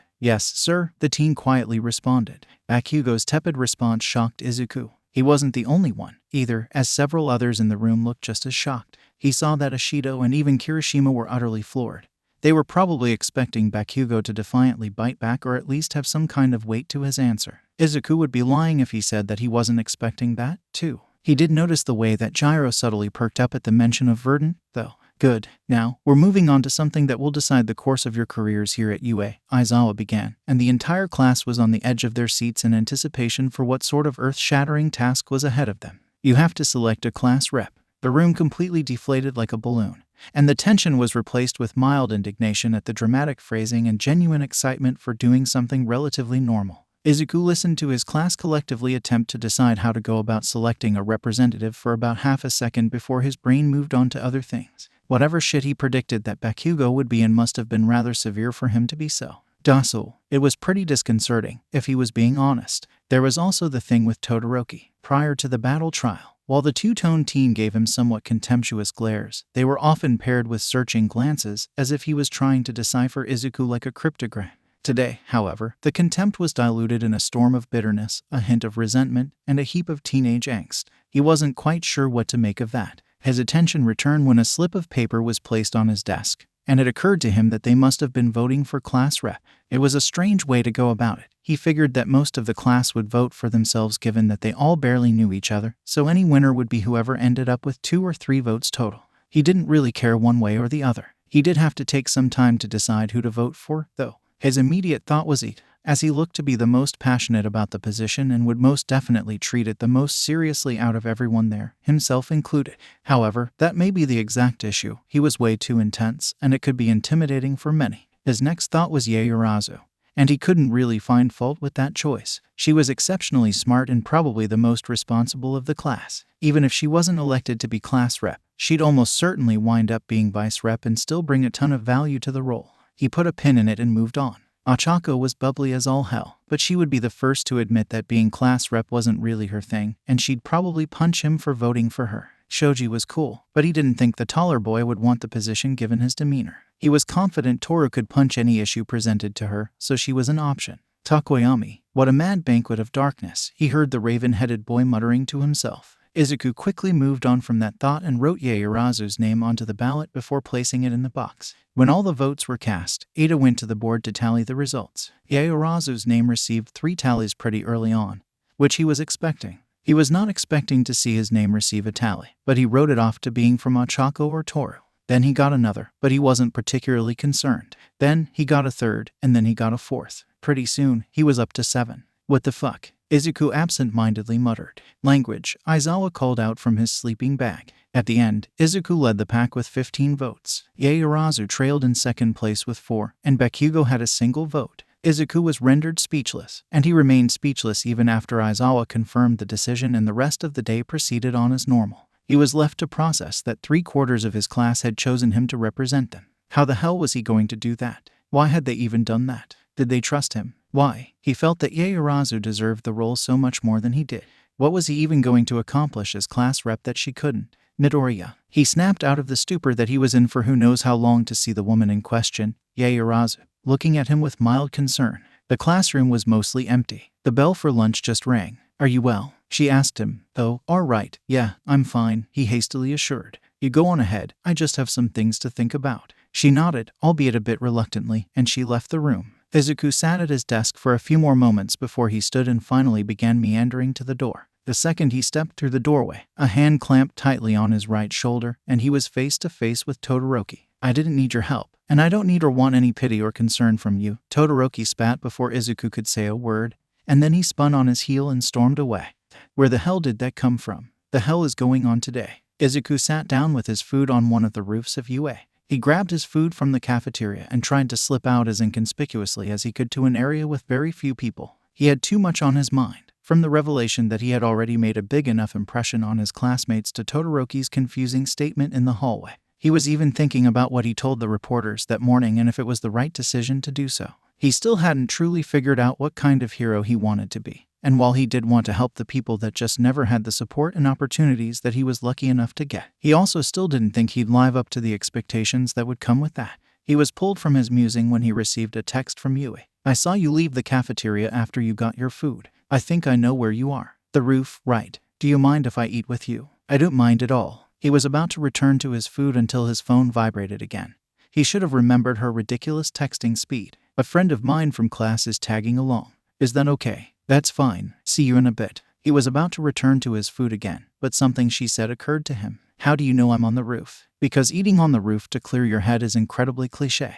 Okay, ouch. Am I wrong? He begrudgingly conceded the point and bitterly tore into his lunch, waiting for his friend and her +1 to arrive. After a few minutes, the door opened, and out stepped Yui with her usual stoic expression. Bounding out behind her was a girl with long, green hair, and she sported a smile full of pointed teeth. She looked him up and down for a few seconds before shooting him a flirtatious wink, and she could only sigh in both disappointment and amusement when he maintained his blank expression. Satsuna Takage, Yui spoke up while motioning to the other girl, and then she motioned to him. Izuku Midoriya. Recognition flittered in Takage's eyes, and she became incredulous. So this is the filthy heathen that claims All Might could go toe-to-toe with Godzilla. Oh my shit, Izuku heaved a sigh. All Might has literally changed the weather with a single punch, and that was years after his heyday. Godzilla doesn't have the feats or durability to compete with an All Might that isn't worried about collateral damage. Are you fucking kidding me? Godzilla doesn't have the feats. Are you seriously trying to fucking power scale Godzilla with me right now? Because you are not ready for that battle. Meanwhile, Yui was ignoring the two and watching the scene at the gates of the school.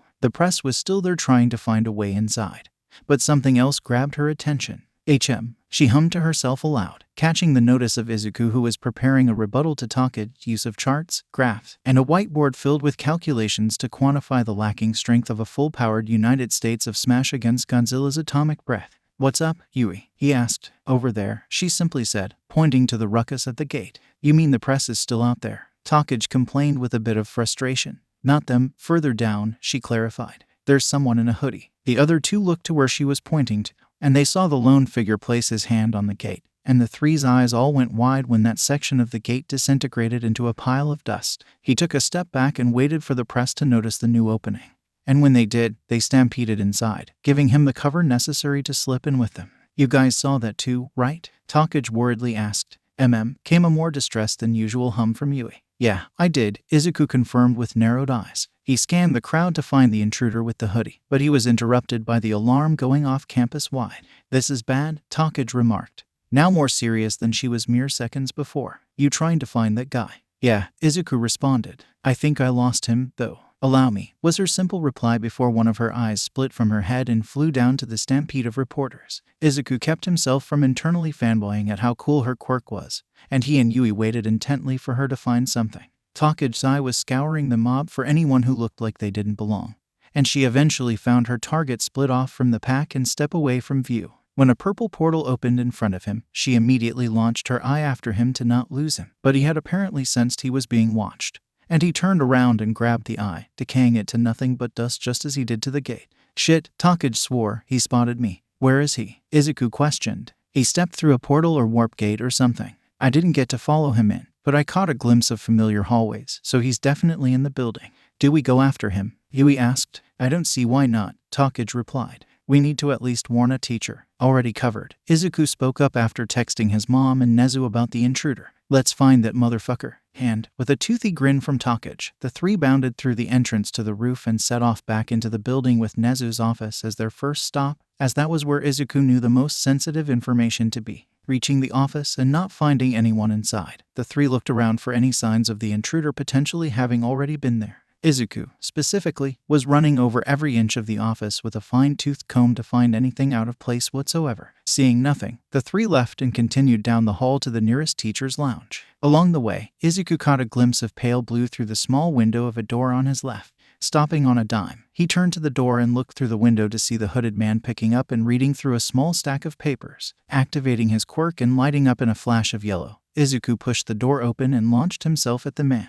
Time seemed to slow down for even himself as the man was about to step through another portal but instinctively launched his hand out towards Izuku. Izuku had already seen what the intruder could do with a touch, and he had no interest in becoming dust in the wind.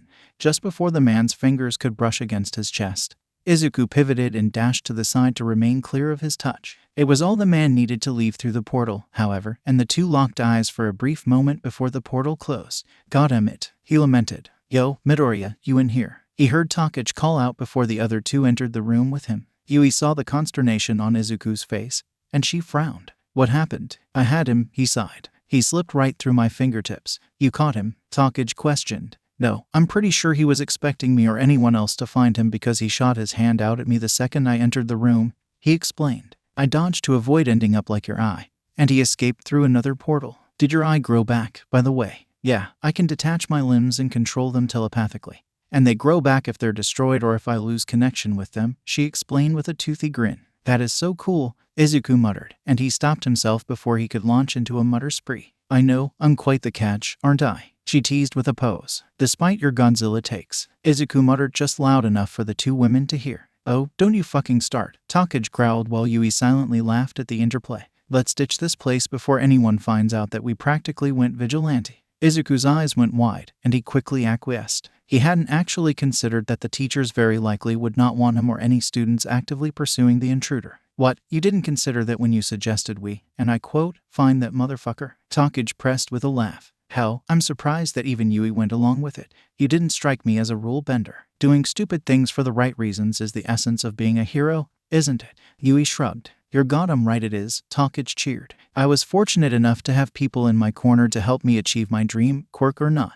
That support was the driving force that allowed me to get to this point, even before I eventually developed my quirk. Unfortunately, not everyone is a late bloomer, and even less people have that kind of support behind them. That's an issue, and either not enough heroes make an effort to address it, or their efforts aren't publicized and just end up falling on deaf ears. And you want to be that hero. You want to be a symbol for the public, similar to All Might. No, not like All Might. I could never live up to that. And, frankly, I feel like my efforts would be much better served trying to help those that not even All Might could reach. Even with a pillar propping up society, people still slip through the cracks. Someone has to be there to extend a helping hand out from the darkness and into the light. So a symbol for the disenfranchised. Then, if that's the easiest way to phrase it, then sure." In a dark room nestled within an abandoned apartment sat a noseless man watching the impromptu interview of a UA student very intently. His narrow, red-eyed gaze studied every detail of the video, committing the face of the green-haired teen to memory. "Interesting," he mused aloud. "Not All Might, but being there for those that even All Might missed. Very interesting." He sat up, grabbing the bandages that he typically wrapped around his arms and over his eyes. "Should we meet one day, I'll test that conviction of yours." After applying the bandages, he grabbed a long, tattered, red scarf beside a freshly blooded katana. "And if your conviction doesn't measure up, you'll be purged like the rest of the fakes. So a symbol for the disenfranchised. Then, if that's the easiest way to phrase it, then sure." A scoff could be heard from a man with black, unruly hair with a horribly burned body covered in a myriad of patchwork skin grafts and staples. "Yeah, whatever," he spat before putting his phone away. "You'll burn with the rest. If that's the easiest way to phrase it, then sure." "What a disgrace. A young, pure human only turned out to just be more diseased filth," growled a man wearing a stylized plague doctor mask. While he was seething, a little girl huddled in the corner of the room ran some of the things the teen said back in her mind. She didn't understand a lot of it. The words were really big and they talked so fast, but she did understand one key point. A hero for the people even All Might couldn't reach, the people that slipped through the cracks. She didn't know who All Might was, but she was pretty small. Maybe she slipped through a crack and didn't remember. Maybe she slipped through a crack, and that was why she made her dad disappear. Maybe that was why she was cursed. Did she deserve to be saved? She was cursed and a monster, so did she really deserve for a hero to come rescue her from the crack she slipped through? She really hoped so. "Uri, get in the chair." Tamura was as still as a statue in his seat at the bar. Hirajiri had taken to wiping glasses that had long since been cleaned as Tamura sat in silence after watching the video from Shueisha. "Tamura, is something the matter?" called a voice from a monitor. Both Tamura and Kirigiri were at attention at the sound. "No," the young man responded with a voice almost as dry as his skin. "The plan is still good to go. The symbol of peace will die." He paused for a moment, considering his words before speaking. "That boy, though, something about him. There was something vaguely familiar about him, but I could not place it. I will look into it another time. But for now, focus on your current mission of disposing of the symbol of peace," the voice calmly instructed. Tamura looked back at the small screen of his phone, and his thoughts returned to the green-haired teenager. You're the same brat that almost caught me. A hero for those who fell through the cracks, huh? A curious glint appeared in the man's red eyes. Survive tomorrow. And we'll see about that, hero brat. As class rep, Izuku was given the task of herding his classmates to the bus and ensuring that everyone was present and accounted for before they left campus. It was time for their first field trip of sorts. They were doing rescue training at a special facility off campus, and it went without saying that the class was absolutely pumped. From getting the chance to shine in their preferred domain to finally getting the opportunity to perform in their field of choice, everyone was hyped for one reason or another. Well, almost everyone. Mr. Aizawa, where's Bakugo? Mina questioned before they boarded the bus. Bakugo won't be participating in heroics lessons until after the sports festival as part of his punishment for his stunt earlier this week, he plainly responded. Any other questions? When no one responded, he climbed into his sleeping bag and hopped onto the bus, signaling for his class to follow his lead. They boarded and set off for their first rescue training. Izuku found himself sitting between Asui and Kirishima as his class made casual conversation amongst each other. He spent that time silently listening to them interact while still sorting some things out in his mind. He felt his phone vibrate, and he saw that he received a text from Yui. She had sent him a picture of herself in her hero costume, as it was the first time she got to wear it since school was cancelled early the day prior. Are you going for Ultraman, Super Sentai, or Pokémon Trainer? He waited a few moments for a response. It was longer than she'd usually take to type up a message, so he figured she was really considering the question. A little of all three, I suppose. Ultraman more than anything. Thank you for noticing, Midoriya, Asui called out to him, swiftly putting his phone away. He turned to acknowledge the frog girl beside him. I usually say what's on my mind, so I'm sorry in advance if I offend you, she began. No worries, Asui, I appreciate bluntness, he assured. And he did. Yui was incredibly straightforward with him most of the time, even if it meant incidentally roasting his choice of venue for clearing his head. Call me Tsu, she insisted. Oh, all right, Izuku stumbled. You can call me Izuku, then. It wouldn't really be fair for you to have to call me by my surname all the time. She happily croaked at that, and that warmed Izuku's heart. Unbeknownst to him, Mina was shooting a knowing smirk to Achako, who was pointedly looking out of the window. And he wonders why we voted for him, Kaminari joked, causing those around them to laugh along with him and Izuku's eye to twitch at the reminder. Anyway, Tsu continued after composing herself, your quirk is bullshit. And the easy, light-hearted laughter became choked, shocked guffaws. Asui, you cannot just insult someone's quirk like that, Ada quickly reprimanded. She's not wrong, Izuku responded with a shrug. My quirk is so ridiculous that my mom and I researched what would cause something so seemingly convoluted to manifest in someone, especially so late. That's right, you were a late bloomer, Sato spoke up from beside Tsu. I saw that interview last night from one of those reporters outside of the school building. Same, Mina excitedly joined in. We got to peel back the curtain into the life of our class rep. You already have a cool origin story. What did that research turn up? Tsu asked him. Nothing conclusive. We inevitably just chalked it up to quirk science being really weird and my quirk being a massive expression of all of the quirk factors in my family tree, Izuku answered. Something that did pop up more than once, though, was quirk singularity theory. What's that? Kirishima asked from beside him, his attention completely held by Izuku in that moment. A quick look around showed that just about everyone else was in the same boat. In short, it's this theory developed by a guy named Dr. Shigaraki, Izuku began, missing the near imperceptible flinch from Aizawa sitting across from him. According to which, as generations pass, quirks become stronger, more complex, and much more difficult to control. He theorized that, eventually, quirks across the globe would become way too overpowered for us to manage because we wouldn't evolve quickly enough to deal with them. He was called a crackpot at the time, and the theory is still seen as crackpot nowadays, but it's an interesting idea to think about. The class was left in silence at the information. Despite the doomsday nature of the theory, it wasn't entirely unfounded, especially in that day and age. There were many plain destructive quirks out there that their wielders just had trouble controlling.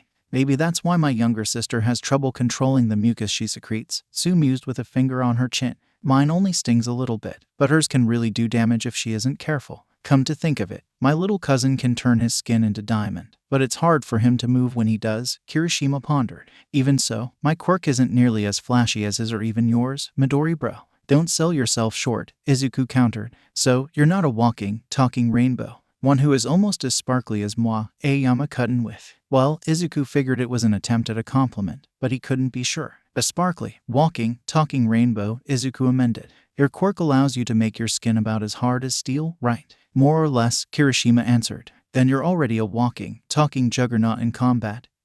And in rescue, just keep getting harder. And you'll be fine, Izuku casually encouraged. There was a brief silence after that, and then there was a snicker. That snicker snowballed into scattered laughs, and those laughs snowballed even further into the class, erupting into laughter, with the exception of Izuku, who maintained his blank expression. Aizawa sighed at the front of the bus. He wasn't entirely convinced that his student didn't know exactly what he was doing and wasn't using his lack of a social life growing up as plausible deniability. Why couldn't he have a normal class for once? You wanted to see me, sir? Toshinori asked when he stepped into Nezu's office. He was surprised to find Verdant already inside. Indeed, have a seat, the chimera chirped. Toshinori did as instructed and surveyed the scene. Nezu was staring at him with a smile that something within him told him was nefarious. Verdant, on the other hand, was unreadable. He couldn't gauge exactly what that blank yet penetrating stare was about, but it didn't make him feel any less uncomfortable. What's this about? The blonde hesitantly asked his boss. It has come to my attention that you wish to take my protege from me, Nezu answered while maintaining his smile. I don't understand, Toshinori said in confusion. You've been stalking my son. He heard Verdant finally speak up, to which he coughed up a considerable amount of blood. And no, it's not what you think, Mrs. Midoriya. He hurriedly tried to placate her and kill her suspicions. I wasn't stalking him, You believe he's the perfect candidate to be your successor? Nezu finished for him. At his alarmed expression, Nezu continued without missing a beat. Verdant is one of my most trusted comrades. And since this directly involves her son, she was going to be privy to it eventually. Toshinori had to concede that point. The staff was already aware of his condition and time limit, so he didn't have to hide the fact that he was All Might. But they were not aware of the nature of his quirk and the history, obligations that came with it. He supposed that if he was scoping out Verdant's son, she indeed had the right to know. He sighed, and then he spoke. Well, the truth about my quirk is that it is inheritable. My quirk is called One for All, and it has the ability to be passed down from user to user if the current wielder wishes it so. As you can probably already tell, my time as the symbol of peace is slowly coming to an end thanks to the injury I sustained. So I've been in search of a successor to pass the quirk onto and trained to take up the mantle when I'm no longer around.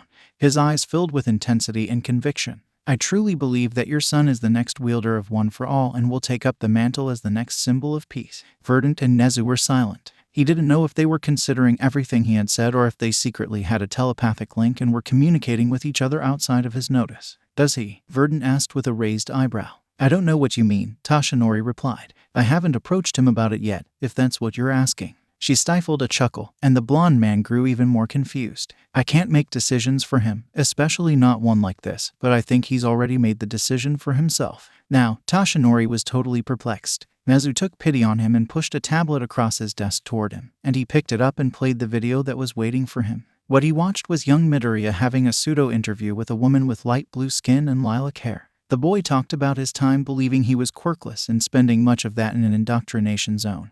He talked about how it affected his outlook on heroics and what it drove him to accomplish. And finally, he talked about how he didn't want to be a successor of sorts to All Might in favor of being a beacon for those who fell through the cracks of society that not even All Might was able to reach. Oh, was all the current symbol of peace could say in response. Oh, indeed, Nezu cackled in glee. You will not be poaching my protege today. I suppose not, he responded with a downcast sigh. Even if you can't have him, at least this just narrows it down for your other candidates. Verdant tried to console a warm smile. You do have other candidates, right? Well, Toshinori choked. Good grief, Yagi, Verdant groaned. I do have a few other first-year students in mind, as well as the third year that Mirai has been campaigning for, but I was certain that young Midoriya was the one. Well, please select one soon. Nezu spoke up. You should be at the USJ right now, but you used up too much of your time limit this morning. Speaking of, Verdant began, turning to Nezu. Are you certain that it's a good idea to send them to the USJ after the incident yesterday? I have not been able to determine if the intruder took anything before they escaped. If Izuku's warning was to be believed, then they had an accomplice with a warping ability. They more than likely went directly to a room without cameras and left just as quickly, Nezu surmised. However, the USJ's distress signal is instantaneous and now has remote viewing thanks to Izuku's suggestion. We will know immediately if something is amiss, and we will be able to determine the situation long before we arrive. She nodded, even though the blonde could tell very easily that she wasn't entirely sold. It appeared that their business in the office had concluded, so Yagi took the opportunity to confirm or deny the suspicions he had. Excuse me, Mrs. Midoriya. Call me and co. I killed my husband. Toshinori was at a loss for words. There was absolutely nothing at his disposal to respond to that statement, which the woman had said so casually and matter-of-factly. He looked to Nezu, and the animal of indeterminable origin only maintained his trademark smile. He was obviously aware of it happening. Do I even want to know why? He finally spoke. He was threatening Izuku's life, she answered just as calmly. He was also probably a terrorist. Toshinori was still unable to formulate a response to that new bit of information, but he swore he heard a faint shout of, "That's my girl," in the back of his mind. Anyway, Toshinori coughed out with a glob of blood in a desperate attempt to move on. "What's your maiden name, if I may ask?" she hummed, as if considering the question. "That depends. Technically, it's Akatani, as that was the name of my adoptive family. My birth surname is Shimura, but I haven't gone by that since I was 4. Why do you ask?" Toshinori fought back a gasp. He needed to know for sure. "Was your mother's name, perhaps, Nana Shimura?" "Yes, if I'm not mistaken," she answered with a critical eye. "You're most certainly not my father if that's where this is headed."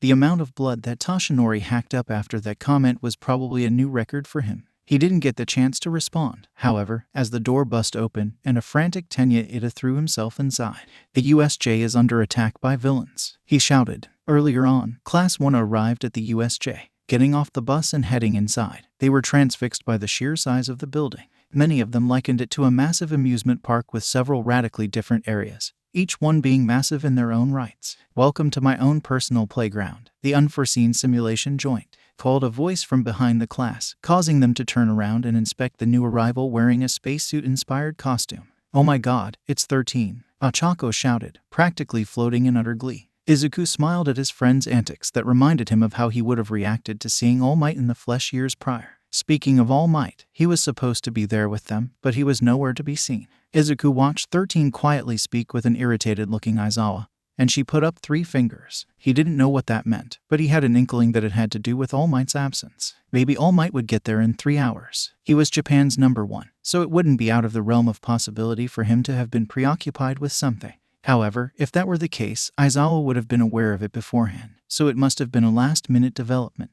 That was odd, but it would explain why neither Aizawa or any of the class was informed. Izuku caught the encroaching hand of Ochako beside him, much to her annoyance. "Even when you're not paying attention, you're still paying attention? How does that even work?" Ochako huffed in a whisper. "Train with my mom for a few days and you'll understand." Izuku chuckled. "What did I miss?" "She's talking about how dangerous our quirks can be when used to attack, so we're gonna be using them to save lives today," she answered. "Hey, what's that over by the fountain?" Kirishima pointed out. Everyone turned to see what he was talking about, and a purple blob manifested from nothing in midair. The blob expanded, and Izuku's blood went cold. "Shit," he lowly muttered, and only Ochako heard him. "What's that?" she asked him, worry edging into her tone. "The intruder from yesterday," he answered while his body became tense. "I saw him while I was on the roof during lunch." "Are those villains part of the exercise, Mr. Aizawa?" Kirishima asked. "No, this isn't part of the class. Those villains are real," he gravely answered. Everyone's faces fell in dismay,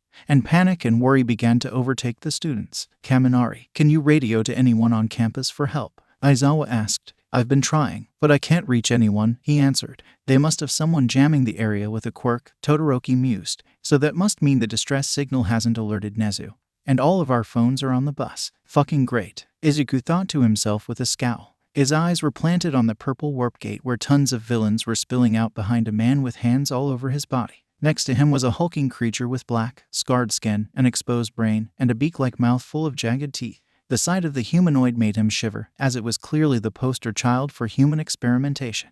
The man covered in hands, however, unsettled him even more. Izuku recognized that pale hair, and, for a brief moment, the two met each other's gazes once again. 13. Protect the students, Aizawa said before putting on his goggles. "You're not seriously going to go down there on your own, are you?" Izuku asked him in concern. "Your mother would," Aizawa answered simply. Izuku wasn't expecting that answer, but he wouldn't be deterred so easily. "With all due respect, sir, I've seen my mother do some truly ridiculous shit in training. You are not her, and, as good as you are, neither are you, so stay put," Aizawa responded with finality. "Besides, even if I'm not as good as Verdant, I do know a thing or two." With that, he leaped down the stairs and toward the central plaza to meet the thugs head-on. Izuku was remiss to not do anything at first, but that feeling evaporated when he watched his teacher mow through the thugs with frightening competence. He supposed that it shouldn't have surprised him, as the man's quirk only put villains at a level playing field with him, so he had to be superior to his opponent in hand-to-hand combat by necessity. The scant videos of Eraserhead online that he had seen only confirmed that.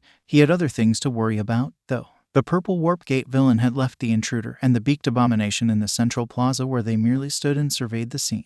Meanwhile, said warp villain appeared at the entrance before them. Good afternoon, the voice began in smooth baritone. We are the League of Villains. We are here to kill All Might. But it appears that our information was incorrect since All Might is not present. They're here to kill All Might. I don't know whether to be relieved or on edge that he isn't here, Izuku thought. Stay behind me, 13 shouted before preparing to activate her quirk, but Kirishima leaped forward regardless to attack the Misty Marauder. It proved to be pointless, as the villain simply moved away from the attack and proceeded with his job of scattering the students. Izuku found himself falling through a portal and plummeting to a body of water. He braced for impact and slammed through the surface of the water, and he reoriented himself in time to see a shark villain swimming toward him with malicious intent. The shock of seeing him caused Izuku to heat up, and the water around him quickly took on a red glow. Before he realized what he did, the villain stopped his advance and backpedaled from him, and Izuku felt a tongue wrap around his waist and yank him out of the water. He looked up to see Tsu carrying him with her face in a pained grimace. Once he was deposited onto the deck of a ship, she quickly receded her tongue and croaked in pain. And Izuku only looked at her and back at the steaming patch of water he was just in to put 2 and 2 together. Before he could say something, she hopped back into the water and swam below the surface. Izuku didn't understand why she returned to clear danger until she resurfaced and violently dropped Mina onto the deck of the ship. Tsu, your tongue, he fretted. It's okay, Izuku, she tried to assure. The pain isn't debilitating, and it'll heal eventually. No, it's not okay. My quirk scalded you when you rescued me. Let me help, Izuku maintained with his hand emitting a pink glow. The hand then erupted into pink flames that caught the attention of both Tsu and Mina. What the heck is that? The diminutive boy asked while on a break from freaking out. It's part of my quirk, pink heals damage. Show me your tongue, he instructed, and she obliged, allowing him to apply the soft, pink fire onto her burns. The two watched in silent amazement as the rosy fire did away with the damage in short order, and Tsu moved her tongue around after he finished with a growing feeling of joy. The look of total reverence in Mina's eyes returned, and Izuku realized that he probably shouldn't keep putting off finding out exactly what that was. But it would have to wait. Now that that's taken care of, we have to deal with them, he said while pointing a thumb at the villains in the water. Meanwhile, the villains in the water were watching the scene with trepidation. I don't like this, the shark man said. That kid looks like his quirk heals people, but he damn near boiled the water we were in just now. It would have cooked me alive if I attacked him. We have no idea what they can do, another villain added. You say that kid can heal? Huh? A third villain asked. Healing quirks are super rare, and we could always use a healer or even pimp him out to others. I think we should take him alive and kill the other two. Okay, what the hell is your fascination with kidnapping children? The second villain asked. This is the 4th child you've wanted to take this week. Are you saying we shouldn't make off with the super rare healer kid who just might have more than one quirk? He retorted. It's the principle of the matter, the second villain shot back. You have made wanting to take kids a habit regardless of how valuable they might be to you. Will you two shitfucks please shut the hell up and focus on the goddamn job for once? The shark villain cut in, before he looked up at the ship and saw that the 3 teens had vanished.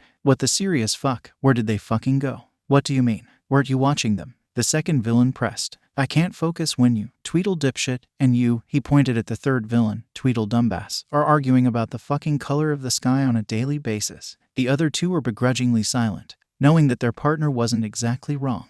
I'm taking the kid, the third villain spoke up. This is pointless. A fourth villain finally growled before using his quirk to form a giant hand out of water, and he violently attacked the ship, splitting it in half so that it would sink. Back on said ship, the 3 had just finished explaining their quirks to each other and were trying to develop a game plan before the ship was attacked and split down the middle. Or, more accurately, Izuku and Tsu were formulating a plan of action while Mina freaked out over the situation. The attack on the ship only furthered his spiral, and he was in a full-on doomsday panic. We're going to die, we're going to die, we're going to die. I can't believe I won't ever get to touch Yaoyorozu's boobs. It's no use, we can't fight them and they're going to kill All Might after killing us and I'll never actually be cool.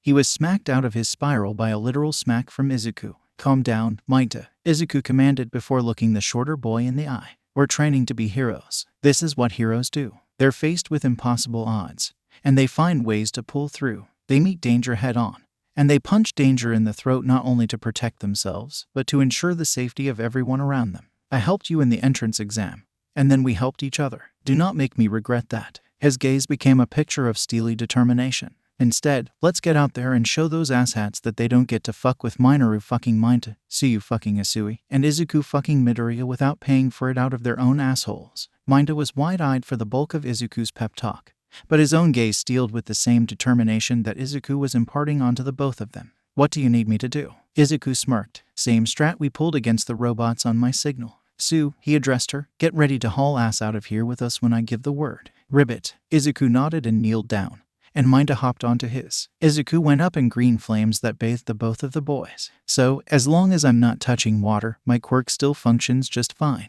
How the hell am I not burning? Izuku leaped into the air, all the while pulling the green fire into his right hand. He was specifically sending it to his middle finger and thumb. This is going to be very unpleasant, he internally whined before snapping his finger forward with all of the added force that his green fire allowed. The resulting sonic boom and accompanying cry of fuck sent an extremely powerful gust of wind at the villains surrounding the sinking ship. The wind pierced through the surface of the water and created a whirlpool that sucked the villains within its clutches, unable to escape. Let it rip, he shouted to his momentary partner, and Minda did not hesitate to throw scores of sticky balls at them. The onslaught of balls circled the whirlpool along with the villains and practically glued them together, trapping them in the water. Izuku shifted Minda off his back and held onto him with his left arm before looking back at their third comrade on the ship. Sue, he shouted, and the affirmative croak he received was followed by her tongue wrapping around his waist, and the three left the shipwreck in style. The impromptu team landed near the water's edge, and they surveyed the scene for the first time since being warped away. What they saw wasn't pretty. There were low-level thugs and villains strewn about in various states of consciousness, and in the center of it all was a beaten and bloody Aizawa under the gargantuan fist of the nightmarish science experiment. The three held back gasps to avoid detection, but they knew from the maniacal cackling of the apparent ringleader that the situation was bad. Izuku quietly healed his beyond broken middle finger in case they needed to jump in for an immediate rescue of their teacher. At that moment, the warp villain appeared beside the ringleader. Tamura Shigaraki, the misty man, acknowledged. Kurogiri, did you kill 13 and the brats? The man asked in his voice that was in dire need of a lotion smoothie. 13 is out of commission, but I must regretfully inform you that one of the students escaped, he responded in his deep monotone. No, the man whined. That's game over. All Might isn't even here and the brat is just gonna bring help. This whole trip has been a bust. Tamura turned a wicked eye to the three teens at the water's edge. His eyes lit up when he saw the special hero brat that caught his attention. Well, maybe it wasn't a total bust. Killing a couple of his precious students when he wasn't here to protect them will hit him where it really hurts. He lunged for the three students much faster than he had any right to be, with his hand outstretched to turn an unlucky teenager to dust. He was heading right for Izuku, as he had already proven himself to be a threat, and killing the student who publicly sought to help the downtrodden and the forgotten would make the League of Villains infamous. Whether or not that infamy would be the right kind was irrelevant to Tamura. It would hurt All Might on a significant level, so he would do it. Izuku, on the other hand, had no plans of being reduced to dust that day, and yellow embers sparked in his hair to signify his preparation to dodge. However, he did not account for a pair of strong feet knocking him out of the path of the villain, causing the villain to slightly change course and go after the culprit, Sue. Tamura reached her and palmed her face with the intention of dusting her for saving his prey from him, and Izuku's heart sank to the pits of his stomach. Fortunately for the teens, nothing happened, and Tamura was left momentarily perplexed and staring into the steely determination in the eyes of the resolute frog girl. Then it hit him. You're so cool, Era. Literally. Izuku, bright as the sun, slammed a fist into the face of Tamura faster than the Namu could react, knocking the hand covering his face onto the ground and sending Tamura sprawling next to it. The Namu was on him in less than a second and backhanded the boy away from its master. Sue and Minda scrambled to Izuku's side to ensure he was okay. No, father. There you are, father. You're still here, Tamura rambled in hysterics. Upon placing the hand back onto his face, he growled in absolute hatred. Namu, kill him. The Namu zoomed toward the trio with a raised fist primed to turn Izuku and company into paste. Izuku only had a split second to hook the two by their arms and practically flash away as quickly as he could. Depositing the two onto the ground, he flashed away again, knowing that clearing the 15 meters he pushed himself to cover would be nothing to the Namu. He was proven right when the Namu was on him again, and he wasn't fast enough to avoid the punch that came right for his ribs. He both heard and felt the snaps as the blow sent him careening into the nearest wall. The impact momentarily took him away from the searing pain he was feeling and the almost glowing yellow eyes that were watching him carefully from the shadows. But when his wits returned, he watched in horror as Sue and Minda attempted to hamper the Namu's advance toward him. Minda's balls were ineffective in slowing it down, and it caught Sue out of the air before she could make it to him. The violent snapping of her arm and her pained wails rang like a death knell in his ears and shocked him into motion. He practically flew toward them like a golden missile and kicked the Namu in the beak as hard as he could, slightly knocking it off kilter. And he immediately whipped off his cape and bounded the Namu's legs together with it, if only to keep it stationary for even just a moment. Yanking Sue from its grasp, He bounded away from the threat and carefully dropped her off next to a frantic Minta. Before he could say a word, the Namu grabbed him by the back of the head with some of the shreds of his cape around its ankles. Izuku was quite sick of its shit by that point, and he could feel the frightening spark of blackness return to him. That monster had hurt his teacher and his friends right in front of him as they tried to protect him, and he was not going to let anyone else get hurt as long as he was still breathing.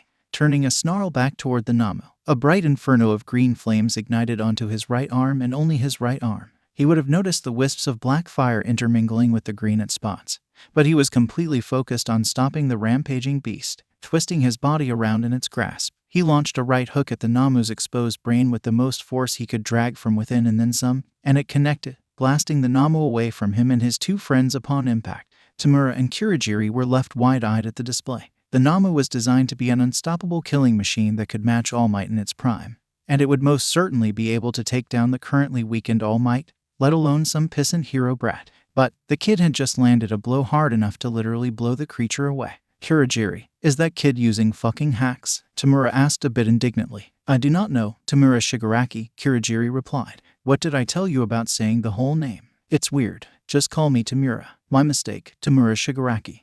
You're doing this on purpose, aren't you? I have no idea what you're talking about, Tamura Shigaraki. If you weren't our ride home, I'd fucking dust you right here. Tamura could have sworn he heard the misty man snicker. He didn't even know that he could snicker. Meanwhile, Izuku was on his knees in the worst pain of his life. He was in too much pain to notice the glowing yellow eyes slowly inch closer to his position. His arm was a color that he wasn't sure he had ever seen before in any capacity. The sickly fusion of purple and red skin cascading over the torn muscles and damn near shattered bones almost made him ugly cry. He gathered the energy he had left into his left hand, and pink flames ignited in his palm to heal his arm and mend his ribs. But something stopped him. It wasn't the Namu. It wasn't the incredulous rants of Tamura, and it wasn't his own pain. It wasn't even the malevolent figure creeping up on him. It was the soft croak that escaped Tsu's throat where she lay next to Minta. Izuku stared at them. He stared at her arm that was snapped in two different places, flopping uselessly beside her. He stared down at his own useless arm and then back at her. Slowly, he dragged himself to the pair. Minta couldn't even bring himself to speak at the sight of Izuku's mangled arm, and he sat in horrified silence as the green head made his way to them and hovered over Tsu. He extended his good arm, and pink flame bloomed around it before it shot out of his hand and enveloped Tsu.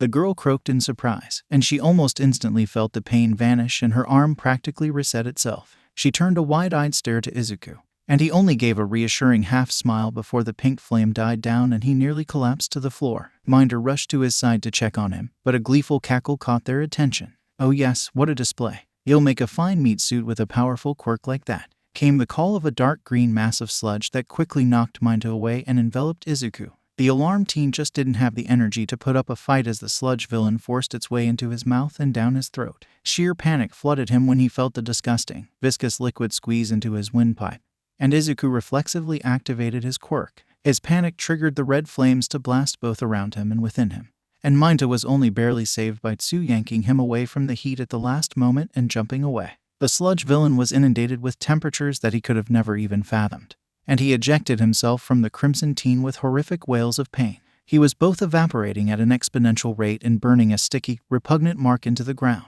The terror in his yellow eyes was even off-putting to Tamura and Kurogiri, but they did not lift a finger to help. The sludge villain was left to his fate, soon overcome by the crimson inferno and succumbing to a fiery death in the central plaza of the USJ. The area that had just been serenaded by the pleading howls of pain of the sludge villain was now dead silent.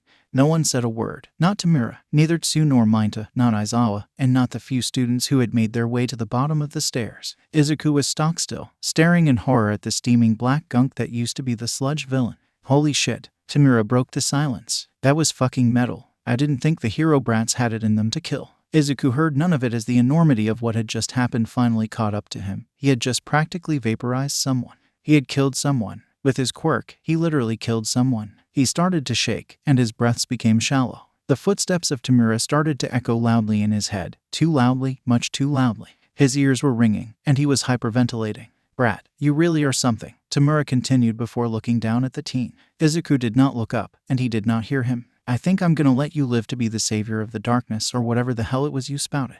You're an entertaining player too. Better than All Might, that's for sure. Izuku was far too wrapped up in a violent panic attack to even comprehend what was going on around him. But he was eventually given a break when his exhaustion caught up with him and his brain completely shut down, and he fell right into unconsciousness at Tamura's feet. Brats all tuckered out, Tamura observed. Oh well, let's start killing the rest. He was interrupted once again when an invisible fist slammed into his gut, practically folding him over an invisible arm that unceremoniously dumped him onto his back. He didn't even get the chance to heave before an invisible foot stomped on his crotch, and he unleashed a shriek that made even the Namu wince. Speaking of the Namu, it was scrambling to determine what threat to protect its master from, as it couldn't see one. Toru heaved the unconscious form of Izuku over her shoulder and bolted away while Kirishima collected the shaken Tsu in mind. At that moment, the doors blew open, and all attention flocked to the two new arrivals. Have no fear, a voice bellowed with an undertone of simmering rage. The students all immediately felt their spirits lift into the stratosphere,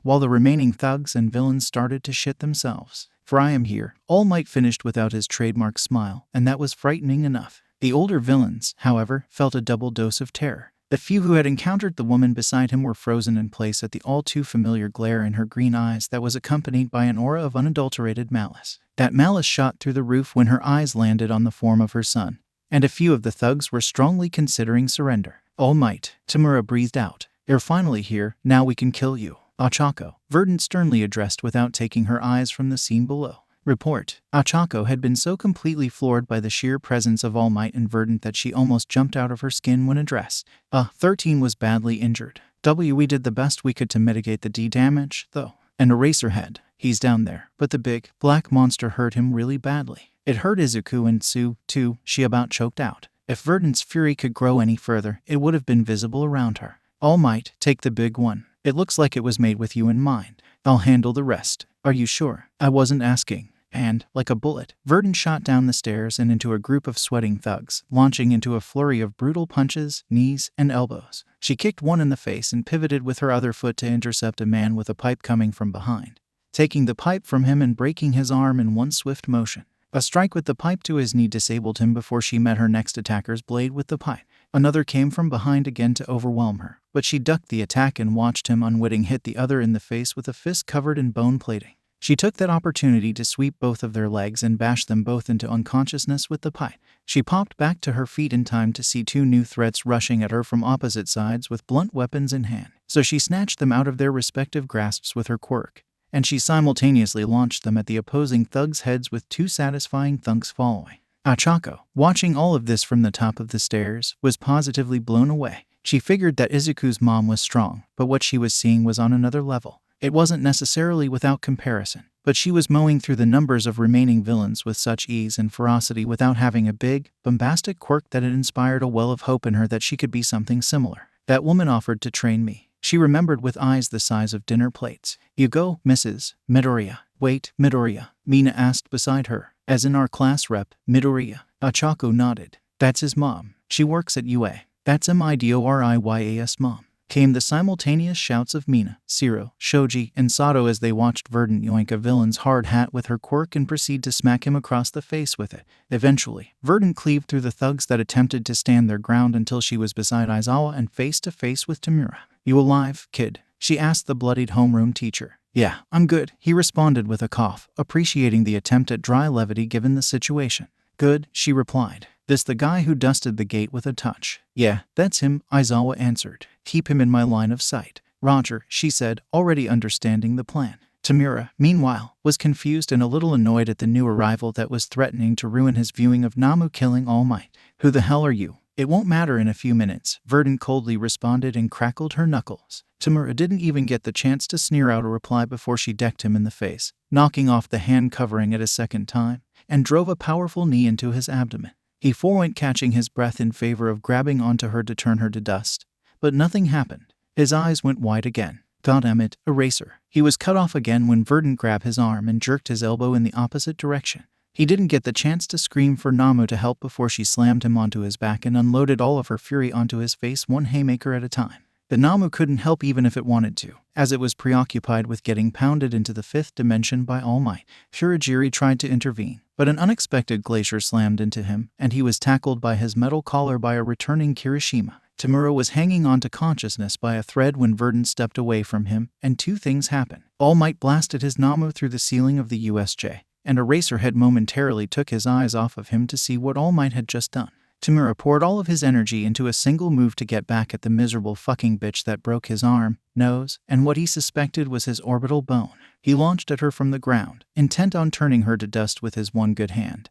But a glacier slammed into him from his right side and knocked him away. Verdant and Aizawa looked over to where the ice originated from, and they saw Todoroki looking at Verdant with an unreadable expression. Then, he turned away, muttering "we're even," lowly enough that Verdant and Aizawa almost didn't catch it. An angry, childish shriek brought their attention back to the pale man. "No fair, no fucking fair." Tamura whined in his tantrum. "All Might hasn't gotten weaker at all, and this bitch comes out of fucking nowhere. You're not even supposed to be here. Who wrote you into this shitty campaign?" Verdant quirked an amused eyebrow at the scene. Somewhere along the line, however, Kirigiri managed to get free, and he manifested as a portal below Tamura so that the two could make their escape. A second later, the door burst open once again. "I have returned with reinforcements," Ada shouted. Then, he took in the scene, and his excitement fell flat. "Are we late?" Nezu sheepishly asked. "Just barely," Ochako answered. The two ringleaders escaped, but All Might, Verdant, and Mr. Aizawa handled most of the villains. People are still scattered around the building, though, and 13 needs medical attention now. The principal and teachers launched into action, and Ochako turned back to the stairs to see Verdant frantically rushing up the stairs with her son in her arms, and the state of her friend broke her heart. Today was certainly not a good day. Bakugo was sure that he would die a slow, horrible death from boredom long before Deku's mom could kill him and make it look like an accident. No, not Deku. Izuku. He earned that. Deku died when he developed a quirk and trained himself into the ground to become even stronger than himself. He watched the interview that the Izuku did the day prior, and he vaguely alluded to the fact that he trained as hard as he could even before developing his quirk. It meant that even when they were still in school together, Izuku was working his ass off to get stronger, just like he was. That begged the question, though, did Izuku become as powerful as he was in part because Auntie and Co was training him? The woman was terrifying when she wanted to be. And if she really was a retired pro, it would make sense if she was a ridiculous taskmaster during training. He was kind of curious about what she looked like in action. Thinking about that, or literally anything at all, was better than succumbing to the boredom of sitting in a small, almost empty room during heroics classes as part of his punishment. Because he was barred from participating, he was relegated to a forced study hall with one of the civilian teaching assistants where he'd just get his homework done in silence. It was closer to detention than anything else, which he became familiar enough with after transferring schools years prior. Attention, students and staff of UA, due to unforeseen circumstances, classes will conclude early once again, and everyone is dismissed. To all of our UA family, please keep abreast of any and all email updates, and have a safe journey home. The announcement from the principal drew the confusion of both Bakugo and the Ta assigned to watch him. Bakugo shot the man a questioning look, and the man simply shrugged and motioned for him to leave. Bakugo packed his things into his bag and left the room, falling into the sea of equally confused students that were making their way to the exits. After shooting a short text to his mother that he'd be home early, he left the school grounds and set off towards the train station. The train ride and following walk back to his house was quiet enough for Bakugo to retreat into his mind once again. His thoughts centered around Izuku and his strength, as well as the mountain of information he was given the day prior. His entire worldview had been all but flipped onto its head in the space of a single day. And there was apparently a pro whose devotion to being the best warped him enough to abuse the family he created solely to be the best in his stead. The thought alone just about made his skin crawl, but the possibility that he was headed down a similarly warped path in his own devotion made him physically shudder. Conversely, surpassing All Might and proving to have no equal was his entire motivation for being the best. If he had to completely rethink his desire to be the best, where would he even begin? He knew how he didn't want to become the best. But knowing what path to not go down wasn't the same as knowing what the right path was. Was there even a right path? Was it one of those questions where there were no right answers, but there were certainly wrong ones? So caught up in his thoughts, he ignored the people crowding around a screen broadcasting a news report of the developing situation at the USJ. When he made it home, he shouted a quick "I'm home" to his mother, and he received an equally loud "Welcome back, brat." In return, he would ordinarily head right up to his room, but he stood ahead of the front door for a moment before heading to where he heard his mother's voice from the living room. "Hey, hag," Bakugo addressed with far less bite than normal, something his mother immediately noticed. "What is it, you little shit?" She responded in kind, no antagonism in her tone to speak of. "How come you never told me that Auntie and Co was a pro?" he questioned. She frowned before a tired sigh escaped her. "It wasn't my story to tell. She has a difficult relationship with heroics. Do you know what happened to make her lose faith in heroics?" Yes, and if she didn't tell you, I won't either. Like I said, it's not my story to tell, and I'm surprised she told you even as much as she did. At the surprise in his eyes, she narrowed her gaze at him. Yeah, she told me about the conversation you two had. Like I said last night, I thought you had gotten over your obsession with proving your dominance over Izuku. I'm glad she chose to talk to you and give you a chance to get your goddamn shit together rather than throw you to the wolves for trying to hurt her son. If anyone's the wolf, it's her, he muttered. Damn right, his mother chuckled. She's always been like that, super protective of everything she cares about. And that includes you. Her face became serious once more, and her eyes were pleading. Don't screw this up, Katsuki, please. Bakugo was taken aback by the near desperation in her tone, and it brought his thoughts to another important detail. Do you think that I'll become like that guy that abused your other friend if I keep trying to be the best? His mother's eyes went wide at the question, and she didn't immediately respond, so he continued. I don't know what she wants me to do. If she wants me to give up being the best entirely, or if she wants me to find another way than chasing after All Might. His red eyes became hard. Like hell, I'm giving up on being the fucking best. He snarled out, and then his expression fell just as quickly. But All Might is the standard for greatness. If that's unattainable, what the hell am I even chasing? And if chasing that standard turns me into... His mother's own red eyes softened as he trailed off. I don't think Inko wants or expects you to give up being the best. No one worth listening to does, she assured him. Your problem wasn't and still isn't that you want to be the best. Your problem was that you already thought you were, and you didn't know how to handle it when someone knocked you off your throne. She placed a tender hand on his shoulder and looked him in the eye with a loving smile. I know you can be the best goddamn hero Japan has ever seen. We just don't want you to lose yourself along the way and become someone you're not, whether that be a monster that abuses his family or a homicidal puppet for the HPSC. A what? Bakugo questioned, completely flummoxed at that last example. Mitsuki immediately winced when she realized what she said. Shit, I probably shouldn't have said that. Again, it isn't my story to tell. Bakugo narrowed his eyes at his mother. He'd leave it alone for now, but they would revisit that conversation in the future. Mitsuki, meanwhile, tried to hastily change the subject by seeing what was on TV. While flipping through channels, she landed on a news report that had UA in the headline. Situation is still developing, but as of now, no students have been fatally injured in the attack. What the fuck? Both mother and son remarked simultaneously. Izuku was becoming a little fed up with waking up to the sight of a white ceiling and the smell of disinfectant. Whatever he did to end up in a hospital bed again better have been worth it, as he was certain that he wasn't going to avoid another thwack from Recovery Girl's cane. Then, the memories of the day started to come back to him in waves. The attack on the USJ, escaping the shipwreck with Minta and Tsu, fighting Shigaraki and the Namu, getting beaten bloody by the Namu, destroying his arm in an attempt to subdue the Namu and using the rest of his energy to heal Tsu in lieu of himself. Oh, right. There was one final thing that happened before he lost consciousness. He didn't want to think about it. He really didn't. He knew that he couldn't avoid it forever, but he would for damn sure try. The light sounds of shuffling beside him brought his attention to his bedside to see his mother waking up in her chair. When the two pairs of green eyes met, one lit up in a powerful mixture of relief and worry, while the other was more than happy to provide succor. Izuku, I'm so glad you're okay, Inko expressed while gingerly wrapping him in a hug to avoid hurting his heavily bandaged right arm any further. What happened after I went out? Is everyone else okay? He asked in concern, to which his mother smiled at him. Mostly, yes. All Might and I arrived shortly after you lost consciousness from what I was told.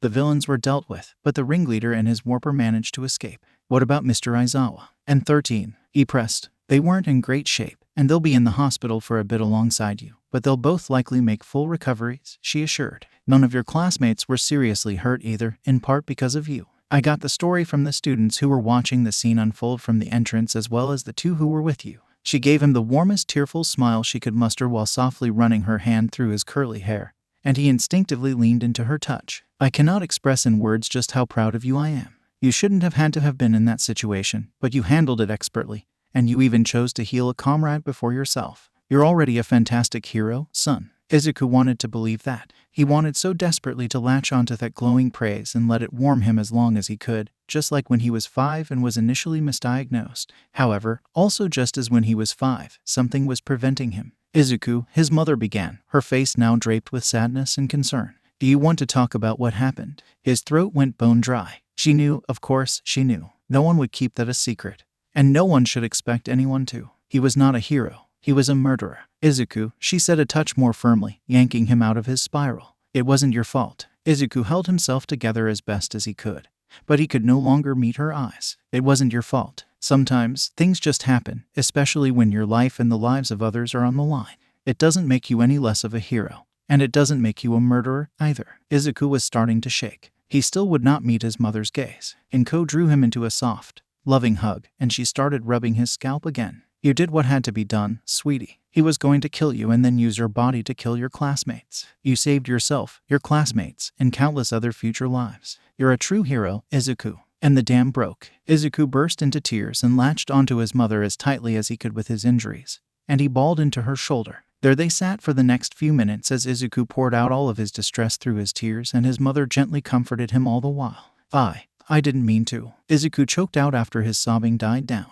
I know you didn't, she assured in a whisper. And no one ever enjoys it, especially when it's the only option. A silence fell between them, and Izuku's tears mostly dried up, but he didn't leave his mother's arms. Does it ever get easier? He softly asked. No, she answered. The moment it does, it's time to step away. Izuku didn't know how to respond to that. He had an inkling that she was speaking from personal experience, but he didn't want to explore that thought at that moment for both of their sakes. He elected to remain in her embrace and enjoy the comfortable silence. That silence was interrupted by a knock at the door. Inko broke the embrace to open it, and All Might in civilian clothes stepped inside with Nezu on his shoulder. I am here, he bellowed, to check up on my student. Izuku, I'm glad to see that you're well. Nezu chirped with a grin. I'm doing better, I suppose, he hesitantly responded. Nezu solemnly nodded. I'll be setting you up with regular sessions with Hound Dog. Myself and any other staff are always available as well if you ever need anything. At the teen's nod of acceptance, he continued with a smile. I must commend you on your valiant efforts in keeping your classmates safe from harm. While I was not there to witness it personally, testimony from both your classmates and your teacher have made it clear that you take after your mother more than you know. That is correct, young Midoriya. All Might spoke in a tone which indicated that he clearly lacked an inside voice. You've already proven to have such a strong heroic spirit at such a young age. I have no doubt that you'll be a stellar hero. All Might patted Izuku on the shoulder as he was finishing, and time seemed to freeze for Izuku upon contact. Within an instant, Izuku was inundated with flashes of shadowy figures, around 7 in total. They were surrounded by blue flames and staring directly at him, but they weren't the only ones. He could feel a dark, overwhelming presence looming over him like the feeling of death itself. To the others in the room, all they saw was Izuku freezing upon contact with All Might, and blue flames erupt from the boy's hair before blood began trickling from his nose, and he collapsed onto his bed. Izuku, Inko shouted in alarm, and the other two immediately surrounded the boy in a panic to figure out what happened. Damn it, Yagi, what the fuck did you do? All Might deflated and hacked up a bit of blood. I didn't do anything, I swear. Not intentionally. I don't know what's going on. His heart rate has remained steady, and his vitals aren't fluctuating, Nezu commented upon checking the heart monitor, and then he turned his beady gaze onto the boy's hair. Could this be another activation of his quirk? I don't know, Inko worriedly lamented, and I don't like it. Izuku stood in a pitch-black void surrounded by blue fire. Looking over himself, he found he was blanketed in the sapphire flames as well. Looking around, he spotted a collection of shadowy figures, likely the ones he had seen in those strange visions. He slowly made his way toward them, but as he did, that overwhelming presence of death grew stronger with every step. Pushing onward, he eventually got close enough to see a peculiar sight. The shadowy figures were much less shadowy, and he could make out that most of them were wearing hero costumes. A woman with black hair up in a ponytail was being restrained by a shorter man with a high collar that covered the lower half of his face, and a larger, bald man. Near them, a man with white hair observed the scene with mirth clearly written all over his scarred face, while 3 other figures observed him curiously. Did 8th pass one for all to this boy? One of the men who had his hair in a spiky ponytail asked. No, a man with white hair and green eyes answered. This isn't the usual void where vestiges reside. This is somewhere completely different, and I'm certain it relates to his quirk. Meanwhile, the woman had nearly broken free of her captivity and had a ravenous look in her eyes that slightly disturbed Izuku. Nana, please calm down, the shorter man helping restrain the woman urged. How can you tell me to calm down? My grandson is right in front of me. I will hug him. The woman bit back. Wait, what? Grandson? What's going on? Where am I? Izuku hesitantly queried. We were hoping you could shed some light on that for us, the scarred man replied. We're just as unfamiliar with this space as you seem to be. I can answer your questions, came a deathly smooth, androgynous voice reverberating through the void. The oppressive feeling washed over Izuku and the vestiges, and Izuku could barely turn his head to see a massive cat towering over them. The cat was garbed in elegant, white robes and was wearing red prayer beads around its neck. The eerie Cheshire grin it sported was made even more frightening by the massive tanto wrapped in one of its 2 flowing tails. It stared down at them like they were little more than prey, vindictive mirth shining in its slitted eyes of different colors. What are you? The bald man fearfully spoke through the aura of death. Gas, was its playful reply, its grin only widening to display even more sharp, ferocious teeth. The group was silent for a moment, and then the white-haired man without a scar seemed to brighten in realization before he spoke. Shinigami, he posed. One of them, but correct nonetheless. Yoichi, the newly identified Shinigami, answered, maintaining its threatening smile all the while. How do you know his name? One of the others questioned. Isn't it obvious? The Shinigami nearly cackled. I preside over this realm, and it's my job to be familiar with all of the souls that have crossed over. Well, the massive cat's gaze flickered to Izuku and became even more predatory, with the exception of you. You're not dead. Yet. Then, why am I here? The teen asked with such fear that it nearly broke Nana's heart. You, my dear boy, have the privilege of being linked to me through your quirk. You're not the first, and you may not be the last, but it doesn't happen often. Be proud, the Shinigami answered. So that's what these blue flames are, he thought to himself. You're very correct, the Shinigami spoke up. You can hear my thoughts, he asked in a bit of alarm. I can do so much more than that, the Shinigami purred. But it's not about what I can do, it's about what you can do now that you have me. Izuku did not at all like the idea of being tied to a literal death god as part of his quirk, but he couldn't do anything about it. What can I do? But these blue flames you wield, I can grant you a sort of conditional necromancy, it answered. That got the attention of everyone in the void. Conditional? Izuku carefully probed. Nothing comes without a cost. The Shinigami responded with an even sharper grin, if that were even possible. Izuku gulped. So, theoretically, I could bring someone back from the dead, but it would be a life for a life. At this, the Shinigami finally dropped its grin and appeared to pout. Only if you reach too far. Unfortunately, reclaiming a life that was lost within minutes won't put you out of your misery. With that said, it will take you out of commission for anywhere from a few hours to a few days. And any situation you find yourself in where a life was snuffed out prematurely is probably dangerous enough to where reviving that person would result in your death anyway, so it doesn't really matter to me. Your soul will find its way to me regardless. The Cheshire grin returned with newfound danger. And if you try to breathe new life into any of these souls, we'll be seeing each other again very soon. That was quite a bit to take in for both Izuku and the Vestiges. Now that the initial fear of the Shinigami had somewhat faded, his mind was clear enough to assess the situation a bit more. He had unlocked a new facet of his quirk, one that gave him a connection with a death god and allowed him to revive the dead with a cost.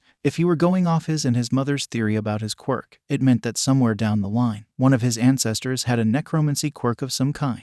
He would wonder where the hell that even fit in, but it truly did not matter at that point. What else can I do with the blue fire, if anything else at all? And what should I call you? Do you have a proper name? Are you always going to be around in my head? Izuku asked in rapid succession, overcoming his fear for a brief moment. The Shinigami was genuinely amused at the boy's sudden bout of courage to express his curiosity. You may call me Matatabi, and no, I will not be in your head all of the time. As much as I would love to torture you to insanity, I have responsibilities to tend to. This will likely be the only conversation we ever have, provided you don't find yourself at death's door. As for what else you can do, Matatabi's grin grew even darker. Where's the fun in telling you all of that now? Allowing you to figure it out on your own increases the likelihood that you screw up and kill yourself. Izuku wasn't really sure what he was expecting at that point. If that will be all, then I shall take my leave, Matatabi declared. You're free to leave this realm at your leisure. Wait, shouted Nana before she broke away from her restraints and made a frantic break for Izuku, ignoring the shouts from the group behind her. Izuku, surprisingly to even himself, did not put up his guard when the woman darted toward him. Something about her intrigued him. Even from afar, she had a similarly calming aura about her to his own mother. He didn't have much time to ponder it even further before he was practically tackled by the woman, and he realized that she was crying. I can't believe it, she choked out through sobs. You're real, you're here, I can touch you. Izuku tentatively returned the embrace, and it felt as though a switch had flipped because he immediately tightened the hold and rubbed her back while she cried into his shoulder. I wish I could apologize to Kotaro and Inko, she started back up through her tears. I wish I could have been there to see them grow, to see you grow.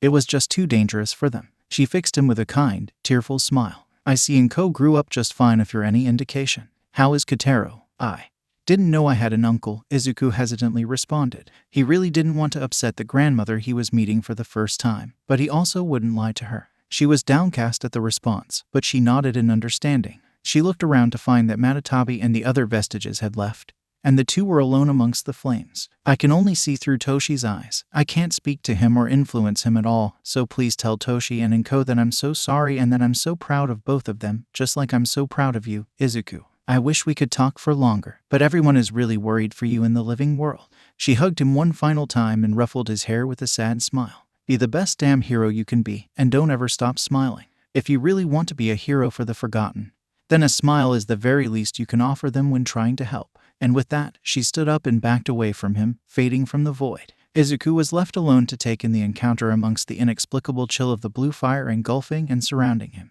After a deep breath, he closed his eyes and felt the abyss engulf him. Yagi, I swear to every god imaginable, if my son doesn't wake up, I will beat you to death with your own kneecaps, Inko practically snarled. Toshinori had long since taken to cowering behind Nezu to escape the wrath of the boy's mother. Luckily, none of the doctors and nurses that entered the room to monitor the situation had seen him deflate, so his secret was still safe. But it was still too early to say the same for himself as they waited outside of the hospital room for any updates whatsoever. When the door finally opened, the three snapped to attention. He's awake, came the reassuring voice of the nurse. Inko felt the weight of a planet lift from her shoulders, and she melted into her chair. What happened to him? She asked the nurse. We believe that it was an involuntary quirk awakening. And he confirmed as much. While not particularly common, it isn't unheard of for quirks to evolve and strengthen during or after intensely stressful situations. We want to keep him under observation for a little while longer. But he's relatively fine, the nurse answered. Thank goodness. Can we see him? Inko asked. The nurse nodded and allowed the three to enter. Izuku was sitting up in his bed and staring down at his hands. He turned his attention to the new arrivals, and he spared the skinny form of Toshinori a curious glance. Mr. Yagi, he questioned. What are you doing here? And where's All Might? Toshinori panicked, forgetting that he came in as All Might and that he had already met the boy in his deflated form. Inko, thoroughly exhausted with the man, offered him respite from the predicament. He's All Might's secretary, she tiredly began. All Might couldn't stick around, so Yagi here decided to stay and keep an eye on you in his stead. Izuku blankly examined the skinny man, and he turned an equally blank eye back to his mother, who quirked an eyebrow at him in return. He turned his gaze back to Toshinori, and a small, white flame ignited in his hair. Toshinori was startled, but a wave of Nezu's paw kept him from moving. Izuku stared at Toshinori for 10 uninterrupted seconds. Then he finally faced his mother again with a furrowed, disbelieving brow. Really? What? She asked, curious as to how he already figured it out. He didn't give her a reply, only facing Toshinori again with an unimpressed stare. The white flame in his hair extinguished, and he raised his left hand. He activated his quirk, and his hand became coated with the familiar spatter of colored fire. After a good bit of concentration, he successfully managed to bring forth the sapphire flame he had become acquainted with. The eyes of the other occupants went wide as he pushed his hand in the direction of Toshinori. After a few seconds, he felt a light tug on his quirk, and he could vaguely see a faint hand reaching out to him and lightly caress the palm of his hand with its fingers. His suspicions confirmed, he cut off his quirk. Secretary, right? Izuku said dryly. That's your story and you're sticking to it. So that's the story I'll give anyone who asks. The cackle that Nezu unleashed sent shivers down the spines of Aizawa and 13 in their respective hospital rooms. After dodging the inevitable spray of blood that the tall blonde hacked up, Izuku attempted to ease the man's worries. Don't worry, I won't ask, and it isn't my secret to tell. The relief that bloomed on the man's face was short-lived. However, does it have anything to do with why the ghost of my grandmother is living inside of you? Toshinori did not have any blood left to hack, so let me make sure I have everything straight. Inko began with a tiredness that not even Aizawa would envy. You unlocked a new facet of your quirk when All Might patted you on the shoulder. Izuku nodded. In doing so, you were transported to a void wherein you met 7 dead heroes that inhabit All Might's quirk. Izuku nodded. Alongside them, you were face to face with the Shinigami itself, and it revealed that this new facet of your quirk links you directly to it, and you are granted conditional necromancy when you use these new, blue flames. Misusing this necromancy can kill you. Izuku nodded. The Shinigami is a Nekomata. Izuku nodded. My birth mother is one of the 7 heroes inhabiting All Might's quirk. Izuku nodded. Inko sank into her chair with a heavy sigh, and she massaged her forehead. What did you two talk about? Not much, in all honesty, Izuku lamented. She was just really happy to see me. She also wanted you to know that she's sorry, and she's incredibly proud of you. Izuku turned away in time to miss the singular tear breakthrough despite Inko's best efforts, and he faced Toshinori. She's proud of you as well. He did catch the tear escape Toshinori's eye that time. He turned to Nezu, who remained quiet as he still had difficulty parsing the eccentricities of human emotions at times. Toshinori soon excused himself, offering a quick ruffle of Izuku's hair before he left. Inko and Nezu followed shortly thereafter, the latter returning to UA to assist with the investigation and to look over the school's entire security system, while the former offered a final hug to her son before muttering something about needing a lot of alcohol. Izuku, now left with only his thoughts, decided to hasten his recovery by applying his pink fire to his arm and ribs since he finally had the stamina to do so. Meanwhile, his thoughts traveled back to the last thing his grandmother had said to him before they departed the void. Be the best damn hero you can be, and don't ever stop smiling. If you really want to be a hero for the forgotten, then a smile is the very least you can offer them when trying to help. Izuku pondered this statement for a long while, long after even his injuries were mostly taken care of. He found that the burns where he remembered the small patches of black flame to be were substantially harder to heal than the rest, but he put it out of his mind for the moment. Maybe if someone saved the Sludge villain, it wouldn't have had to end like that. He could feel his mind inching towards a treacherous rabbit hole by broaching that idea, so he shook the thought away. Or maybe someone did try, and it just never took. That line of thinking, he found, wasn't any more comforting than the previous one. It was just exchanging one doomer mindset for another. He didn't know the Sludge villain's story. He couldn't make a determination for sure about whether or not anyone had ever really tried to help him or if he was just beyond saving entirely. Maybe the truth was somewhere in the middle, shades of gray, and all that. Yes, that just means I'll have to work that much harder to help ensure that no one ever becomes too far gone. Tamura Shigaraki was not having a good day. His failed attack on the USJ left him in a broken heap, one that would take him a good while to recover from.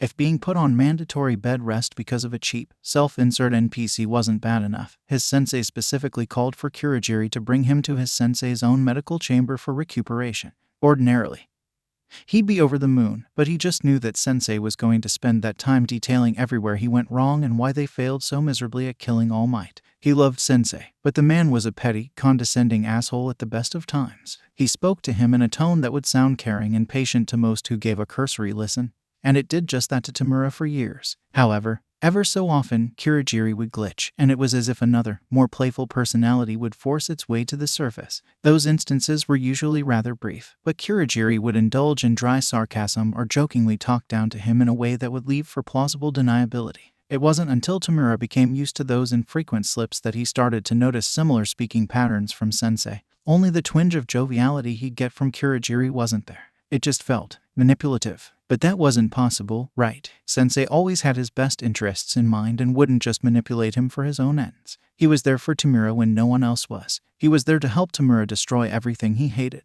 He was there to help Tamura destroy everything that had wronged him in this wretched world. So, why did it feel so fabricated sometimes? Whatever, it was pointless to think about it right then, anyway. He was stuck in a hospital bed beside Sensei's chair as the man was scouring through any available records on Player 2 in his lineage. So, Izuku Midoriya, H.M., lone son of Hisashi Midoriya, deceased, and the heavily scarred man paused mid-sentence in surprise. He looked over the records a few more times, and then he perused even further when he found a particularly interesting thread. So that's where you've been all these years, little Inko, the man said with a dark chuckle. If what Tamura told me about his quirk is true, I wonder if your son is the 9. Sensei, how do you read without any eyes? A long, pregnant silence settled amongst the two. The large man did not answer right away, and Tamura couldn't figure out if he was merely considering the question or if he was upset at him in any way. The lack of a proper face made reading said face practically impossible when he wasn't smiling or frowning. Not well. Class had been cancelled for a few days after the USJ attack.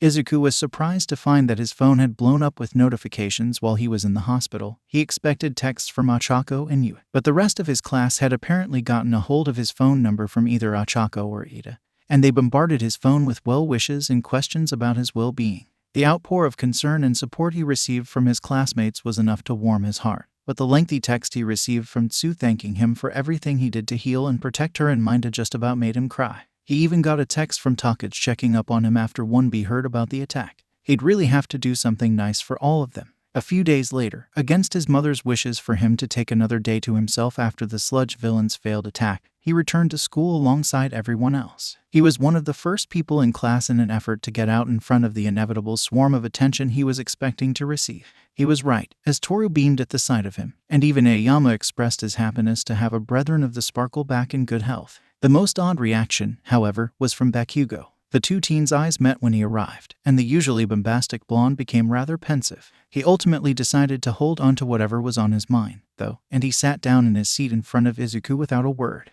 Izuku would have thought a little more about it, but a similar thing happened with Todoroki shortly afterward. The only difference was that the teens' varied eyes narrowed at him, but much of the animosity that had been there previously was gone. He'd take that as a victory if not for the reminder that the boy's two-toned eyes gave him of Matatabi's own heterochromia. Eventually, amidst the chatter of the news covering them regarding the USJ, their homeroom teacher arrived wrapped head to toe in bandages, much to the shock of the class. The fact that he was even there and walking to boot was a miracle given the condition the Namu had left him in. My well-being is irrelevant, he grumbled under the bandages. What's more important is that your fight isn't over yet. The UA Sports Festival is set to start soon. That elicited the collective excitement and concern of the class. Izuku, while he understood why the sports festival needed to happen given the international importance of the event, was dubious about the prospect of hosting it so soon after a villain attack on students. Luckily, Gyro voiced those concerns that he and many others in the room shared. Apparently, the administration thinks that this is a good way to show that the threat has been handled and our school is safer than ever, plus they're beefing up security compared to past years. Aizawa responded to their concerns.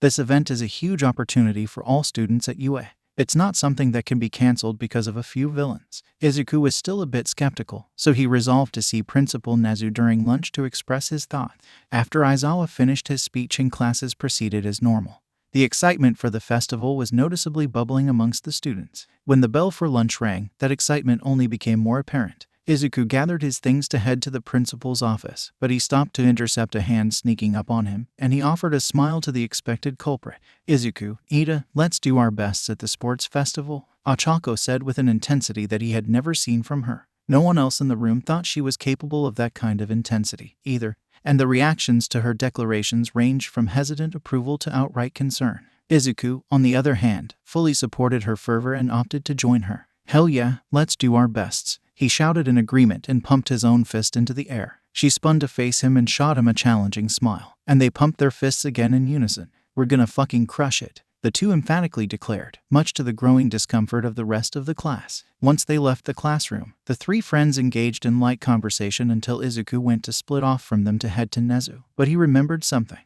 Oh, before I forget, I got you guys something, Izuku spoke up before reaching into his bag. The two looked at him curiously as he pulled out 2 bentos. I wanted to thank the both of you for being the first real friends I've ever had, Izuku began. I don't really talk about my past much, but you both know about the situation with my old district. When they nodded, he continued. I'm not really great at the whole being social thing, and most of my time at UA has been me winging it and hoping for the best, but I really appreciate having the both of you around, especially after what happened at the USJ. I figured I should do something nice in return. With that, he bashfully handed them the bentos, one with a pink bow on it for Ochako and one with a dark blue bow for Ida. They wordlessly and gratefully accepted them, Ida launching into a heartfelt speech about friendship and being there for those you care about while Ochako silently opened the bento to see what was inside. Her eyes widened when she saw that it was full of matcha. She stared down at the bento of some of the best-looking matcha she had ever laid eyes on, and she completely tuned out everything around her, including Izuku sheepishly trying to deflect the praise Ida was giving him. He did this for me, just for being his friend. She looked back at him, and her eyes zeroed in on his right arm. She remembered the absolutely abysmal state it was in at the USJ and what he went through to keep himself and the others alive. He went through all of that, and he still felt like he needed to repay us. Her expression hardened. Someone as kind as him doesn't need to put himself through all of that. He'd run himself ragged if it meant protecting people. I need to get stronger if I want to properly protect myself. We all do, and maybe we could protect him, too. Ochako closed the bento and stepped toward Izuku, drawing the attention of himself and Ida. She, with a face set into righteous determination, hugged Izuku as tightly as she could without dropping the bento. We're gonna fucking crush the sports festival, she resolutely declared a final time before she quickly scampered away to avoid anyone seeing her newly burning cheeks. Izuku had absolutely no idea how to react to the impromptu hug, so he stood in place even after Ochako released the hug and left. He turned a confused eye to Ida only to see him dutifully following after Ochako and yelling for her to not run in the halls. He blinked and turned around to head to the principal's office, deciding to think about it later. When he arrived, he stood in front of the door without knocking and waited. 10 seconds passed without the door opening, and Izuku grew annoyed. After a few more seconds of nothing happening, he sighed and went to knock. Before he could touch the door, it swung open, and Nezu stood before him with a smile. Ah, young Izuku, I'm glad you've come for a visit, the chimera innocently chirped. I know you knew that I was coming and that I was at the door, he stated with a hint of frustration, entirely unconvinced by the principal's innocent act. Why didn't you open it? You didn't knock. How was I to know that you wanted to come in? An aggravated sigh and a maniacal laugh escaped the teen and animal, respectively, and Izuku entered the room and sat down in front of Nezu's desk. I have an idea as to what this may be about, but please share with me your concerns, Nezu instructed with a sip of his tea. Is it wise to have the sports festival as planned given everything that's happened? Izuku went straight to the point. As I suspected, Nezu nodded. Your concerns are well-founded. Ordinarily, I would agree that it is a dangerous prospect, indeed, but the sports festival isn't an ordinary event. It is the most highly televised and anticipated event of the year, and it provides our young heroes in training the exposure and opportunity to present themselves to both the public and pro-heroes for their future careers. Canceling it would cause a public relations storm that would be akin to a victory for the villains who attacked the USJ. Izuku expected that answer, as it was along the lines of the explanation Aizawa had given them early that morning. Still, he furrowed his brow. That's the official and likely business-oriented reason. What is your actual reason for moving forward with it? Nezu's smile returned with a glimpse of his sharp teeth. I certainly made the right decision all those years ago. He reached into his desk and pulled out a picture. Do you remember this woman? Izuku looked down at the photo on the desk, and he nodded in recognition. He wouldn't be able to forget pale blue skin and lilac hair anytime soon. I suppose you've proven yourself capable enough to be let in on what's currently transpiring. Nezu spoke up at his affirmation. This woman is Chitos Kazuki, executive director of Shueisha Publishing. We strongly suspect her, and Shueisha by extension, to have strong ties to the Metal Liberation Army. Izuku's eyes widened. She's the one that interviewed me. Indeed, Nezu confirmed, and she's also the one who greenlit the slew of hit pieces directed at UA that you've no doubt encountered. She has been on my radar for some time, but only recently has she made any particularly bold moves. Like showing up in person right on the campus that she's trying to smear. Izuku connected the dots. You believe that the MLA is subtly fighting back against you for your takedowns of their districts? Nezu nodded, and Izuku continued. Do you think that they'd use me as a means of discrediting UA? It's not outside of the realm of possibility, Nezu mused. They may use you and smear your name as a means of discrediting UA, but that isn't what worries me. What worries me is the possibility that now that you, specifically, are in their crosshairs as well, they would use you to smear not just UA, but the public's faith in heroics at large. Shueisha is a large publication with considerable reach and influence, and it is precisely why I did everything in my power to keep what happened to the Sludge villain at the USJ under wraps. Izuku flinched at the mention of that little detail. Nezu sighed, and he put his cup down on the desk. It's very unfortunate that it happened for both the sake of your mental health and your potential career. Villain deaths do happen out in the field, and, under normal circumstances, no one would begrudge you for what happened. Nezu made sure that Izuku was making eye contact with him before he continued.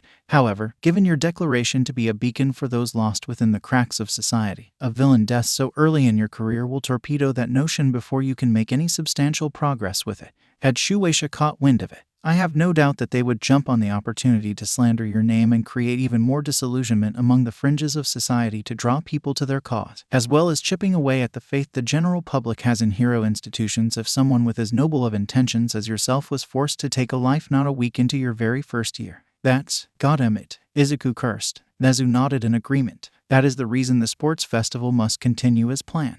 You will have an opportunity to ingratiate yourself into the hearts and minds of both the general public and those on the fringes of society that are potentially teetering on the edge of villainy. You must get out in front of any potential smear campaigns that Shueisha may undertake against you in the future by building a rapport with the public now. Give them a reason to like you and to want you to succeed.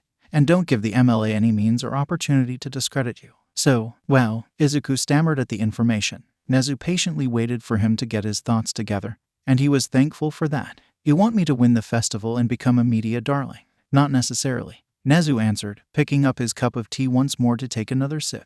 You don't need to win the whole thing, as much as I'm certain that you will, and you certainly don't need to become a media darling since you've already made it publicly clear that you do not seek to replace All Might. Just be sure to not let them turn you into Endeavor. Think of this as your debut. Make the most of it. Izuku's eyes widened even further as understanding sank in, and he determinedly nodded.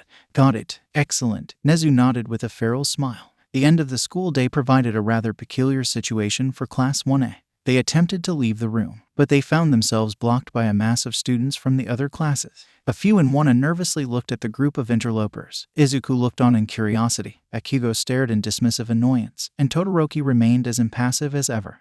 Why the heck are you all here? Ochako finally questioned. Do you students have some kind of business with our class? Ida sternly asked. Why are you blocking the doorway? Minda spoke up in near hysterics. I won't let you hold us hostage. They're scouting the competition, idiots. Bakugo calmly answered as he strolled toward the doorway. You all survived a villain attack, and they want to see the class that did with their own eyes. He stopped in front of the doorway and took in the sight, shooting everyone a cold glare. At least you all now know what a future pro looks like. Now move it, X. He stopped himself before he could utter the word, and his face twisted into a frown instead. So, this is Class 1A, huh? Came a lazy drawl from within the mob. I heard you guys were impressive, but you just sound like an ass. Is everyone in the hero course delusional, or just you? Minta, Ochako, and Ada were continually mortified at the situation that Bakugo got them into by being rude and dismissive toward them. But Izuku only continued observing as a tall boy with a messy head of purple hair and eyes to match nonchalantly pushed his way to the front of the crowd to face them directly. How sad to come here and find a bunch of egomaniacs, he cynically lamented. I wanted to be in the hero course, but like many others here, I was forced to choose a different track, such as life. Shinso ran his gaze over the rest of the class. I didn't cut it the first time around, but I have another chance. If any of us in general studies, business, or even support do well enough in the sports festival, our teachers can decide to transfer us into the hero course, and they'll have to transfer some of you all out to make room. Maybe some of my peers are here to scout out the competition. But I'm here to tell you directly that if you don't bring your very best, I'll steal your spot right from under you. Consider this a declaration of war. His purple eyes finally landed on Izuku, and his gaze narrowed. Oh, I recognize you. You're the special kid who wants to be a savior for the downtrodden even though you hit the genetic lottery and left them behind anyway. You're not even a pro yet, and you're already spouting empty platitudes. Some turned to face Izuku in a mixture of concern and curiosity at how he'd respond, while others looked on in indignation. Hey, don't talk to our class rep like that, Minta shouted in Izuku's defense. He's already more of a hero than you could ever hope to. He was cut off by Izuku placing a hand on his shoulder, and he looked up to see Izuku staring blankly at the purple-haired boy. He, Ochako, and Ida all wanted to speak on his behalf, but a certain gleam in his eyes that betrayed the blankness of his face compelled them to take a step back and let him handle it. Izuku slowly meandered toward the door through the tense silence that fell amongst everyone in both the room and the hallway. Bakugo turned his head back to look at Izuku,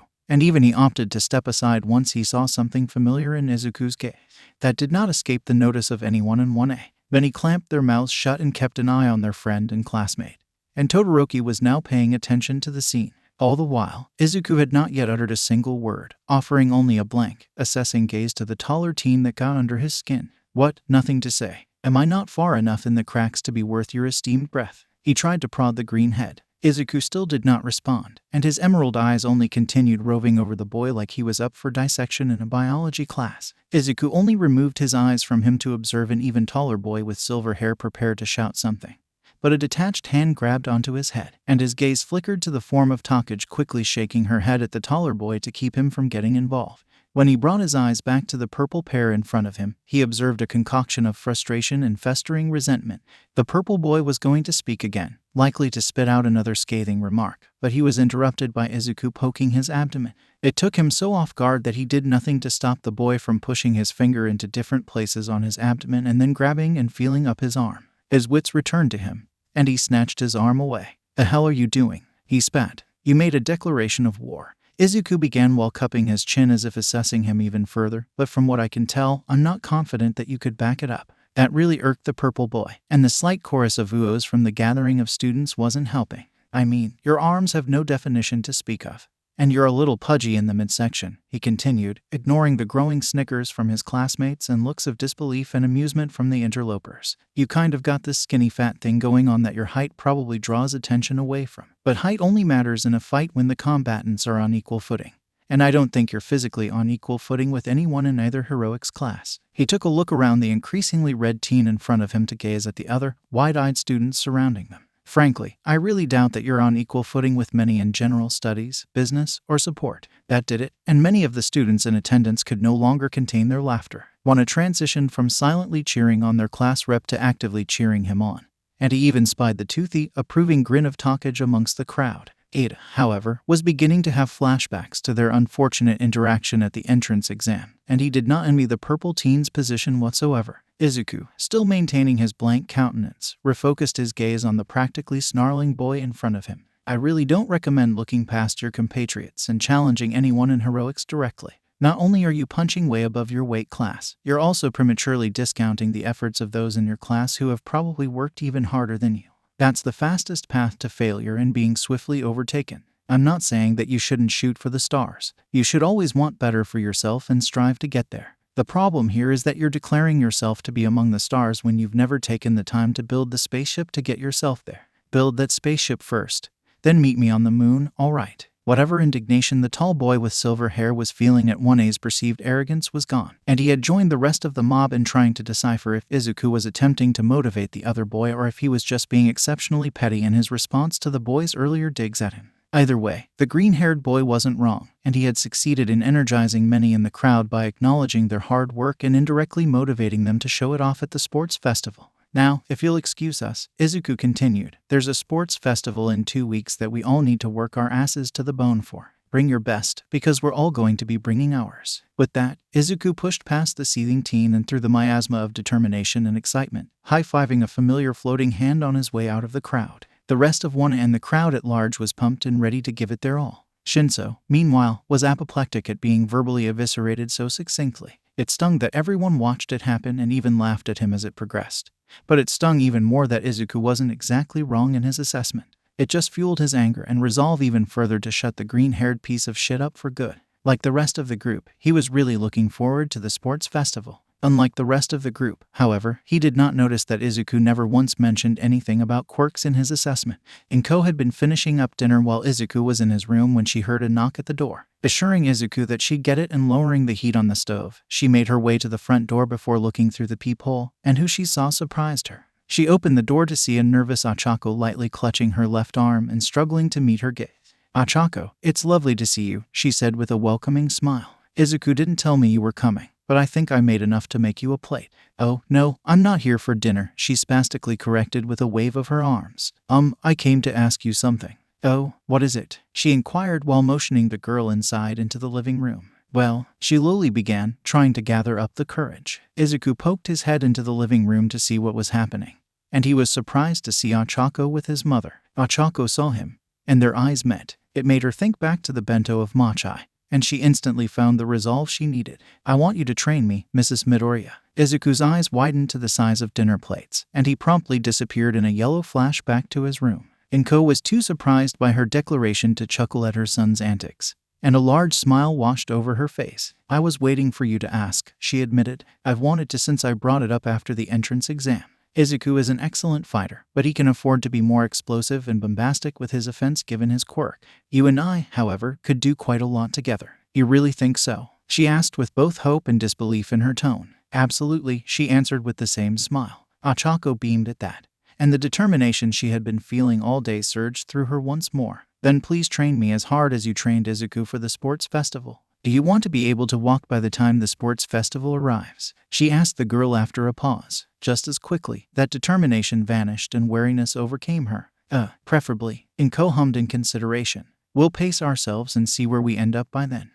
Right," Ochako hesitantly nodded. "Thank you so much, Mrs. Midoriya." "I told you that you can just call me Inko," she assured. "I'm not even married anymore. Can I call you Sensei?" Ochako compromised. "That works for me," she acquiesced. "Are you sure you don't want to stay for dinner?" "I'd love to, but I'm sure," she politely declined. "My parents are actually coming in to visit tonight, and I'm going out to eat with them." "Oh, that's lovely. I hope you have a great time," Inko responded. And then her smile became predatory and her eyes shadowed. "We'll start your training tomorrow after classes end for the day. Don't worry about finding me, I'll find you." On that note, Ochako hastily made her way out of the apartment and away from the sense of danger she was getting from Inko. On her way down the hall, she passed by a short, old man with scruffy, gray hair and a cane heading in the direction of the apartment. She then felt her phone vibrate, and she saw that it was a text from Izuku. "Let me know when you need healing." "Don't you mean if?" "No." Ochako was truly wondering if she had made a mistake. Meanwhile, Inko was chuckling at her new student's hasty exit. She was going to have a blast with the challenge of turning her into a world beater. She was on the way to the kitchen to set the table and make their plates when there was another knock at the door. Curious, she returned to see if Ochako had forgotten something.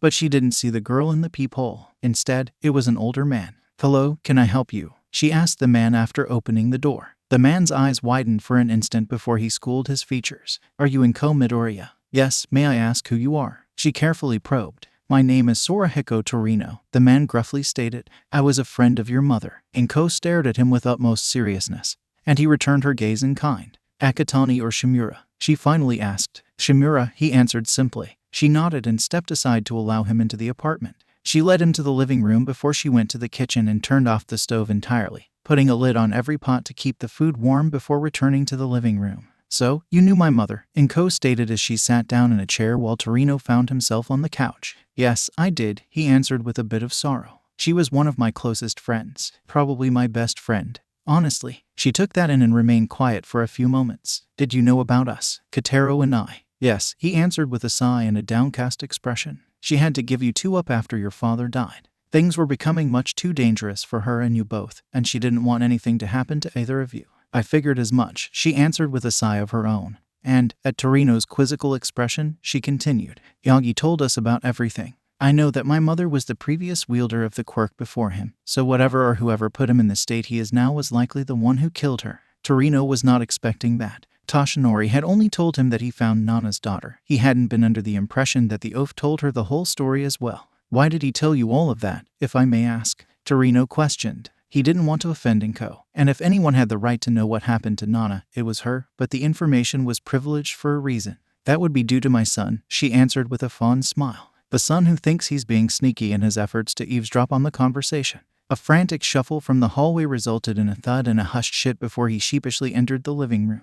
Torino turned an amused eye to him and looked him over. Recognition then flashed in his aged eyes, and he assessed the boy even more carefully. So, you're the kid who wants to help those that slip through the cracks, huh? Torino questioned. You saw that, too? Izuku bashfully asked. You'd be hard-pressed to find someone who hasn't by now, especially after the USJ attack. I wouldn't be surprised if people are pushing it just to jump on you at the first scent of blood. He mused. Well, you're not totally wrong there, Izuku lamented with a sigh. I'm surprised to see Grand Torino of all people in my house. It was Torino's turn to be surprised. I'm surprised you even know about an old fart like me. I did a bit of research after I learned about my grandma, he explained. It started with trying to figure out what happened to my uncle, and then I just fell down the rabbit hole and discovered that you two were in quite a few photos together. I figured you were pretty close with her. Torino's expression fell at the mention of Nana's son, and both mother and child noticed. I haven't seen my brother since we were separated in foster care, Inko revealed. The families that adopted us didn't want a duo, and the orphanage didn't really care about keeping us together, so they split us up.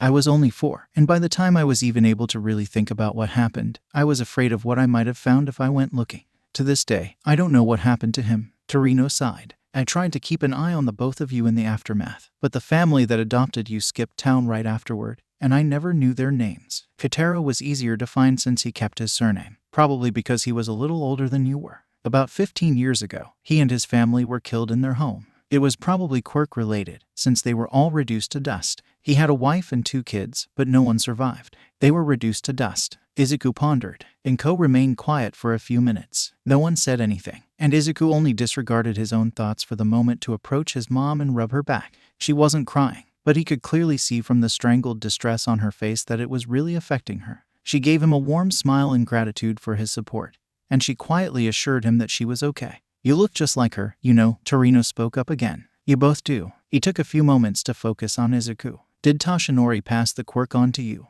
Oh, no, not at all, he quickly denied. Not for lack of trying, Inko muttered. My quirk is really complicated, Izuku continued, missing his mother's comment while Torino hadn't. And another aspect of it awakened while I was in the hospital. Apparently, I can talk to ghosts now, among other things, and I was able to briefly meet and speak with Grandma Nana through All Might's quirk as a medium. For the 3rd time that evening, Torino was surprised again. That was quite a nugget of information to have. Your quirk allows you to speak to the dead. Kind of, he sheepishly replied. Like I said, it's a really complicated quirk that's multifaceted and pretty contradictory at times. His face lit up when something crossed his mind. Oh, actually, when I was doing research, I looked into your quirk and fighting style. Izuku paused, and a wave of embarrassment washed over him. I may have started studying it a bit to apply some of the principles to one of the facets of my quirk. Now, the little zygote had Torino's attention. Not only had he known who he was, but he was actively studying him to improve his own combat prowess. He'd be impressed if he wasn't already biased towards him for being Nana's grandson. Wanna show me? Torino asked with a challenging smirk. Before Izuku could quite literally leap at the offer, Inko shut that thought down. Absolutely not. I will not have you two bouncing off the walls of this household. She then developed a smirk of her own. That said, you're more than welcome to drop by UA after classes or over tomorrow if you're able. Izuku needs a decent sparring partner to prepare for the sports festival coming up. I'll be there, Torino chuckled. Sitting in his home with a cup of instant ramen, a chill traveled up Toshinori's spine. He would usually attribute a chill to either Torino or Verdant, but the chill was much worse than usual. That meant that either All for One had returned, or Verdant and Torino would be in the same building as him at the same time.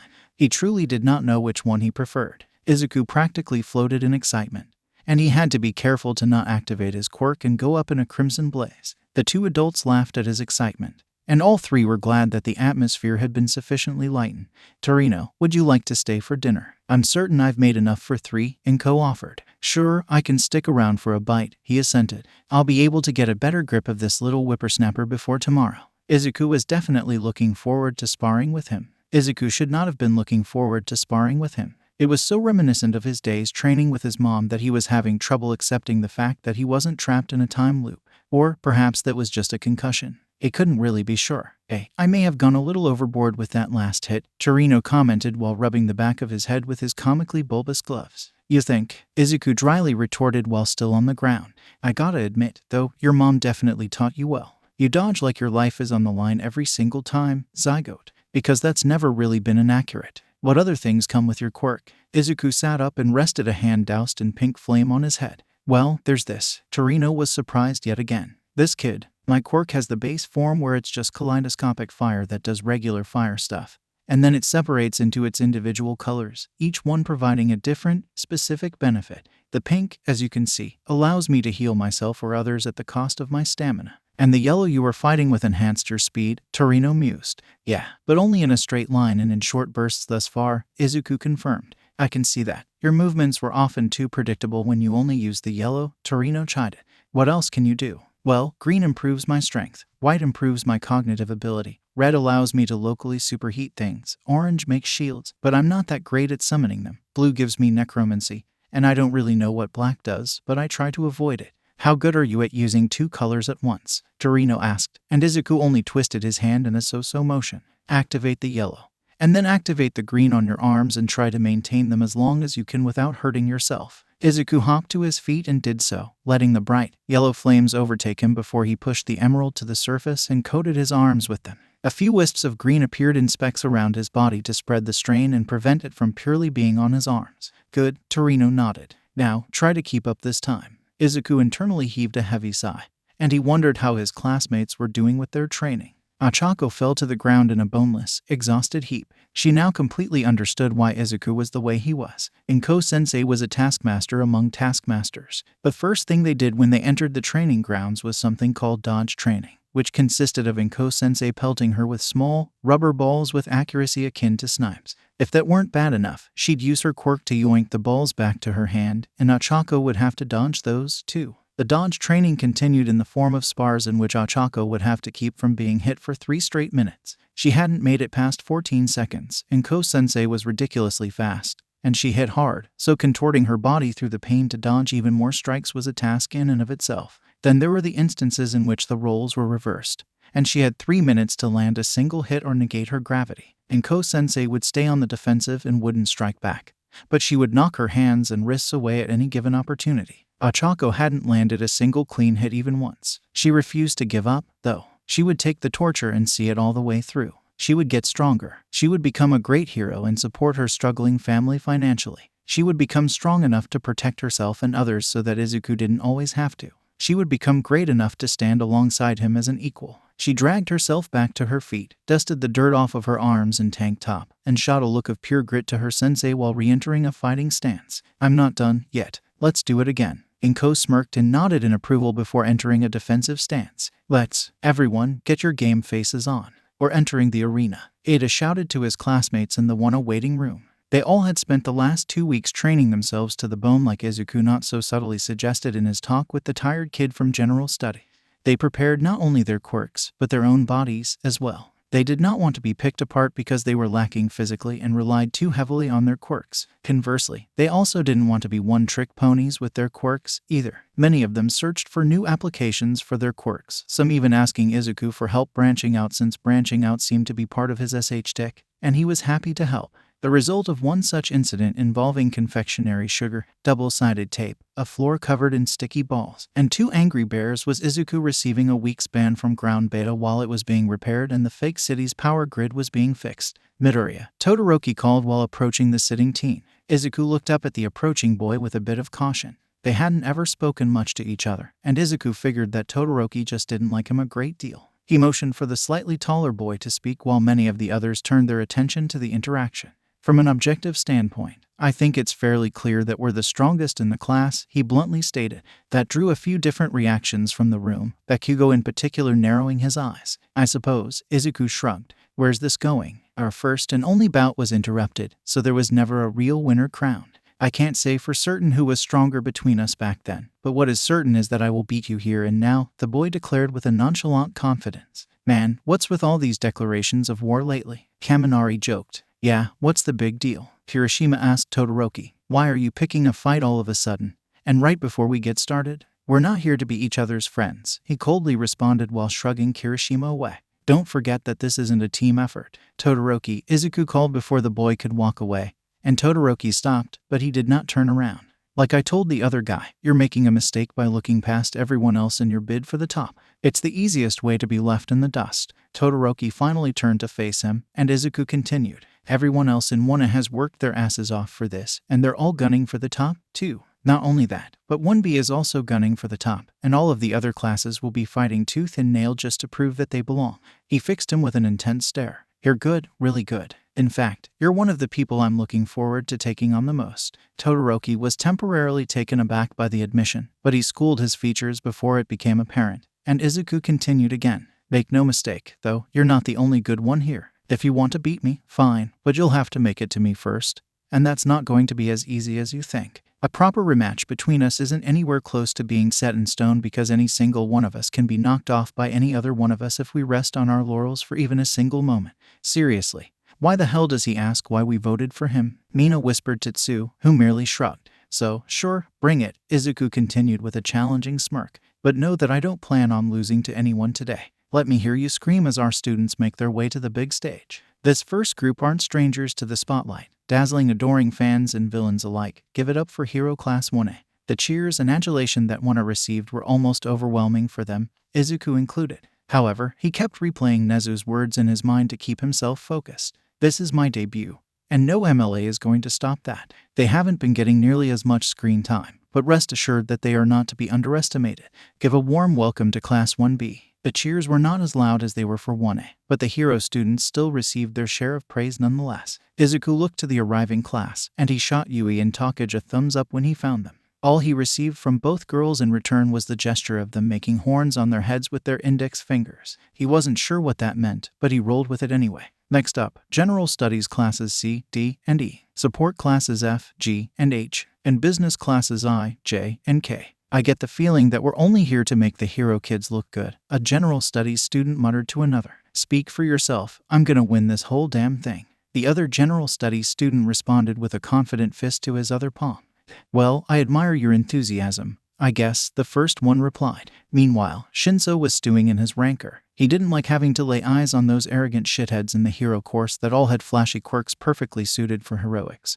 But it got even worse when his eyes landed on Midoriya leading the pack. That sanctimonious prick wants to be a hero for the downtrodden. Don't make me fucking laugh. It was probably an irrational level of spite, but Shinso just could not help it. Seeing the kid made his blood boil. He had spent his life up until UA at schools where anyone and everyone would always subtly imply that his quirk was villainous or that he would use it villainously. Granted, his quirk had some pretty useful applications, so he didn't get it nearly as badly as some others did. But he was never encouraged to seek better for himself or to try for the path of heroics. It was always, cool quirk, bro, don't use it on me, though, as if that was the goddamn expectation. Meanwhile, the green-haired fuckhead claimed to have been quirkless at an indoctrination zone and then miraculously developed a ridiculously powerful quirk that he used to leapfrog to the top of the UA entrance exam with only a few years of use. If that wasn't an indictment of UA favoring flashy quirks for their heroics classes, he didn't know what was. And all that talk about working hard for years to get to where he is when he only won the genetic lottery. If Shinso decided not to give him the benefit of the doubt, then the whole thing just sounded like bullshit, especially once he said he wanted to be a hero for the downtrodden. It was the kind of disingenuous drivel that Shinso was so tired of and actively wanted to help wipe out when he became a hero, because he would become a hero. The 2 weeks he spent living in the weight room at UA out of spite was proof of that. He would become a hero. So caught up in his internal ranting was he that he didn't notice that the center of his thoughts was standing at a podium. Nor did he notice the fact that his classmates had backed a great deal away from him when he became progressively redder and started literally steaming. Meanwhile, Izuku had been chosen to give the student pledge, much to his surprise, as he scored the highest on the entrance exam. He made his way to the podium and took a long look at the sold-out stadium of onlookers focused entirely on him. He took another look down at his classmate in competition. Many were looking to him with respect, others were looking on in admiration, some were looking at him with disdain, but most just appeared impassive. Think of this as your debut. Make the most of it. Izuku grabbed the mic and stared directly into the crowd. No one told me I had to make a speech. The resulting silence and the incredulous looks on the faces of both the audience and the other participants at his dry delivery was almost enough to make him laugh. But he held it together despite feeling in his bones that Grandma Nana was laughing her ass off within All Might's quirk. The tension sufficiently broken, it was time to make his mark. A few weeks ago, Class 1 was attacked by villains during a rescue training opus. Thankfully, we all made it out with our lives, but we were lucky to do so. It was a wake-up call, not just for us, but for everyone standing here today. Just because we made it to UA didn't mean that our jobs were finished. We still had to get stronger, we had to get smarter, and we had to become complete heroes. Today is just the first step towards that goal. Today, Class 1 will show that should any villains want to run it back with us, we'll be ready and we'll be waiting. Class 1B will show that they are just as if not even more dangerous than we are,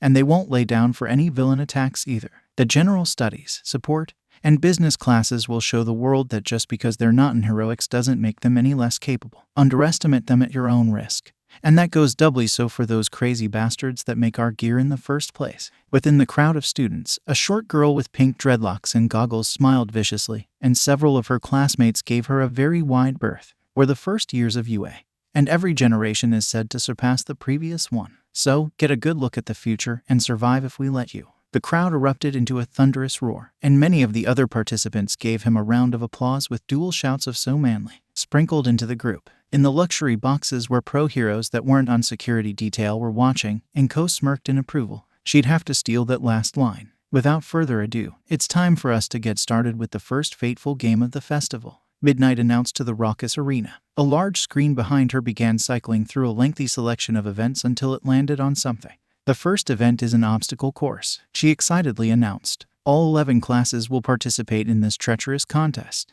The track is 4 kilometers around the outside of the stadium. So long as you don't leave the track, you may do whatever your heart desires. The competitors collected at the entrance to the track, which was a narrow hallway that led outside of the stadium, and it became even narrower as it went deeper. The students prepared themselves for action, and Izuku readied himself to move at a moment's notice. The countdown steadily reached towards 0. And everyone readied themselves for the fight of their lives. Begin.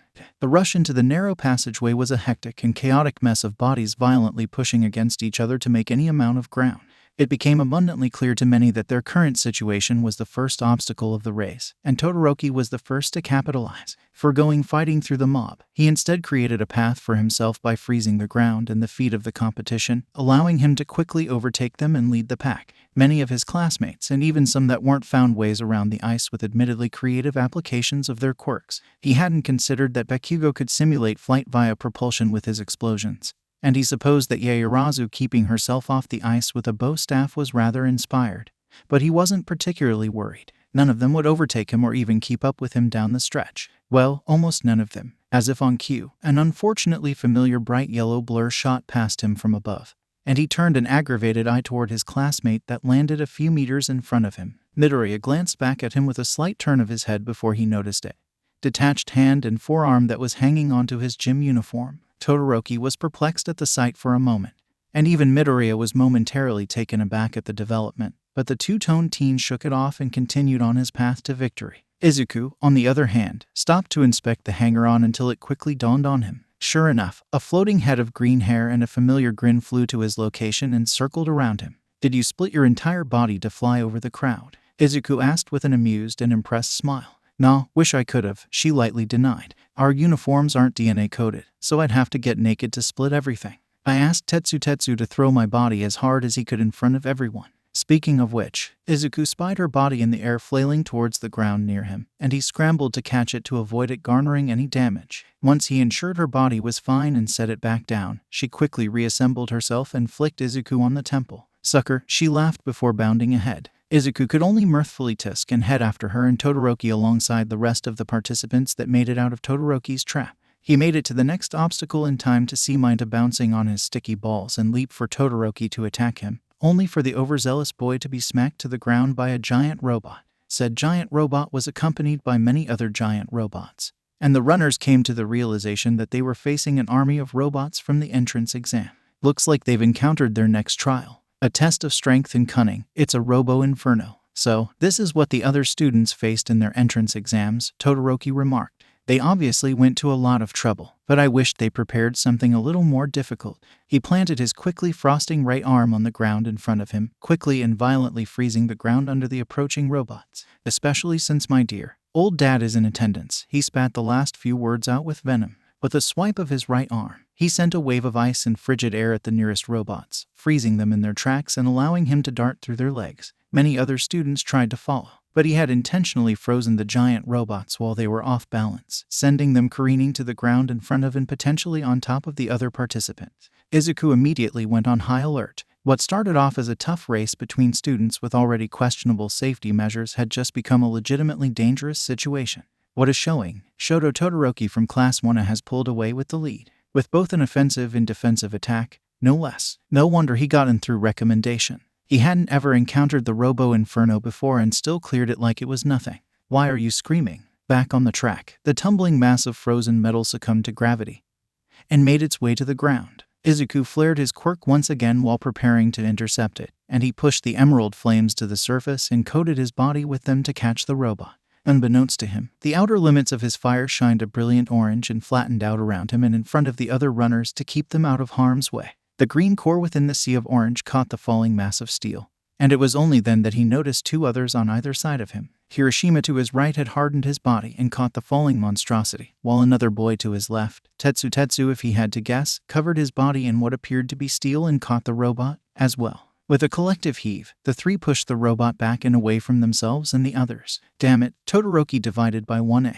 Anyone other than me and Midoriya, Light Bright, would have been killed. Came the simultaneous shouts of Kirishima and Tetsu on either side of him. Then, they noticed each other, and they both growled in frustration. How am I supposed to stand out beside a damn copycat? Amazing. Class 1A's Midoriya pushes back the trap with an assist from his classmate Kirishima and 1B's Tetsu. He also protected the other students from potential danger, but I'm not sure he even realized that he did it. That's why he's already your favorite? Huh, watch your mouth. On the track, the orange flame barrier dispersed right as Izuku noticed that it was even up. I don't need your damn protection, shouted a familiar, angry voice from above. He saw Bakugo sailing over him and the robots in hot pursuit of Todoroki, and he heard a few scattered murmurs that indicated the others were temporarily putting the competition aside to clear a path through the machines. Izuku was not going to be left in the dust, however. He shot a quick glance to the disappearing form of Bakugo in the air, and he sent a frown in the direction of Todoroki, with his mentor's words replaying in his mind once again. He went up in a bright, yellow flame and shot past the robots in quick succession, clearing the obstacles in the blink of an eye before bounding toward the next stage. For those of you who thought the first obstacle was easy, let's see how you feel about the second one. If they take a spill, they're out. If they want to pass this test, they'll have to get creative. It's the fall. Todoroki wasted no time sliding on the narrow ropes attaching each platform to another, whereas Bakugo continued blasting himself above the treacherous terrain entirely. Todoroki sent a quick look to Bakugo gaining on him. Then he looked around the area for any sign of his other troublesome opponent, but he couldn't find him. That put him on edge, as an unseen Midoriya could prove to be a dangerous one. Izuku, meanwhile, was bouncing from platform to platform, quickly making up any lost ground to Todoroki but doing his best to stay out of his field of vision and move as quickly as possible. Now that he knew that the boy was not above large-scale sabotage, Izuku wanted to avoid any other potential ice mishaps that could get people hurt. In the process, though, he did get to catch a glimpse of a girl using pretty wicked support equipment to clear some of the drops. Her manic excitement almost rubbed off on him the more he watched. Adjacent to her was Ochako swiftly and almost professionally clearing a tightrope before launching into a somersault and split combo onto the platform that was familiar to him. Scarily familiar. Oh my shit, please tell me mom didn't create a mini-me in only 2 weeks' time. He muttered to himself with his heart in the pits of his stomach. Oh, Verdant, wasn't that your move? Snipe hesitantly queried in the luxury box. The only response he received was an almost diabolical giggle from the woman while she slowly rubbed her hands in delight. It was very clear to every teacher and hero present that she was way too close with Principal Nezu. And now, we're finally approaching the last obstacle. Everyone better tread carefully. You're stepping onto a minefield. Todoroki slowly meandered through the path, taking great care to step around the many patches of dirt that looked the most unsettled. The reprieve was short, though, as Bakugo again forewent traveling by foot like a peasant in favor of staying airborne via explosions, and he was quickly gaining on him with a feral grin. "Don't you dare underestimate me, you icy hot bastard," he shouted before rocketing past him, sending a few explosions his way for his troubles. Todoroki responded in kind by trying to grab and freeze the boy's arm while keeping pace with him. The back and forth battle of wills continued until they felt a rumble behind them and turned to see what was approaching, and the sight of Izuku launching himself toward them filled them with alarm. Izuku was purposely grazing the landmines in his dash to propel him even faster, and he was coming in hot. It's a three-man free-for-all for 1st place. Todoroki and Bakugo were neck and neck in the lead and knocking on the finish line. And now Midoriya is inserting himself into the fray to take first place. Bakugo and Todoroki disregarded each other and turned their attention to Izuku, both readying a heavy attack of their own to halt his advance. Todoroki swung his right arm and Bakugo swung his left, the duo unleashing a wave of ice and a large explosion, respectively, and Izuku charged right into the attacks with a flash of red. The two teens watched in horror as he plowed through the violent duality in a crimson blaze of glory, carving through the ice like butter and shrugging off the explosion like a gentle breeze. The next few moments happened in slow motion for the three. Izuku glided past them, paying no attention to their wide-eyed stares while he planted his palms onto their craniums to use them as leverage to launch himself down the path and further ahead. It didn't occur to them until Izuku had become a bright yellow blur once more that he had used them as glorified launch pads, and it, predictably, went as well as one would expect. A loud, furious howl of rage and a subdued, equally furious growl followed after him, and the two booked it to catch up and steal first place back from the green hen. Unfortunately, it was all for naught. Izuku Midoriya is our champion. Todoroki slid into the arena with Bakugo blasting himself inside half a second later, but Izuku was already there on his hands and knees amidst the cheers and confetti. He had his hand on his chest while he caught his breath, a light, pink glow on his palm to soothe the aching in his chest cavity. He had slightly overdone it with the yellow flames again, but Recovery Girl wasn't around to hit him for it, so he could rest easy. Bakugo grit his teeth. He was still behind them, even though he was ever so slowly closing the distance. There was still distance. The missed heroics classes were beginning to add up, and that aided him. He made his bed, however, and he'd just have to get himself in the bed even stronger while he was cleaning up his mess. He'll catch up to and surpass them soon enough. Todoroki was silently fuming. Seeing the boy go up in flames always made him incredibly uncomfortable, but the power and skill he wielded were almost beyond equal. It used to infuriate him to no end, and he wanted nothing more than to stomp out the upstart that was practically a facsimile of his father. However, things started to change after he overheard the conversation between Midoriya's apparent mother and Bakugo. It put a few things into perspective. He couldn't think about those things, though. He was going to defeat Midoriya using only his ice so that his father would finally understand the futility of his efforts to get him to embrace his left side. He wouldn't need his fire at all, especially if he could publicly take down a powerful fire quirk and prove his mother's quirk's superiority. Told you he'd win. Where's my money? A heavily bandaged Tamura with his arm in a cast celebrated beside Kurogiri as the two watched the UA Sports Festival in one of the booths in their seedy bar. Kurogiri grumbled in annoyance and slid 800 yen across the table to his sorta boss and occasional ward. Izuku, that was so awesome, Ochako shouted when she arrived in the stadium and spotted her best friend. I can't believe you got first place. It was nothing. He initially tried to shrug off the praise, but he quickly remembered what he saw during the race. What exactly did my mom teach you? A sly smile formed on Ochako's face. Sorry, that's confidential. Sensei's orders. She ordered you not to tell anyone? Izuku questioned. Just you, she replied with a playful glint in her eyes. The utterly nonplussed expression she received in return just made it all the more fun for her. Now that the top 42 have advanced, it's time for the real fun to begin, Midnight practically purred into the microphone. It's your chance to step into the limelight. Give it your best. The board began cycling through events once more with a crack of her whip. Let's see what we have in store for you next. Will your wildest fantasies come to light? What will it be? The waiting is torture. She's having way too much fun with this, were the simultaneous thoughts of Aizawa and Izuku. It's a cavalry battle, she announced. The participants will form teams of 2-4 people as they see fit. Each player has been assigned a point value based on the results from the obstacle course. The point values will go up in increments of 5, starting at 5 points for 42nd place, 10 points for 41st, and so on. Makes sense. So I should be worth 210 points since I came in first. And the point value assigned to the first place contestant is 10 million. Midnight announced with a wink to Izuku.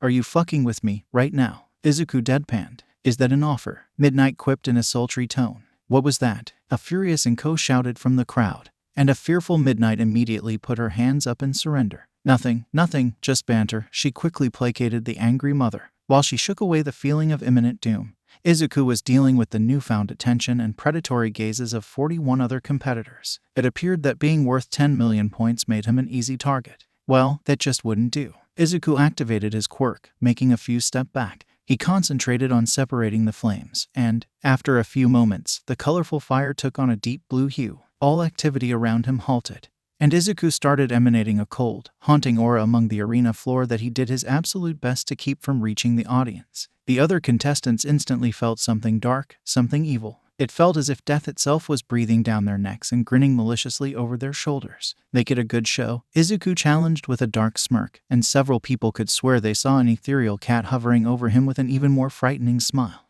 Then it was gone. The flames dispersed and the oppressive dread vanished. That didn't mean that the discomfort that everyone was feeling left with it, though, as just about everyone was now giving Izuku a very wide berth. I may have made an error, a pale Shinso thought to himself. What the fuck, Deku? Bakugo unintentionally slipped into his old habit. Spooky, a silver-haired girl thought in interest. Fumi, did you see that? A very shaken dark shadow poked their head out to ask their companion. Midoriya truly does traverse the darkness alongside us, Takoyami responded. Oh my fucking god, you are such an emo, dark shadow lamented. They couldn't be certain if their host or anyone else had seen what they had seen. They'd keep a wary eye on Midoriya in the future. Midnight explained the rules of the cavalry battle and sent them on their way to select their teams. Izuku watched the contestants scatter and group up amongst themselves, steering clear of him out of a desire to beat him, a desire to not be a target, fear, or some combination of the three. He shrugged and started searching for Ochako. Meanwhile, an unresponsive Bakugo was being crowded by several of his classmates, all trying to make their case to be on his team. Yo, Bakugo, let's team up. It'll be just like back in JR. Hi, Kirishima excitedly shouted. Right, a blast from the past, Mina exclaimed with her own excitement. It wasn't even that long ago. Raccoon eyes, shitty hair, Bakugo muttered. Damn it, I know that you know my name. Kirishima shot back. And my hair's not that different from yours. It's dyed and you use gel to spike it, Bakugo replied. He's gotcha there, Kiri, Mina consoled the now slumping teen. Fine, Bakugo finally assented. Kirishima bounced back with his sharp grin like nothing had happened. Hell yeah, let's kick some ass and get that 10 million. That brought out Bakugo's own signature feral grin. Back with Izuku, he and Ochako were busy developing a strategy that centered around just the two of them, as Ida turned down Izuku's offer to team up on the basis that he wanted to prove himself as well. Izuku was the man to beat, after all, and he understood that. They were brainstorming until the sound of rocket boosters became apparent. Perfect, you're still all alone. Enter the star. A manic voice began, drawing their attention. Izuku turned to inspect the new arrival and was immediately face to face with a pair of goggles with crosshairs on them. Team up with me, person in first place, she exclaimed. Holy hell, you are quick. Izuku shouted and jumped back behind Ochako. The name's Mei Hatsume, inventor extraordinaire in the support course and future head of Hatsume Industries, she proudly declared. Oh, I remember. Ochako spoke up. You're that weirdo from the obstacle course that used those cool gadgets. Precisely, Mei agreed, either oblivious or uncaring of the negative connotation. We haven't met, but I'd like to use your current fame to my personal advantage. That's really straightforward, Izuku remarked with a chuckle. Sure, I'm down. If I team up with you, then I'll be in the spotlight as part of the team that everyone is keeping their eyes on. Mei interrupted, slowly invading Izuku's space. Right, yeah, I'm down, Izuku tried to reassure, but he was interrupted again. That means my super cute babies will inevitably be seen by the big CEOs tuning into the sports festival. She continued with her increasingly manic energy, getting right into Izuku's face. Following that line of reason, teaming up with you would be the best avenue to showcase my babies and get recruited so I can use those connections as a jumping-off point to create my own support empire. Hatsume, Izuku shouted and grabbed a firm hold of her shoulders, freezing her in place for a brief moment at the contact while he looked her directly in her unique, yellow-green eyes with crosshair-shaped pupils just like her goggles. You're good, no need to explain. Let's do this and get you that empire. Her smile increased in fervor at the sight of his own, and she opened the case of support equipment she was carrying with her. I packed a ton of powerful babies with me, so I'm sure you'll find something you like among my arsenal. That jetpack, Izuku examined the device. Did you base it off of air jets? That I did. Isn't he awesome? She responded, and the two devolved into a fanboying session for different pro heroes that used impressive and intricate tech, as well as the tech itself and the devices that Mei had built. Ochako blankly watched on, closing her eyes and taking a deep breath. It wasn't the time. She had a sports festival to win. Thankfully, she was brought out of her thoughts by a hand on her shoulder. A girl with black hair and blue eyes framing her stoic face hummed to her in agreement, consolation, solidarity, derision. Ochako really couldn't be sure. "Oh, Yui, what's up?" Izuku said when he noticed her arrival. "I figured Class 1B would try to stick together." A shrug and a noncommittal grunt was the only response, but he nodded in understanding nonetheless. "Izuku, who's this?" Ochako asked, curiously eyeing the new arrival. "Oh, this is Yui Kodai. She's in 1B. We met at the entrance exam," he explained. "Yui, this is Ochako Uraraka. She's the one I made the mochai for." Ochako and Yui assessed each other, silently taking in the subtle similarities but brushing them off as coincidences. "Traitor," Takage shouted to Yui as she stormed over with an embarrassed-looking Itsuka Kendo and blank-faced Ryoko Yanagi in tow. "How could you betray us like this, Yui?" "Satsuna, please don't tell me that you've bought into Monama's anti-Wana SH stick." Kendo sighed with her head in her enlarged hand. "What? No," Takage denied before pointing at Izuku. "That's the filthy heathen that swears All Might could beat Godzilla." "Wait, really?" Kendo replied with a hint of disbelief in her tone. "Oh my god, we're not doing this today," Izuku huffed. "All Might would wipe the floor with Godzilla mid-diff, and that's that." "Blaspheming heretic," Takage accused. Elsewhere on the field, Ibara Shizaki paused and placed a concerned hand over her heart. "Someone has lost their way," she softly intoned to her confused team. When the buzzer finally sounded, the teams were all set. Izuku, with his gravity negated, rested on the shoulders of Ochako, Yui, and Mei with the 10 million point headband wrapped around his forehead. Izuku locked eyes with a locked-in Bakugo and an equally steely-eyed Todoroki. He knew full well that they'd be gunning for him to start, and he just hoped that the other teams were sufficiently hesitant about going after him following his earlier stunt. "Begin," Midnight shouted, and everyone moved. As Izuku expected, Bakugo's team of himself, Kirishima, Mina, and Siro made a beeline towards him with several teams trailing a bit behind to pick the scraps of the encounter. He lightly kicked his legs back to signal to Mei and Ochako to duck their heads, and the team blasted off into the air with Mei's jetpack, leaving the rest to duke it out amongst themselves. "Oh no you don't," Bakugo growled before blasting himself into the air after them. "What's this? Team Midoriya has gone airborne and Bakugo is chasing after them. They're taking this battle to the skies." On the ground, Toru's team of herself, Gyro, Sato, and Koda watched in slight dismay, with the exception of Toru herself who had elected to go topless for added sneakiness and would not be deterred by such paltry concepts as gravity. "Sato, throw me as hard as you can," Toru shouted. "But you're not wearing a shirt," he sputtered. "Just do it," she commanded. Above ground, Bakugo propelled himself to his target with a vicious snarl. "You can't escape from me," he shouted with crackling palms, readying a powerful blast. "Yui," Izuku signaled, and she dutifully dug into her pocket and retrieved a small clump of sand. With a quick application of her quirk, she threw the rapidly enlarging grains of sand at Bakugo, halting his approach and knocking him back down to earth. Amazing. Such an excellent application of the tried and true staple of both offense and defense, pocket sand. It is a pretty reliable tool. Great work. "Now we can hang up here and play keep away," Izuku began before something in his periphery grabbed his attention. He saw the headband careening towards him much too late, though, and an invisible hand snatched his headband off of his head and took it with it into the open air. Only when he noticed the pair of pants and shoes trailing behind it did everything click. "Shit," he screamed in horror. "Huh, you snooze, you lose, Midori," the invisible girl taunted back. "And it looks like the 10 million points have been snatched away. Team Hagakure rockets into first place. What the hell are you teaching these kids, Eraser? Honestly, I can't lay claim to that. That's their own grit and ingenuity at work. Iron sharpened iron. You heard it here first, folks. Eraserhead is a terrible teacher. Why did I agree to this? We have to catch her," Sato shouted on the ground. "On it," Gyro replied, stabbing her jacks into the ground just behind them and amplifying her heartbeat as much as she could, resulting in a boom that rocketed them forward to close the distance between themselves and their successful rider. They nearly had her back in their grasp right before a detached forearm flew from out of nowhere and yoinked the 10 million points in the first place position away from them. Would you look at that? The 10 million points have been taken again. They're playing hot potato. Again, why are you screaming? Izuku and Co.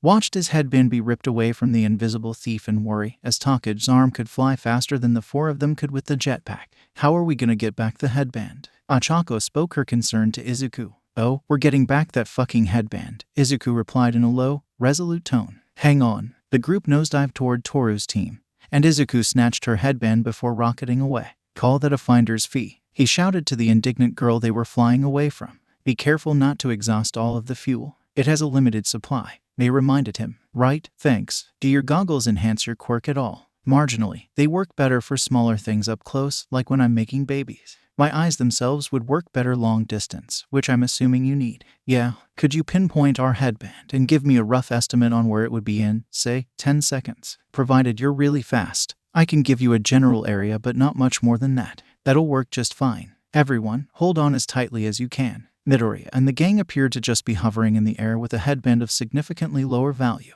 You don't think they've given up, do you? No, they're planning something. Knowing Midoriya, it's probably something stupid. You'll still love to see it, though. No comment. The group hovered above the competition for a few more seconds while the 10 million point headband was locked tightly in Take's detached grip and dodging strikes from a long tongue, a barrage of sticky balls, and swipes from a sentient shadow. Her forearm made it out of the fray just in time to avoid a snarling Bakugo once again before he was yanked back to his team by Zero. Thinking she was in the clear, she finally made a beeline back to her group. It was at that moment that Mei pointed directly between the headband and the awaiting team, and Izuku cut off the jetpack and landed with the group on the ground, ignited into a bright yellow, and used the group as a pseudo-launchpad to shoot himself to the prize, snagging a few more headbands along the way. Once the 10 million points were back in his grasp, he reignited the jetpack and flew back to his team with a victorious smile. Holy cow, you were right. They did have a plan. And it was stupid, but it paid off big time. Team Midoriya has reclaimed the first place throne and then some.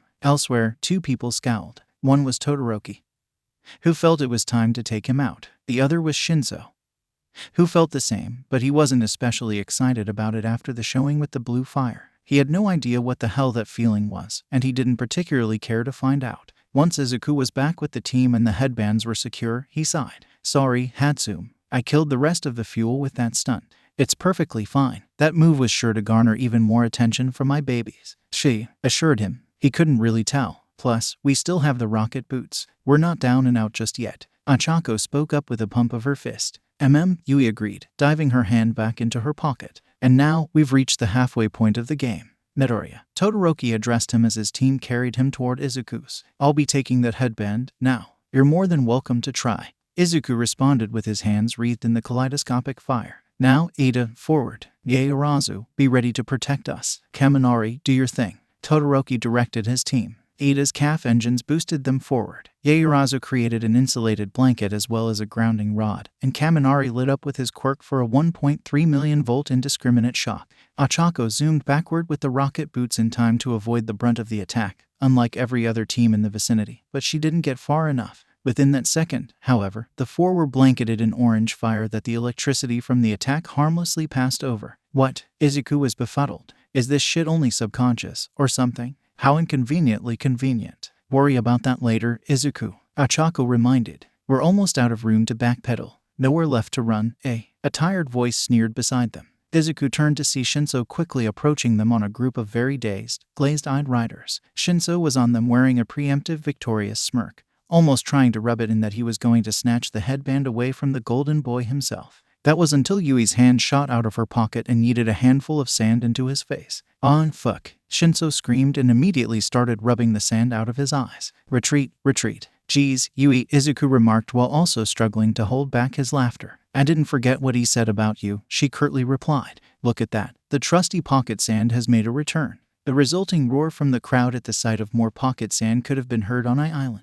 Shinso's riders had dutifully complied and scampered away from them just in time for an ice wall to seal away any more escape paths, and Todoroki's team was slowly stalking forward at the impetus. Only 1 minute left. Todoroki has cornered the 10 million point team and is poised to take the ultimate prize. But, unbelievably, Team Midoriya has managed to keep away from the ice and defend themselves all the while. Midoriya is not going down till the bitter end. Watching with a keen eye in the upper deck of the arena, Endeavor scowled down at the scene of his son's opponent keeping his distance and staying on his son's left side. He's exploiting your weaknesses. Don't be a fool, Shoto. Elsewhere in the arena, Inko was on her feet in almost tangible pride. Hell yeah, I see you. Keep exploiting his weaknesses. Back on the field, Ida got his team's attention. Everyone, we only have 60 seconds remaining. I'm going to do something that will make me useless to you, but it's worth it. What are you going to do? Todoroki asked. Ida prepped his engines for maximum overdrive before entering a running stance. Just make sure you get that headband. And hold on tight. Izuku could see Ida preparing to do something, and that was not a good thing at all. Izuku knew that even at his fastest with the yellow flames, Ida at his top speed was faster, and he couldn't dodge without leaving the team behind since the jetpack was out of commission. Instinctively, his yellow flames reignited, and he ignored the light pain in his chest. The yellow flames would make him almost fast enough to move away from him if necessary, but they wouldn't make him fast enough to react at the same speeds. Unless white fire began to bloom in Izuku's hair, intermingling with the yellow fire in an almost perfect union. The world seemed to slow down exponentially for Izuku, and it was just in time as Ida rocketed for them and quickly closed the distance between the teams. Izuku looked down at his teammates that were practically frozen in place, and he looked back up at the rapidly approaching. He could just barely move his limbs enough to intercept the attack, but he wasn't sure if he could completely avoid having his headband snatched. So, he compromised, as Ida sped by them and Todoroki's hand hooked onto his headband. Izuku snagged a firm hold onto as many headbands around Todoroki's neck as he could manage and yanked them away from the boy as he passed. Hopefully, it would be enough. Recipro burst. Izuku heard when his quirk cut out and time returned to normal. Holy smokes, what just happened? That was one big blur. Why didn't he show off that super speed earlier? Ida, what was that? Todoroki asked in amazement. I forced my torque and RPM into overdrive, which gave me explosive power, he explained. Unfortunately, the recoil stalls my engines for a while. It's a secret move that I've been saving. No one in class knew about it. He turned to Izuku with a competitive smirk. I told you, Midoriya, that I'd do my best to beat you. What happened? Izuku faced him with a smirk of his own, but that wasn't what gave Ida, or anyone else present, pause. It was the blood streaming down Izuku's face from his nose. And like I told Alayu, Izuku slurred with his arm raised, proudly displaying all of the headbands he ripped off of Todoroki's neck. I done plan on losing to anyone today. The insanity. We thought the entire game was just turned completely on its head. Team Todoroki snatched the 10 million points from Team Midoriya, but Midoriya pulled through and snatched a good chunk of points from Todoroki at the same time. But he doesn't look so good. Present Mike covered the microphone and leaned over to Aizawa. He really doesn't look so good. Should we pull him out? He should be able to heal any damage he might have done to himself on the spot. He hesitantly began. But, just in case, we'll send him to Recovery Girl after time is called. Sure enough, Izuku was already quick at work tending to the brain aneurysm he was sure he had just given himself with his pink fire. He would not be telling Recovery Girl or his mother about that. Izuku, are you okay? Ochako worriedly probed. Yeah, I'm good, he responded with less of a slur. Just tried something new and almost killed myself. I'll be fine. You what? Both Ochako and Yui exclaimed in alarm. Hello, folks. Midoriya's efforts were only enough to land him in 5th place, just outside of the cutoff for advancement. There's not much time left in the game. What will they do? Don't let him get away. Izuku shouted. We can still win if they're sitting ducks. Then let's go. We can get those points back easy. Ochako encouraged with utter determination, and the group charged for Todoroki's with nothing but victory on their minds. Yui yanked one of the lower-value headbands from Izuku and clutched it in her hand. Meanwhile, Yaoyorozu and Kaminari prepared themselves to defend their rider. Izuku killed the pink fire and reignited a flaming mosaic along his right arm, poised to deck Todoroki and take his headband by force. Todoroki responded in kind by shielding with his ignited left arm and preparing to freeze Izuku in his jaw. Wait, ignited. Todoroki had unconsciously unleashed the fire half of his quirk to defend against Izuku, and the revelation startled him enough that he did nothing to defend against the flame-enhanced right hook that slammed into his cheek. Kaminari prepared to zap the attackers, but Yui enlarged the headband into a tarp and threw it point-blank at Kaminari's face, surprising him enough to misfire his quirk and electrocute his teammate. Izuku used that moment to snatch Todoroki's original headband from his forehead, as he didn't want a chance going for the 10 million and accidentally taking a decoy. With just 11 seconds left, Team Midoriya has jumped to 3rd while Team Bakugo leapfrogs into 2nd after reclaiming their own points. Just as he announced that, a hole was blown through the ice wall, and a practically frothing Bakugo blasted into the fray. You can't escape from me, you bastards. I will be the ultimate champion, Bakugo bellowed to his 2 biggest competition. The game is almost over, and the top 3 teams are facing off for the top spot. Time for a countdown. Bakugo shot like a missile toward the fracas with explosions on his mind.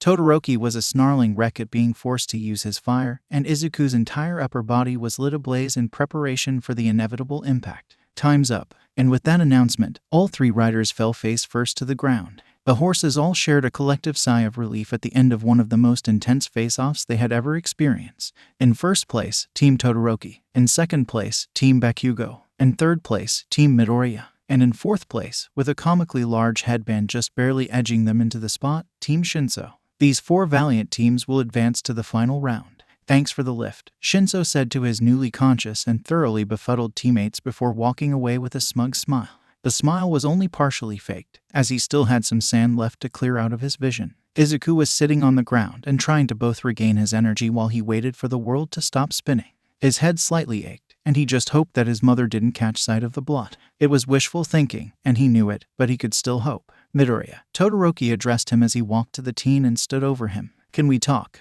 Alone? Izuku stared quizzically at the heterochromatic teen before nodding and getting up to follow the boy, just barely missing an unhappy duo of recovery girl and his mother sniffing around the area for him. They ended up in a hallway connected to the faculty and student entrance of the arena. The two only silently stared at each other. Izuku knew that Todoroki was merely working up the nerve to say what he wanted to say or ask whatever it was that he wanted to ask, so he didn't fill the silence at all and gave the boy all the time he needed.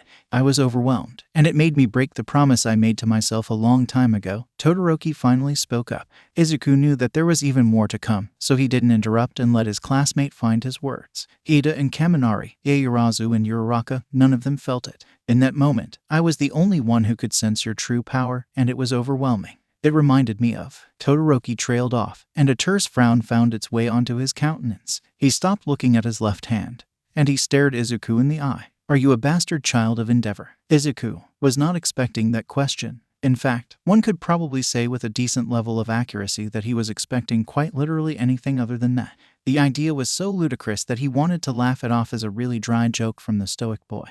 But he was mostly certain that Todoroki wasn't aware of the sheer volume of hatred his mother wielded for endeavor that would make that joke funny. I know that not even you truly believe that's a possibility, Izuku finally answered. Todoroki sighed in relief. I just had to be sure. A silence fell between them, but it wasn't tense. It wasn't awkward, either. Izuku stared blankly at Todoroki, and Todoroki returned the stare. It was as if the two were truly seeing each other for the first time. Endeavor is my father. You've clearly heard of him, so you must be aware that he's the current number 2 hero. Todoroki began, and Izuku nodded in confirmation. My old man is ambitious. He aims for the top. He's used his power to make a name for himself as a hero, but he was never able to beat All Might, so the symbol of peace always remained ahead of him as living proof of his own failure. He's still at it, though, trying to take All Might down a peg in one way or another. Izuku did not like where this was headed. He truly did not. Have you ever heard of Quirk marriages? Oh no, please no. They became a problem in the first few generations after superpowers became widespread.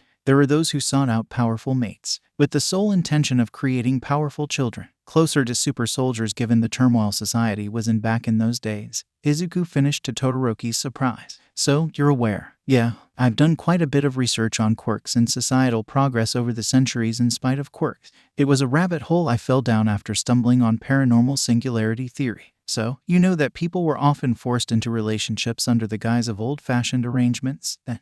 Yeah, you're going where I think you're going with this, aren't you? Todoroki closed his eyes, and a lengthy exhale escaped his nostrils. Yeah, another silence fell upon the two, and it was far less comfortable than the previous one. Todoroki opened his differing eyes to stare at Izuku's reaction, and he saw a furrowing of Izuku's brow that slowly deepened into a frown. Soon, that frown grew even darker, and his face fell into a snarl before he stopped and composed himself. Your father is a real piece of shit. Todoroki would be lying if he said that he was expecting that kind of reaction. He didn't really know Midoriya at all. He just knew that he was someone else on the planet that had a fire quirk, and apparently their moms used to be friends, but he hasn't truly confirmed that yet. He would ask his own mother about it when he finally worked up the gall to see her in person. For now, though, he couldn't help the small smile from forming. Yeah, he really is. My mom hasn't ever told me why she hates Endeavor so much, but I'm really starting to see it, Izuku said. That also took Todoroki by surprise. He had figured that he knew at least everything that his mother had told Bakugo in Recovery Girl's office after the battle trials. She hasn't. No, she doesn't like to talk about it, and I don't make her. I just know that there's some personal beef between them. Todoroki internally deliberated on if he should reveal what he heard the boy's mother say. It was pretty relevant to what he himself was planning to tell him.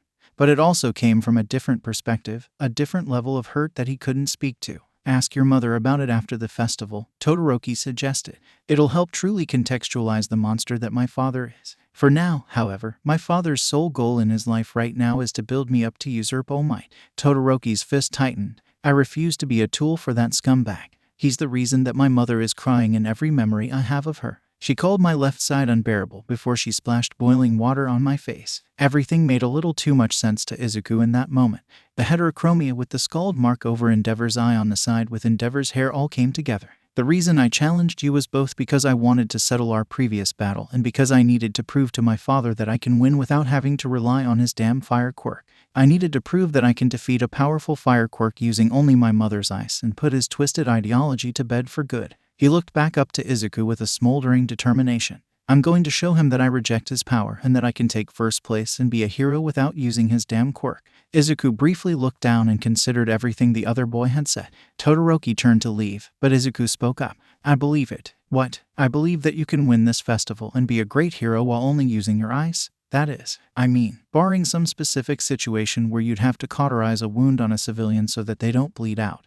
But I'm certain even you could get past that hang-up for the sake of saving a life, right? Todoroki knew the question was merely rhetorical, but he also strongly suspected that there was a right and wrong answer to the question that he didn't want to potentially get wrong, so he remained silent.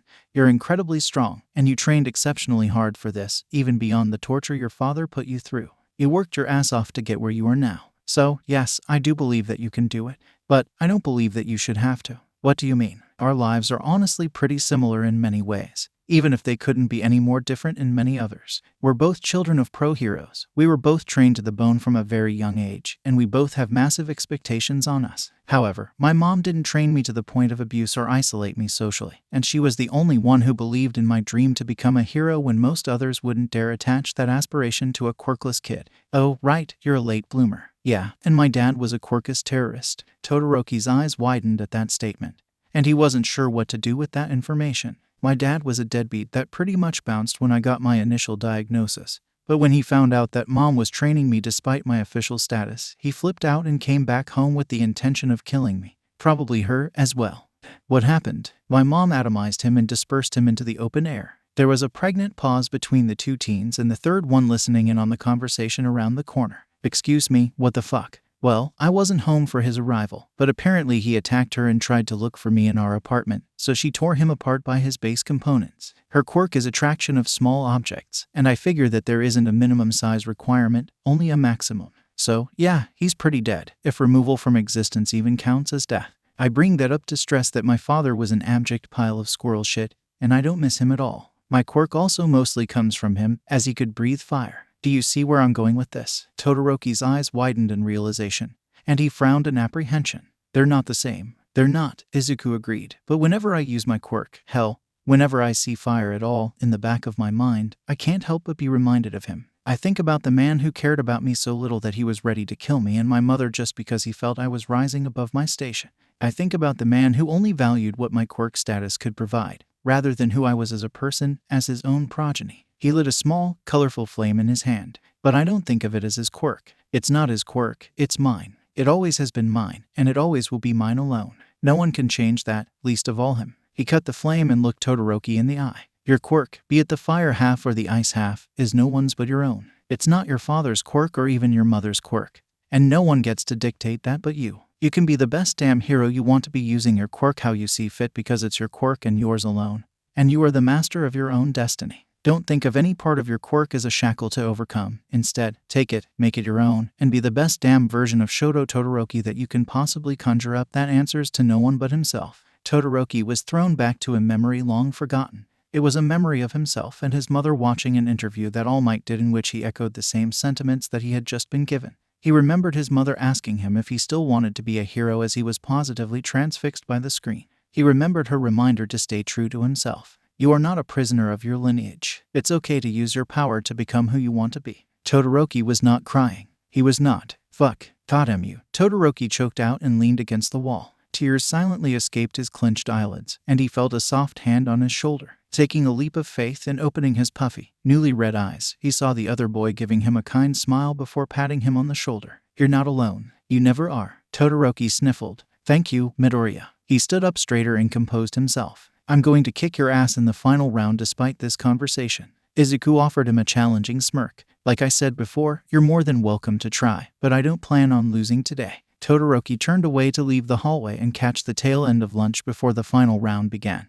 But he stopped when he heard Izuku speak up again. Make it a good fight, though, Izuku challenged. Todoroki offered his own smirk back at him. You're on. Bakugo, meanwhile, stood silently on the wall around the corner. He had quite a lot to think about. Where the hell is that boy? An irate recovery girl growled beside a festering Inko as they scoured the halls of the stadium.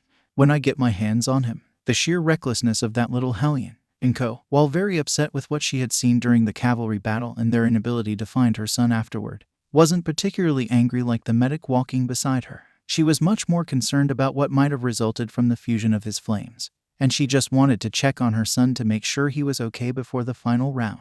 It was taking a while to find him, however, and he most likely didn't have his phone on him. Ugh, this is hopeless, and I have to get back to the office in preparation for the final round. Recovery girl huffed in frustration. If you do see him, please send him to me immediately so that I can look him over before he steps out on the field again and maybe whack him one good time with my cane. Sure thing, Inko sighed, and the two parted ways. Inko checked her phone and saw that the break for lunch would be over in around 15 minutes. So she proceeded forward to continue her search. That was interrupted when she walked by a set of stairs where Endeavor was exiting from. The two locked eyes, and a tense silence fell amongst the hallway. Inko's emerald gaze hardened to a stone-cold glare, and Endeavor's own turquoise eyes narrowed. There wasn't any hatred or malice in his stare, rather apprehension of the highest order. Inko's glare carried more than enough hatred for the both of them, though. Not a word was uttered between them. The smoldering rage within the woman was written clearly on her face and in her posture, but the large man held firm and would not bend an inch. This was the scene All Might stumbled on when he came to investigate the sudden chill that crawled up his spine, and he wished that he hadn't. The vitriol from Inko wasn't even directed at him, and he still felt entirely unsettled just being in the vicinity. He couldn't imagine how the flame hero must have been faring. Verdant, Endeavor calmly acknowledged, carefully keeping his voice even. Endeavor, she returned, not even trying to mask the venom in her tone. Your son is doing well thus far, he evenly remarked. So is Ray's, she spat. And the flinch she received from the comment only vindicated her. Another silence followed, this one even more tense than the previous one. All Might had absolutely no idea what to do or if he should even say anything. He didn't know if either of them even knew he was there since they hadn't acknowledged his presence. And he didn't really know if he wanted them to, either. He tried making conversation with the number 2 hero to catch up after a decade, but he was quickly and curtly rebuffed before being informed that the man's son was created to surpass him. That was a strange and mildly alarming bit of information on its own, but the standoff before him was on another level. He didn't know what the history was between the two, and he wouldn't be ashamed to admit that he was not at all comfortable asking either of them. He would make a note to broach the subject to young Midoriya later on if he remembered. The silence dragged on for another few minutes, and All Might felt like he could physically cut through the tension with a Detroit smash and still not make much headway. Then, as if on cue, the two walked past each other without another word, and All Might could breathe again. Coincidentally, Izuku turned a corner at that moment and strolled down the hall in the opposite direction of his mother, and he couldn't get a word out before she was on him. Oh, honey, what happened to you during the cavalry battle? Your nose was bleeding and you could barely keep yourself upright. The worried mother fretted over her son after glomping him. I'm fine, Mom, Izuku replied while half-heartedly fighting out of his mother's hold. I tried something out during the battle in a no-win situation to mitigate the loss. Apparently, I confused the effects of my yellow and white flames to supercharge my cognition even further. I won't be doing it again, though. You'd better not, she scolded, hugging him even tighter. Your nose was bleeding like crazy. And who knows what kind of brain hemorrhaging you could have instigated if you kept it up for any longer. We're going to recovery girl right this minute to make sure you didn't do any permanent damage. Izuku sighed in resignation, knowing he wouldn't be able to escape his fate. All right, Mom. She nodded, and she sent him the warmest smile she could. You were fantastic out there, my little baby. Please stop, not in public. Izuku protested while blushing a bright red, still not really trying all that hard to deny his mother's doting. Hey, All Might. All Might and Inko jumped in surprise.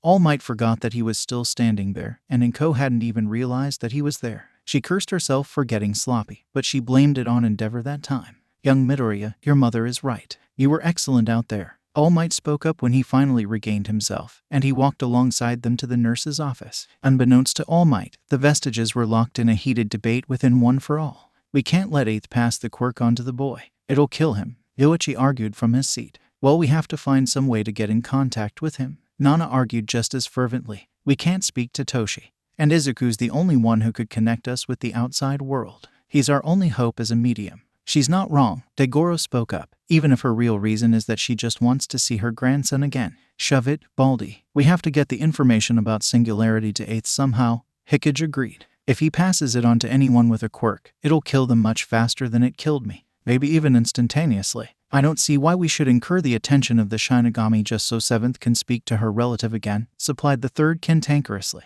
It's petty and meaningless at best. Don't be bitter that I'm the only one here that chose to procreate. Nana defended. Stop making the fact that I'm the only one with any living relatives the issue. Unfortunately, I'm not entirely certain that's the case, Yoichi responded with a frown. He didn't need to expand any further on that, as each of the others feared the implication. Then it makes finding a new wielder that much more imperative, and finally spoke his piece. We can't do anything to influence 8th, but maybe we can send the boy a subtle signal when he's in the vicinity. Oh, and are we banking on him having some Ghostbusters tech laying around to pick up a signal or something?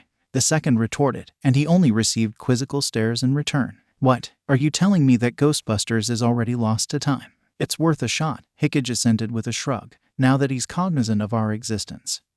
He might be more sensitive to attempts at communication. Most of the other vestiges shrugged in acceptance. It wasn't a perfect theory, but it was all they had. How do we go about that? En asked the group. We can try screaming at him, Degoro suggested. Then, he stood up and cleared his throat. Hey, Broccoli, he shouted out into the void. What the hell, Broccoli? Nana asked incredulously. It was the first thing that came to mind. Degoro defended. Wait, it might have done something. Yoichi hushed the group as he was peering through All Might's eyes. The boy flinched when you screamed. It might not have been related at all, but it's better than nothing. Let's all try together. 5 of the vestiges sprung up from their chairs while the remaining 2 begrudgingly stood as well, and they readied themselves for the attempt. All right, Yoichi began. 3, 2, 1. Hey BROCCOLI, IZUKU, KID, FUCKHEAD. The trio stepped into the medical ward, and Izuku had the wherewithal to dodge the swing from Recovery Girl's cane. What have I told you about overdoing it? The youthful heroine chastised.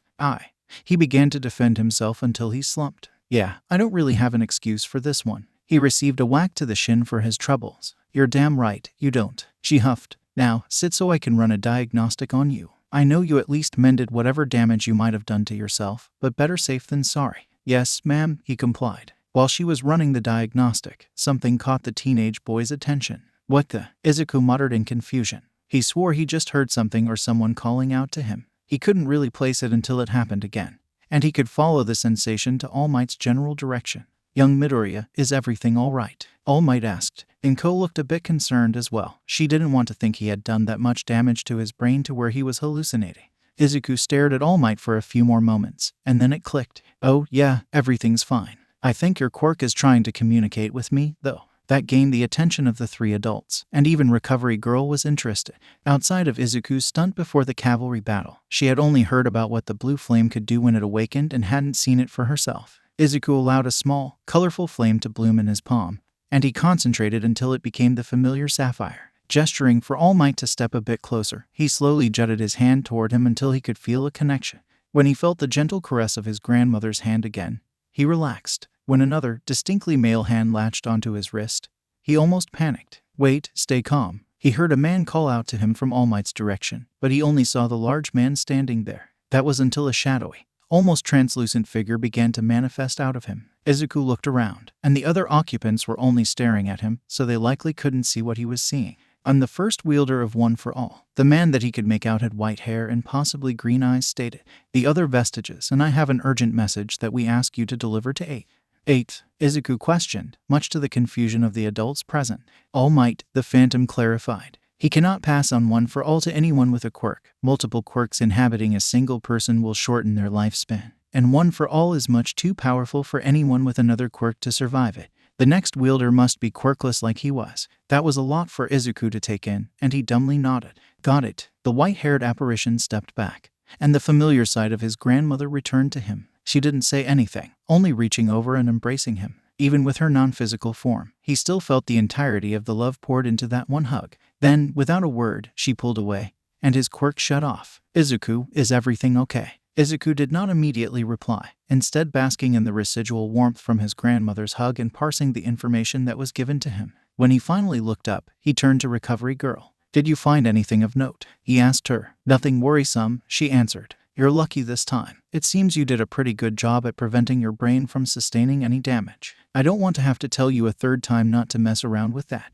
Just, please, keep the experimentation to training and not in the heat of battle. I will. I promise that it won't happen again, Izuku responded with a nod. I don't believe you, but I'll take your word for it, Recovery Girl sighed. Izuku then turned to All Might and his mother once more. Well, One for All has news. Finally, the tournament, Kirishima said with a wide grin. I get the chance to show what I'm made of. Wait, so is the third round always a tournament? Mina asked. Yeah, the last round is always a one-on-one competition, Zero answered. They just change what that competition is every year. Last year, it was foam sword fights. Foam sword fights. That's something, Ochako thought to herself with a laugh. Izuku still isn't here, though. I didn't see him for the whole lunch period, so I hope he doesn't miss anything important. She cut her thoughts off when she heard the slight crunching of gravel a little bit behind her, and she turned her head to see Izuku approaching her. Oh, wow, you heard me coming, Izuku commented with a smile. Training with my mom served you well, I see. Ochako accepted the praise with a smile of her own.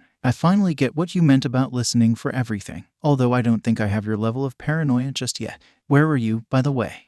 That's probably genetic, he waved it off. And I was with Recovery Girl. She wanted to look me over to make sure I didn't permanently damage myself during the cavalry battle. Ochako nodded at the explanation, having more faith than she probably should that her friend would be able to shrug off a concerning amount of damage in a short period of time. She'd check back up on him later, though, just in case. Come closer and draw lots to see who you'll be up against. Then enjoy the pleasure of the recreational games before we start, Midnight announced to the gathered competitors. The 16 finalists have the option to participate in those games or sit out to prepare for battle. I'll start with the first place team. Excuse me. Anjiro raised his hand with an expression that was adjacent to shame. I'm sorry for interrupting, but I'd like to withdraw. There were a few gasps, and the gathered competitors all began murmuring in confusion. Someone was willfully withdrawing from a rare chance to get scouted. It wouldn't be right for me to continue on, Ajiro said. I barely remember anything from the cavalry battle until the very end of it. I think it was that guy's quirk. I know this is a great opportunity, and I wish I could take advantage of it, but my conscience won't let me take something I didn't really earn. It wouldn't be fair to everyone who worked hard to get here. Nairanjiki Shota from Class 1B. Another boy spoke up as he approached Midnight. I think I should withdraw for the exact same reason. This isn't how I wanted to get here. It would go against the values of the festival to advance without earning my spot. A few from 1B and even Shinso himself looked toward the final member of his team, the tall boy with the mantis head, Tagaru Kamakiri. Shinso was initially going to snag Aoyama with his quirk just because he was in the vicinity, but he decided against it and chose the seemingly more powerful Kamakiri to round out his squad. There was the chance that a confrontation with Team Midoriya would be tougher than anticipated, so he went with the stronger option. The slight twitch in his eye from the phantom sting of sand at the reminder soured his mood a bit. Kamakiri was silent for a moment and looked rather pensive while he evaluated his options. It was true that he didn't want to advance that way, either. It was a blow to his pride to be used as a mindless puppet while the guy who did it frolicked about without a care. Still, though, nah, I'll stick around, Kamakiri finally spoke up. I'll just beat that purple kid's ass in the tournament. That'll make me feel better. The boys' surrounding classmates fell to the ground in a mixture of amusement and incredulity at his very Kamakiri-esque response. Never change, dude, the short, speech bubblehead of Manga Fukadashi remarked with a chuckle. This sort of talk is incredibly naive, my boys. It turns me on. Shota, Anjiro, you're withdrawn, she announced, doing her very best to not fidget at the glare she could feel on her from Inko with the other pros. After a brief bit of deliberation in which Team Kendo declined the invitation and passed it off to Team Tetsu, it was decided that Shizaki and Tetsu would be the ones to fill the 2 open spots in the finals. The newly minted 16 finalists drew lots, and the results were displayed on the screen. Match 1, Hitoshi Shinso vs Katsuki Bakugo. Match 2, Tagaru Kamakiri vs Mina Ashido. Match 3, Yui Kodai vs Momoye Arazu. Match 4, Ibara Shizaki vs Denki Kaminari. Match 5, Tenya Ida vs Mei Hatsum. Match 6, Shoto Todoroki vs Hantasiro. Match 7, Ijiro Kirishima vs Tetsu. Match 8, Ochako Uraraka vs Izuku Midoriya.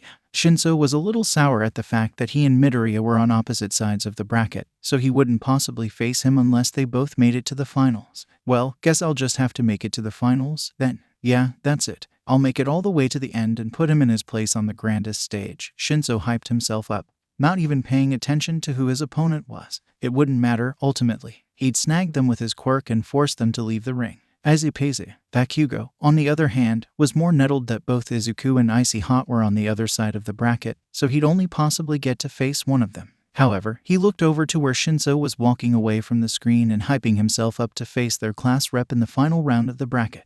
That pissed Bakugo off quite a bit. Todoroki looked at his spot in the bracket, and then he looked over towards the end of the bracket.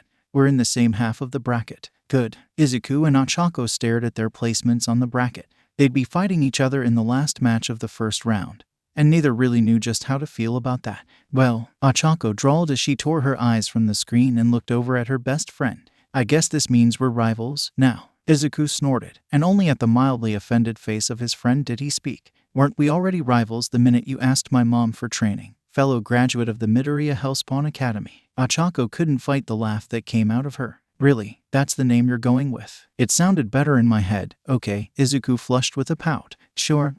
I'd hardly say I've graduated, anyway. I'm sure there's still plenty of things she can teach me. Not that I'd tell you what she did teach me. Not even for more machai. Nope. Izuku sighed in good-natured defeat. Well, guess I'll just have to see for myself, then. May the best hero win. May the best hero win, Ochako returned. The side games had concluded. The ring was created. It was time for the tournament. Bakugo stood alone in the hallway leading from 1A's waiting room with a stone-cold glare etched into his face. This was the first stop in his path to becoming the #1 hero. He had almost squandered it all before the journey could even really begin, but he would rectify it all in the tournament. He would win and prove he was the best through his hard work and unwavering tenacity. Bakugo, a somewhat familiar voice called from behind him. He turned his head to see his classmate with the tail approaching him. I figured I'd just warn you about your opponent's quirk, he began. I don't know exactly what it is, but I'm pretty certain he could control you like a puppet if you respond to something he says. Just be careful out there. Bakugo said nothing as he stared at the tailed boy. And then he gave a slight nod and turned back around to enter the arena at President Mike's call. Alright sports fans, let's cut to the good stuff and not delay this finals any longer. Give it up for our first fighters. With explosive palms and a temper to match, it's Katsuki Bakugo from the hero course. Kick his skinny, little ass, Katsuki. Mitsuki shouted next to Masaru on their couch. No mercy. And from general studies, he hasn't really done much up to this point. Hitoshi Shinso. Up in the student section of the stands, Class 1 was talking amongst each other rather animatedly about the coming battle. So, do you think that Shinso guy stands a chance? Zero asked to no one in particular. Nah, Bakugo's got this in the bag, Kaminari responded. I do kinda wish it was Midoriya taking him on instead, though. I'd pay to see our class rep wipe the floor with him after that day a few weeks ago. You mean when Midoriya called him skinny fat? Sato added mirthfully, which elicited a laugh from most of the class in attendance. Izuku, meanwhile, was watching them enter the ring closely. He didn't know exactly what the kid's quirk was, but he assumed it involved some sort of mental paralysis, if what Ajiro said was true. Maybe it was touch-activated? Ajiro didn't mention anything about being touched, though, only that Shinso said something to him and everything went black. Voice-activated, maybe? That would make sense, and his quirk was dangerous if that was the case. If a verbal response was all Shinso needed, then it would be a more difficult match than his classmates were giving it credit for. Bakugo was never very hard to rile up in his experience. Ready, begin. So, Katsuki Bakugo, I've heard about you. Shinso began with a bored expression. You're the famed delinquent of one that went overboard in a training exercise. Bakugo's stony glare tightened a little bit, and Shinso slyly smirked. I'm frankly surprised that they even let you compete. I thought that even UA had standards against creating villains, but I suppose I shouldn't be. You must have a really powerful quirk if they're willing to bend over backwards for you. Let me guess, you grew up in an indoctrination zone and never had to face any consequences for your actions? Bakugo's eye twitched, but he made no response beyond that. Shinso continued nonetheless. Getting a good look at you now, I'm not really all that impressed. I guess even terrorists sometimes make mistakes, right? Bakugo closed his eyes and took a deep breath. Shinso felt great about the situation, as it looked to him that it wouldn't be much longer before the blonde flew off the handle and found himself ensnared in his quirk. Bakugo, however, remained silent, and he opened his eyes to give Shinso a rather bored glare. Then, he tilted his head and pointed to the side of his chin. Then he pointed at Shinso, and then he finally held up one finger. Shinso was confused at first, so Bakugo motioned a punch at his exposed chin and pointed at Shinso again. Now, the message was clear to him and everyone watching. Bakugo was giving him a free shot. If Shinso didn't already feel insulted by the silence of the hero student, that certainly did it. What's this? Is Bakugo giving Shinso a free shot? Is that wise? We'll see. Shinso grit his teeth and quickly made his way toward the ash blonde. Of course, you damn hero students always thinking you're better. Don't cry when this backfires on you. Shinso ran towards Bakugo and threw a hard punch to the spot Bakugo indicated on his chin. That was a mistake, as Shinso immediately recoiled and clutched his hand, truly feeling as if he cracked something. Bakugo gently rubbed the spot that was punched before giving the boy an unimpressed quirk of his eyebrow.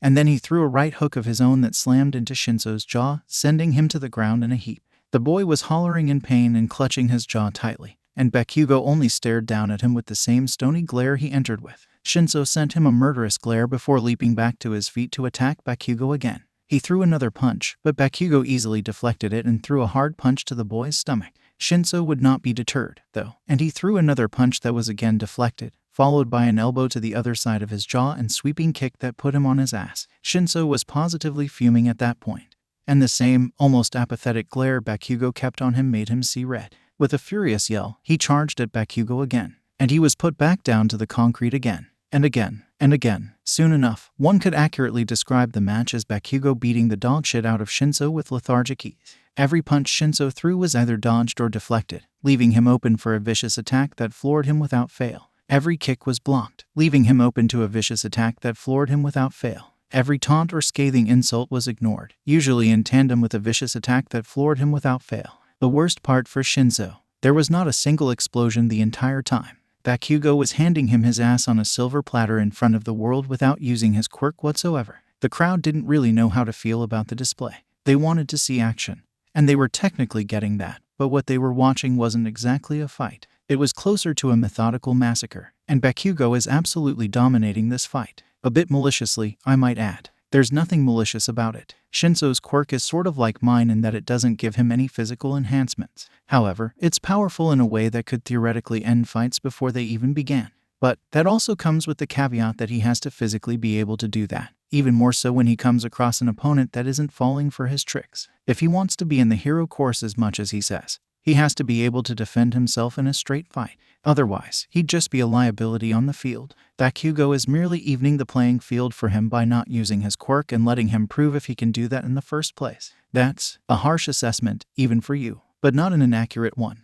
The explanation from Eraserhead eased the crowd somewhat, but it was hard to get excited for a one-sided slaughter. The relatively low volume of the crowd made it that much easier for Shinso to hear Aizawa's brutal assessment of him in the fight, and it made every hit and fall he took hurt that much more. It truly dawned on him in that moment that the fight was his second entrance exam, and he was bombing it a second time. Well, bombing may not have been the right word, as no explosion followed the stiff punch to his nose that sent him to the ring. His everything ached, his pride was steamrolled, and, as he looked up into the mildly cloudy sky, he could practically see his chances of getting into the hero course and becoming a pro-hero turn to dust right before his eyes. He couldn't even blame the sand for the tears in his eyes that he struggled mightily to keep from escaping. "Are you done yet?" Bakugo finally spoke, his glare unwavering for even a millisecond. "Or are you still gonna cling to that dumbass idea that you can be a hero without doing any work? Because if this is your best, then Izuku would have murdered you in seconds, and he wouldn't have been nearly as nice about it as I was." I concede," came the broken voice of the teen on the ground. "Shinso has conceded. Bakugo moves into the next round," Midnight announced. And there you have it, folks. Katsuki Bakugo is the winner by tap out. The crowd gave a polite applause and some cheers, but many were clearly disappointed at the one-sidedness of the match. Shinso, meanwhile, continued to lay on the ground. "If you're done with your damn pity party, you can get to building that spaceship now, or whatever the hell it was that he said," Bakugo annoyedly said to the downtrodden boy as he stood over him. When he extended a hand to help him up, Shinso stared up at it for a moment. Bakugo was beginning to lose his patience, but Shinso slowly reached to take the offered hand. When he did, Bakugo clamped down onto his hand and yanked the boy up to his feet with just the single arm. Then, he curtly turned around, stuffed his hands into his pockets, and stalked away from the ring. What a show of sportsmanship. I guess even Bakugo has a heart buried deep inside. Eraser. Let's move on, already. Shinso slowly made his way to the back, as well. And those infamous words played themselves back to him. "The problem here is that you're declaring yourself to be among the stars when you've never taken the time to build the spaceship to get yourself there. Build that spaceship first. Then meet me on the moon, alright. Meet you on the moon, huh." He caught sight of Izuku on his way out with the rest of 1A, and Izuku was staring back at him. Shinso narrowed his eyes and nodded. "Yeah, I'll build that spaceship, and then I'll fly even farther than you could ever dream of. Count on that, Midoriya." Up in the stands, Izuku was confused about the look Shinso gave him. It wasn't explicitly malicious, but it wasn't particularly friendly, either. If he had to compare, it was similar to the looks that Endeavor gave All Might the few times they were on screen. Toj. "Oh, got him it. Enough standing around. Now welcome to the ring our next players. He doesn't have a nose, but he can still smell weakness. Let's hear it for the hero course's Tagaru Kamakiri." "That was pretty damn corny, Present Mike," Kamakiri muttered. "Versus, what are those horns even for?" "Will we find out? It's the hero course's Mina Ashido." "This first match will be a piece of cake," she said confidently. With the rest of 1A, Izuku watched the two square off before Present Mike started the match, and the two lunged for each other. You have a friend in 1B, right? Ochako asked him. Do you know what Kamakiri can do? No, I don't really know any of their quirks beyond one or two of them. He shook his head. This guy is a mystery to me, too. Said mystery was solved when Kamakiri extended a pair of blades from his arms and took a few swipes at Mina, and she only dodged by the skin of her teeth each time with impressive flexibility before she went on the defensive and skated away from him with her acid. Oh wow, blades, Izuku remarked. I wonder how sharp they are. Could he produce them from anywhere on his body or just his arms? Are they? You really are a quirk nerd, Ochako commented with a giggle. Huh, take a look at that. 1A, came the haughty voice of Monoma from the 1B box next to them. Our very own Kamakiri is wiping the floor with a Shido. He even has her desperately trying to maintain distance because she can't possibly take him up close. This must stick in your egomaniacal craws. A giant fist plowed down onto his head, knocking him out and shutting him up for the moment. Sorry about him, Kendo sheepishly apologized. He wasn't totally wrong, though. Mina did indeed have to keep her distance to avoid Kamakiri's rush of blades. He was really fast, too, and he did well to keep up the pressure and not give her any time to mount a real counterattack. Her dance background paid dividends in the end, though, as she could maneuver around his attacks and slide just out of range. Kamakiri was becoming even more confident as the battle progressed like that. As such, he inevitably slipped up when he allowed a second too long between swings, which Mina capitalized on by splashing acid at him and forcing him to jump away. Afterward, every advance by Kamakiri was rebuffed by another splash of acid from the pink girl, and Kamakiri's blades could only do so much to shield him, so he was kept at a distance. The crowd, now having something to cheer for, was very much into it. Izuku was also interested, taking note that Kamakiri was faster and likely stronger, but he couldn't attack from mid or long range. Mina, on the other hand, could keep him at bay and slide around him while peppering him with attacks, effectively controlling the tempo of the fight so long as she maintained her distance. They were effectively stalemated as things stood, and Izuku surmised that the winner would be determined either by who took the initiative to go in for a close-range assault and accept some damage along the way, or by Mina eventually wearing Kamakiri down in a battle of attrition. Kamakiri had more incentive to go for the first option, and he couldn't wait forever. He seemed to know this, too, as he charged for her when she was nearest to the edge of the ring, shielding himself from the shower of acid by sprouting a plethora of flat blades to take the brunt of the attack. He rushed her and elbowed her in the gut as hard as he could, using the brief moment of respite that she was stunned to grab her arm in attempt to sling her over his shoulder and out of bounds. He wasn't anticipating just how quickly she'd recover, though, and before he could get to the apex of his swing, she locked him into an arm bar and brought him down with her over the line. Both fighters have landed out of bounds. We have a draw, Midnight announced. The crowd was on their feet for a good fight as well as a bit perturbed that there wasn't a decisive winner. But Midnight continued before they could become too antsy. In the event of a draw, we allow the board to decide a tiebreaker event. Everyone looked to the board that had been deciding their fates the entire day, and the anticipation in the arena was palpable. What possible spectacle could await the two combatants? Would it be anywhere close to the frenetic craziness they witnessed in the first two rounds? Rock, paper, scissors, Midnight announced. So, no. Kamakiri was rather nettled that his fight would ultimately come down to a game of rock, paper, scissors, but he refused to back down. Mina, meanwhile, was down for whatever. This had already been the most fun she had all day, and forcing her opponent to a tiebreaker already looked good for her scouting report. The two engaged in the most intense bout of rock, paper, scissors that anyone could claim to have ever witnessed, tying another 4 more times before Kamakiri came out the victor on the 5th go-around. The crowd was absolutely roaring. The audience is really hyped for this, Ribbit, Sue observed in her seat behind Izuku. Not every day you get to see a best-of-5 game of rock, paper, scissors, I suppose, Izuku tried to rationalize. A bit anticlimactic after that fight, though. I hope this is the only time that this is necessary. You just jinxed it, Ochako said to him with a smirk. You're probably right. You two are awfully close for having to fight each other later, Sue dryly observed with a hint of mirth betraying her blank expression. I've already accepted my victory, Izuku just as dryly responded with a sly smile that grew even more when Ochako lightly hit him on the shoulder. Dickhead, she responded with a smile of her own. Unseen by the three, Tora was observing the scene with a keen eye before rubbing her invisible hands together. She was gonna ship the hell out of them. I wouldn't be surprised if my mom bribed Principal Nezu to somehow rig it to have us fight each other, Izuku joked. That assumes that us making it to the finals was a given. Ochako entertained the thought. Well, of course, it was a given for me, Izuku continued the bit. I'm practically the protagonist. Okay, remind me to smack that developing ego out of you, she laughed. Hey, Midoriya. Gyro approached him. You mentioned your mom earlier. Is she really verdant? Izuku was surprised at both the question and that she even knew about his mom. Yeah, you know about her. My mom always talks about her. Her eyes practically lit up. Apparently, on my parents' first date, they got held at gunpoint by a mugger in an alley. Verdon just happened to be patrolling nearby.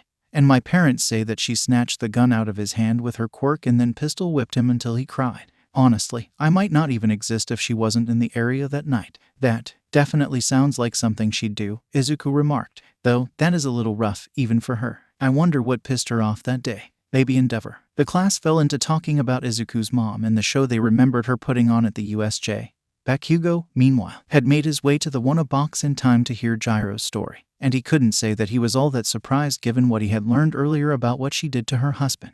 Look alive, sports fans, the third match is underway. Both Wanna and 1B carefully watched the ring as Yui and Yaoyorozu stood across from each other. She's the mute mercenary and queen of the sand. From the hero course, Yui Kodai. Yui stared blankly at the taller girl across from her, and she shoved a hand into her pocket. Versus the mistress of creation. She was admitted through recommendation, so you know her skills are certified. The hero course's Momo Yaoyorozu. Yaoyorozu somewhat nervously met her opponent's unflinching stoicism, but she had a plan. At present Mike's signal, she quickly created a pair of goggles and a shield to protect from any sand coming her way, be it large or regular-sized. She started to create a staff in her free hand to go on the offensive. But the ground beneath her practically vanished, and she fell to the dirt of the arena. Looking ahead, Yui was kneeling with her free hand planted on the newly shrunken ring that barely extended past her. The crowd, Midnight, Cementos, Present Mike, and Wanna were all flabbergasted. None were more flabbergasted than Yaoyorozu herself, who could only stare at Yui in stupefaction. Did she just lose? Kodai just shrunk the entire ring. Is that technically a ring out for Yaoyorozu? I'll allow it. Yui Kodai advances to the next round, Midnight announced. And the crowd erupted once again at the spectacle they just witnessed. Yui silently stood and removed her hand from her pocket, pulling the pocket inside out to reveal that there was no sand to be thrown. It was a bluff, and Yaoyorozu fell for it hook, line, and sinker. Yui returned the ring to its original size before quietly leaving the scene in an almost distraught Yaoyorozu. That's 2 matches in a row that 1B has proved its superiority to 1A. What a shameful performance from the supposed top dogs. Monoma was again struck by Kendo's giant fist, shutting him up once more. Sorry about him. Again, Kendo apologized once more. Her apology, as well as Monoma's ravings, went unheard by 1A, as they were slack-jawed and trying to make sense of what the hell had just happened. Did you know she could do that? Ochako whispered to Izuku. I hadn't considered that specific possibility. But yeah, I guess I knew she could do something of the sort, Izuku answered without taking his eyes off of the ring. That certainly makes her a dangerous opponent going forward. Now that the ring has been returned to normal size, it's time to welcome new competitors. Even beautiful flowers have thorns. It's the assassin from Class 1B, Ibara Shizaki of the Hero Course. Versus, he's the most electrifying man in the Hero Course, Denki Kaminari. Your puns truly make my existence unbearable. Who do you think will win this one? Ochako asked. Certainly not Kaminari if he shorts himself out in one go, Izuku answered. Oh come on, have a little faith. He's immobilized. That's all, folks. It was over in an instant. See, the winner is Shizaki. She advances on, Midnight announced. Oh, what's this I see? A 3RD victory for 1B over 1A in such rapid succession. Monoma began before 2 massive hands clutched the wall on either side of his head. He got the message loud and clear, and he clamped his mouth shut. Izuku's attention was focused elsewhere, however. Shizaki's vines were under close scrutiny from the boy, especially the way she both ensnared Kaminari so easily and used them as a wall to block his attack. The wall somewhat reminded him of the way his orange fire coated his cavalry team and protected them from his lightning. But the restraining vines really had his attention. He had his cape that could do something similar on a much smaller scale, but he found that he didn't really utilize the cape all that often. It was nice to have, but it felt like an unnecessary accessory for the little practical usage he got out of it, much less than their homeroom teacher used his capture scarf. He wondered if he could utilize his flames in such a manner. At this point, he wouldn't rule out any possibilities as to what his quirk was capable of, and maybe he had a color hidden away in there. Wait, another color. He had accounted for red, orange, green, yellow, blue, white, pink, and possibly black. When he used his base flames, he did see purple in the mix with the rest. What was purple capable of, he wondered? Izuku. He snapped out of his train of thought and looked toward Ochako, only to notice that she and the rest of the class were looking at him strangely. In the background, he could hear the indignant shouts of Iter running around the arena in maze gear while she gave detailed explanations about her babies to the support companies both in attendance and watching across the nation. Oh, I mumbled all that out loud, didn't I? The choruses of yeah, yep, and fucking nerd made him sink into his seat. Anyway, Ochako changed the subject. Ada is up against the crazy inventor girl, and she apparently offered him support equipment to wear to make it a fair match since she had her own.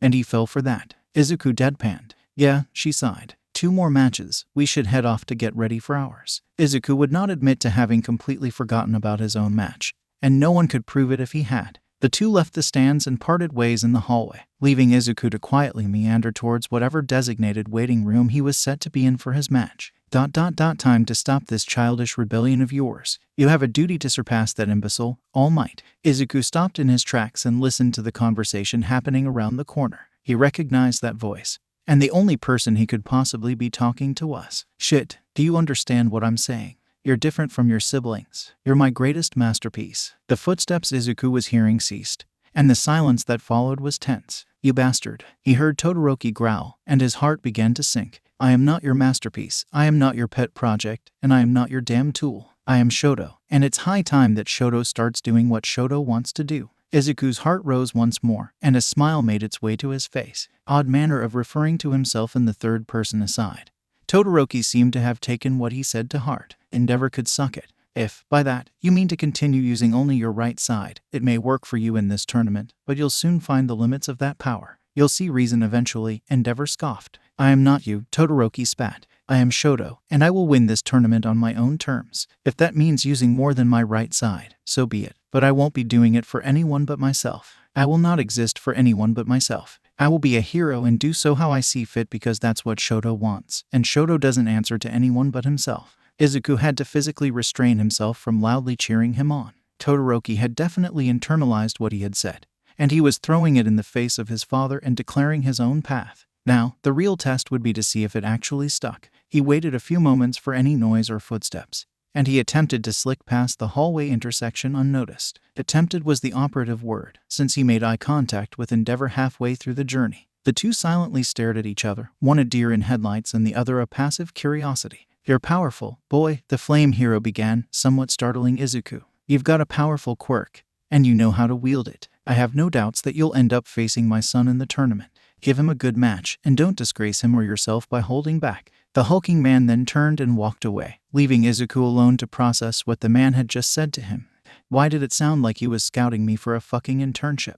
We're moving right along to the 6th match. He's got skills, but at the expense of some really creepy-looking elbows. From the hero course, it's hand to Zero. That was uncalled for, Zero muttered. Versus an early frontrunner in the competition who's way too powerful for his own good. Someone who rightfully got into the hero course based on recommendations. It's Shoto Todoroki. In the waiting area, Izuku sat next to Kirishima and watched the upcoming bout on a TV. Man, I'm so pumped. The red-haired teen shouted with a fist pump. I can't wait to get out there and show what I can do. What about you, Midori bro? You think you can beat your Uraraka? You want an honest answer? Hell yeah. I have no idea. Kirishima wasn't expecting that. Huh, really? I can't let her touch me with an open palm, which is much easier said than done, especially since my long-range offense needs work. What the fuck? Izuku's eyes were bulging out of his skull and glued to the screen. Kirishima wasn't in a much better state. There was a massive iceberg jutting out of the arena that wasn't there a second prior. I get being upset, but learn some fucking restraint.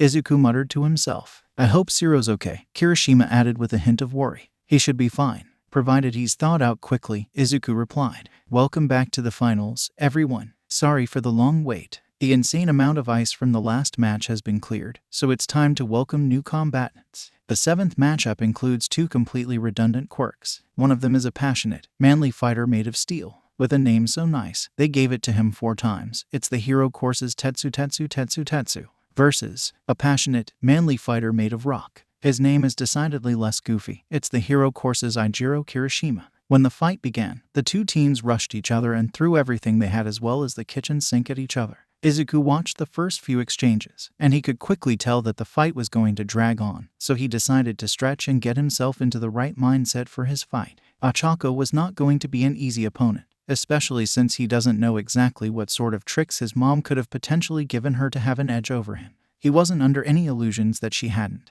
This was just as much a test for himself as it was for Ochako. He just knew it. He'd have to play it carefully, but he'd be ready. Wow, that hurt me, and all I'm doing is watching these guys. Is it over? Both hardheads have been KO'd, but who is the winner? After assessing the condition of both teams, Midnight declared the match a draw, and the second tiebreaker of the day would be held once the two boys were conscious again. Guess I did jinx it, Izuku mused. While we wait for Tetsu and Kirishima to recover, we'll move on to our final battle of the first round. When the pictures of Izuku and Ochako flashed on screen, the crowd roared once again. Everyone seemed to have their eyes on this particular battle as the two combatants made their way to the ring. The smiles they had with the rest of their class now nowhere in sight. The bulk of Class 1 was curious to see if the two friends would go all out against each other, as well as what all out would look like for Izuku. Todoroki and Bakugo observed with keen eyes to avoid missing a single detail about Izuku's fighting style.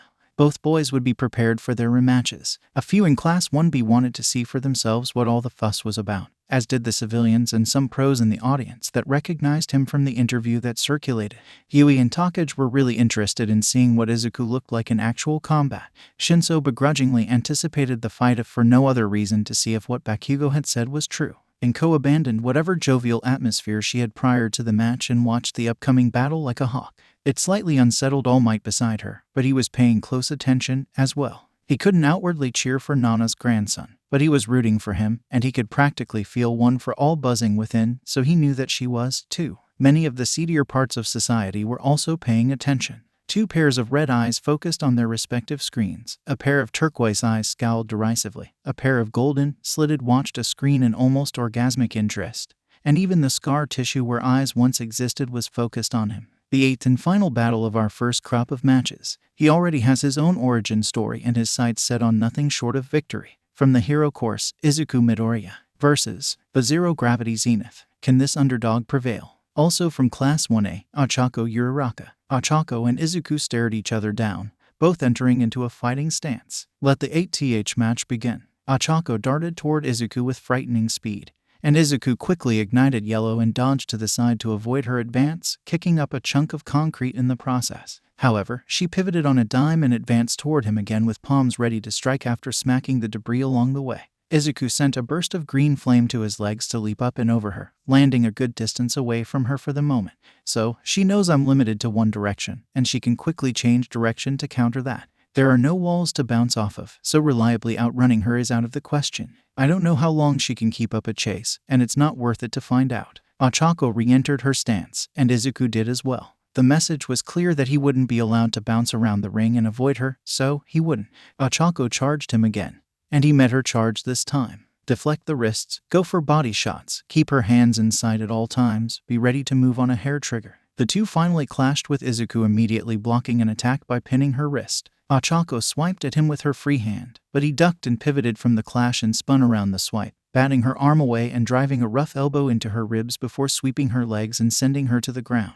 He was afforded no rest, though, as she immediately forced him to jump by rolling into a kick of her own to sweep him off of his feet. Izuku quickly backpedaled to reset and reassess. She was good. Getting through an entire fight without letting her touch him a single time was going to be tough, and crippling her to just be done with it wasn't an option he was going to consider. He really needed to work on his long-range attacks after the festival, but he at least wasn't completely bereft of options in that regard. Ochako returned to her feet and darted for him a third time, sliding her hand across some of the loose debris along the way. He filed that away for later while he met her charge again, ducking and dodging every attempt she made to touch or grab him and peppering her midsection with jabs and quick elbow strikes. It kept up for a surprisingly lengthy stretch, and Izuku started to grow wary when Ochako's swipes became wild and much less accurate. After one such swipe was deflected, Izuku swept her legs once again to send her flat on her back, and he brought his heel down to slam into her stomach, but she quickly rolled out of harm's way and touched her fingertips. It was at that moment that Izuku knew he had been led into a trap,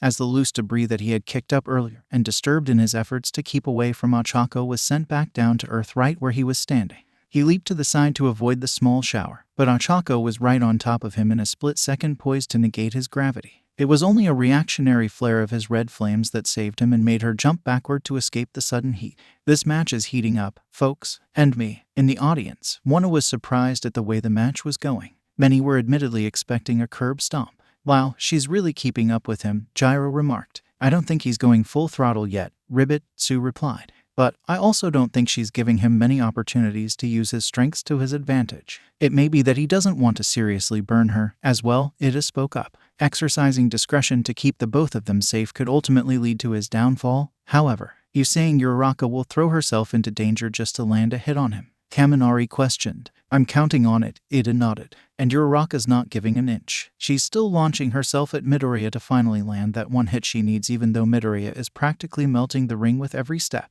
Talk about tenacity. It's a little overboard. Like that, then, Sue dryly remarked. In the ring, Izuku was trying even harder to keep away from her strikes to avoid both losing his gravity and seriously burning. But the ridiculous heat emanating from his crimson fire was not deterring her whatsoever. It mildly alarmed him, but they'd have time to go over self-preservation another day. Izuku intercepted an attempt by her to grab him by snatching both of her wrists and holding them apart. She ignored the burning and threw her forehead into his nose, breaking it and forcing him to kick her in the chest and let her go. She rolled through the fall into a backflip and unzipped her jacket while Izuku readjusted his nose. Unfortunately, that single moment would be his downfall. He looked up just in time to smacked in the face with a PE jacket. And when he tore it away from his face, Ochako was no longer in front of him. His instinct screamed at him to defend. And the crimson fire reverted to kaleidoscopic before he swung his right arm out with a colorful and concussive blast of fire, sending Ochako tumbling painfully away from him. It was too late, though. He was floating. Urarakas ballsy move paid off. Midoriya is currently without gravity and at her mercy. The crowd was on their feet and cheering up a storm. Several pros in attendance were very pleased with what they were watching. One in particular, a woman with light green hair and an orange bandana, considered the scene carefully. Look at those kids go. One pro near her complimented. They're not being as flashy as some of the others, but they definitely know what they're doing down there. Right, that Midoriya kid can move like lightning and his combat sense is top-notch already. He looks like he's in trouble, though. The Uraraka girl tagged him with that distraction, and she's been doing her best to keep up with him the whole time. The conversations around her continued like that, and she started thinking about the interview the boy did outside of his school. Being a beacon for those forgotten by society spoke to her in a way, since she loved making people laugh and brightening anyone and everyone's day. She could possibly help him cultivate a friendly, approachable exterior to that end. Maybe she couldn't poach him for Ketsubutsu, but she'd definitely send in an offer for an internship.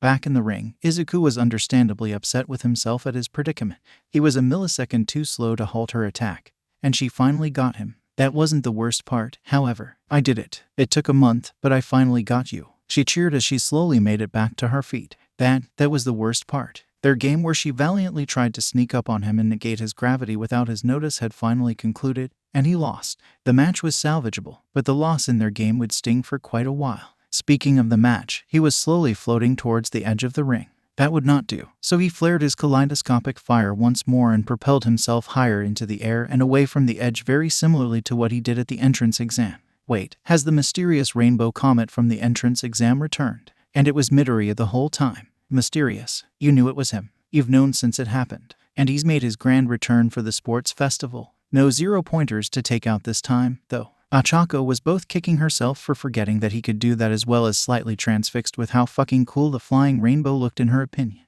She could no longer return his gravity outside of the ring anymore, so she had to be prepared for whatever attack he mounted in this state. She didn't have to wait long, as Izuku circled the ring a few times before shooting to the ground. She occupied in a nosedive, slamming down with a fist that created spiderweb-like fissures in the concrete and just barely missing her as she dodged. He refused to let her get away. And before she knew it, his flames had become a bright yellow for the second time in the match, and he blitzed her with a hard tackle before throwing her out of bounds. It wasn't like she could negate his gravity a second time, so he didn't have much to fear by getting in close anymore. Ochako landed a good ways over the line and skidded across the ground. Meanwhile, Izuku was left floating past her, carried by his inertia. Uraraka is out of bounds. Midoriya advances to the next round, Midnight announced, and the crowd exploded. But the other UA staff, Enko, gave a round of applause with a beaming grin from her double dose of pride. Not only had Ochako actually pushed Izuku and nearly gotten the better of him, but she forced him to get creative with his offense and not rely on a select few colors like he had been getting into the habit of.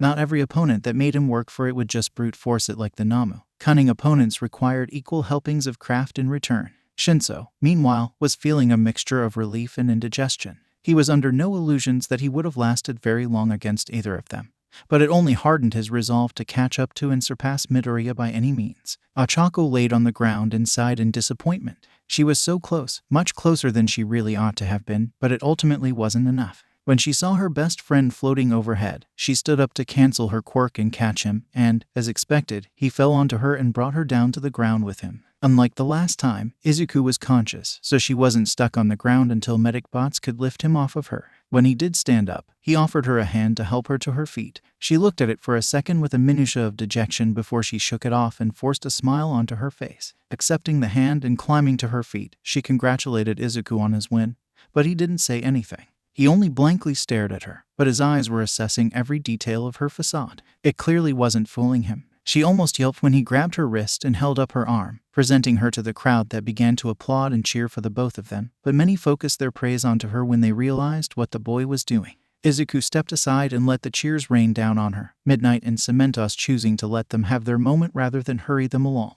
They had to circle back to Kirishima and Tetsu anyway, so they weren't in any rush. Ochako stood in the arena and could barely process the cheers and praise she was receiving from the crowd. She found the eyes of her classmates, and they were all on their feet to give her a standing ovation. She saw the unmistakable costumes of pro heroes applauding her as well. It was impossible for her to keep the tears from welling up, but she did her best to not let the dam break. Then Izuku finally spoke. "Soak it in. Win or lose, you damn sure earned this." With that, he walked away to let her bask in the moment. Her moment. Her moment where she proved she belonged and could stand alongside him as more than a hindrance. The dam was absolutely demolished. She truly had the best friend anyone could ask for. Okay, sadly the chapter is over. And if you enjoyed the video, just leave a like and subscribe with post notification, so when the next chapter is ready, you will be notified. Okay, see you in the next video. Bye.